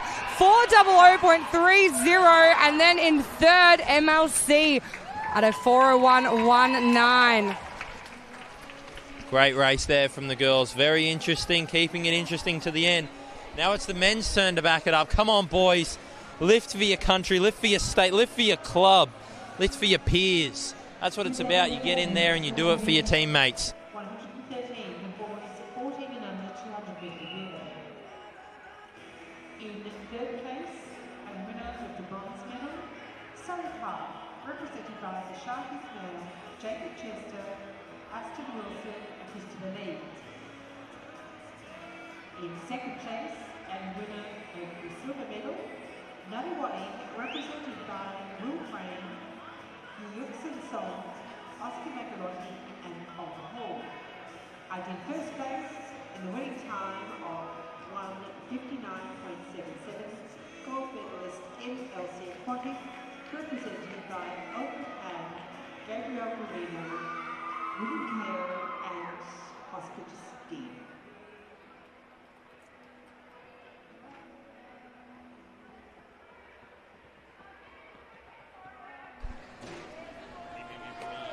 Alrighty, guys, the final event on our Metro Championships program for the evening on our final night.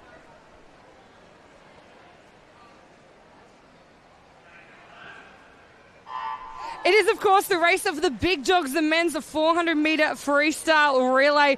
We have just 2 heats in this event. Just the 2 teams in heat 1.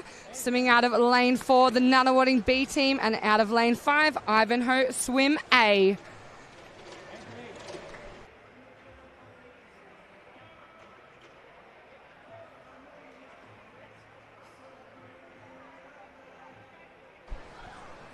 Lap 1 and only 1/100th of a second separating the 2 swimmers here. I always speak about when there's only 2 swimmers in the pool, it always feels like a swim off. It's insulting if you lose this. It is absolutely insulting. You cannot. I'll tell you this. Unless you physically are drowning, then there's no excuses. No Get your hand on the excuses. wall You first. break world records before you lose to the person next to you. Very close at that first swim. Very close at the touch on the wall as well. Looks like Ivanhoe just getting ahead of Nunawading B there. Yeah, and a great changeover from Ivanhoe too. They've actually extended that lead out just off the change. I like this guy's action. Very smooth stroke. However, it is very leg dominant. You can already see the legs dying away in this first 25. Hopefully he's still got something left in this back end of the 50. You don't want to be slowing down too much and give Nana momentum. Yeah, Nana definitely utilising that momentum that they have got coming into the wall there. They've closed the gap a little bit. Coming up side by side again, so sticking within reach. Nothing separating the 2 teams. 114. The team in lane 5 is disqualified. Swimmer number 4's feet lost touch with the starting platform before the preceding teammate touched the wall. That's event 114, lane 5.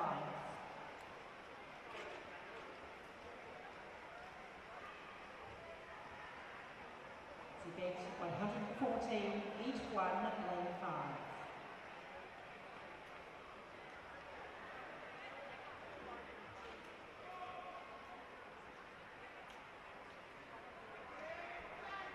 Nuttawatting look like they've gapped Ivanhoe a little bit here. Strong swim, 2 seconds on that first 50.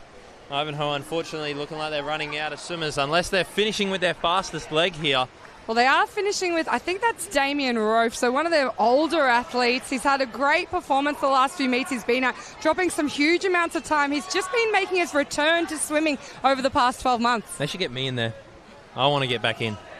Not a great time right now, but give me a couple of weeks to shore up my swimming skills again. All right. I'll have a crack. All right. See if I can get down to that 50 point that I used to go. Put you in the all juniors, you reckon? All juniors. Is there a limit on all juniors, seeing as Well, I juniors mean, in the if we did name? it with maturity level instead of age, maybe. Oh, I'm in there. Put me in the 13 and under. All right, our final swimmers in the pool now. Nuttawatting B just absolutely taking off with that lead. Now there's about a 5-second gap between the two teams. Very strong swim there, and he's almost increased his lead. Oh, it's about to stay just about the same. Both of them holding those 26 mids for that first leg. However, Nuttawatting runaway winners of the first heat. Won't matter for much. I'm assuming just about every team in this second heat is going to be looking at that time thinking they can beat it. So we'll see what we can do here. Big teams in this next heat. I'm waiting to hear the slaps. You got a couple of slaps. There you go. There's a couple right there.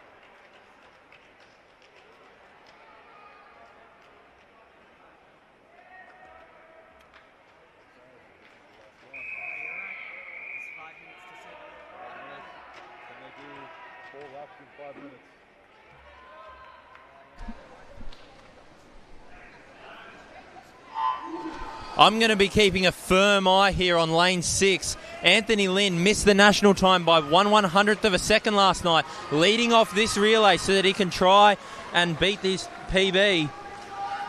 He needs to go out in a sub-26 here and then come back faster than he did last night. I think that's where he was saying he lost most of his time. Looking good early. Here he comes down to the turn.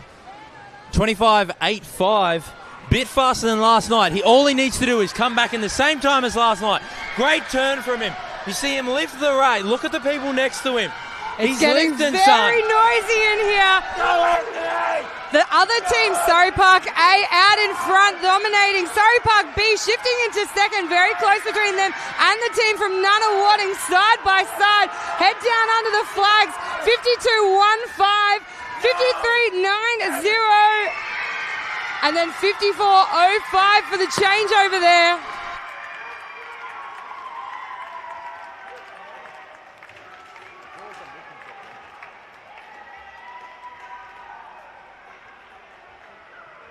Yeah.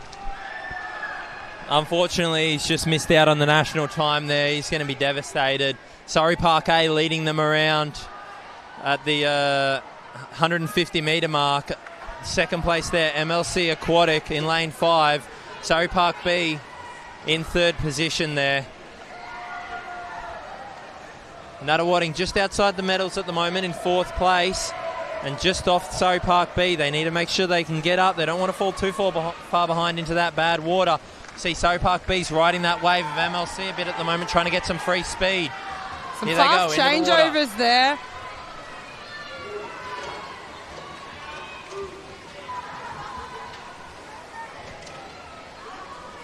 Third swimmers in the water now. Surrey Park B just creeping up alongside the team from MLC in lane 5. Surrey Park A still looks very hard to catch here. They had such a dominant lead after their first leg. Absolutely stunning swims from them. It's going to come down. Surrey Park A is going to run away with this swim by the looks of it. It's whether Surrey Park B can catch up. Nuttawading, unfortunately, just falling out of the medals and falling further behind. MLC holding their nerve very well. Surrey Park B wanting to get nice and close, give their final athlete a chance to go 1-2 in this race. So it looks like Flynn Phillips going in there for Surrey Park A as their final swimmer. Alex Hillman in lane 6 for Surrey Park B is going to do everything that he can to catch up to the team in lane 5 from MLC. Oh. Great underwater. We see those from him so often. Fabulous short course swimmer. Wow. Flynn Phillips backing up after the 1500 earlier tonight. It looks like all the gap that MLC had, all 0.9 of a second, is completely gone now. Can they hold on? It's down to 0.3 of a sec, 0.2 of a second here. Absolutely nothing Surrey in Park it for that lifting. second place.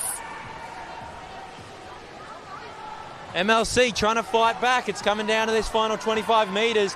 Neither boy want to It give looks up. like Surrey Park, but it's going to be close. Going to be close. MLC looking at him. He needs to lift, needs to use that to his advantage. Doesn't look like he's going to have enough real estate in order to rope him in here. Going to come down to the touch. Whee! Surrey Park B just getting their hand on the wall first to finish 1-2 back-to-back. 4th position there going to Nuttawading A, and in 5th position, Propulsion Aquatic. Congratulations, Surrey Park. I think team of the meet, probably. Yeah, definitely if we had to talk about relay performances, just absolutely shining. A and B teams, so a lot of depth across the club there. But that does conclude our final session, the Victorian Metropolitan Championships 2024. What an exciting evening we've had, and what an exciting few days we've had. Seen lots of new national qualifiers, lots of great time swum over a hot weekend. I'm sure a lot of these athletes are looking forward to hopefully maybe getting tomorrow morning off training. Thank you for joining us. I've been Elliot Rogerson. My name is Kalia Marsh, and a huge thank you to Big Voice Media for all of our videography and for allowing us to commentate this event. Cheers. Thank you. Thank you for listening to my dribble. Goodbye.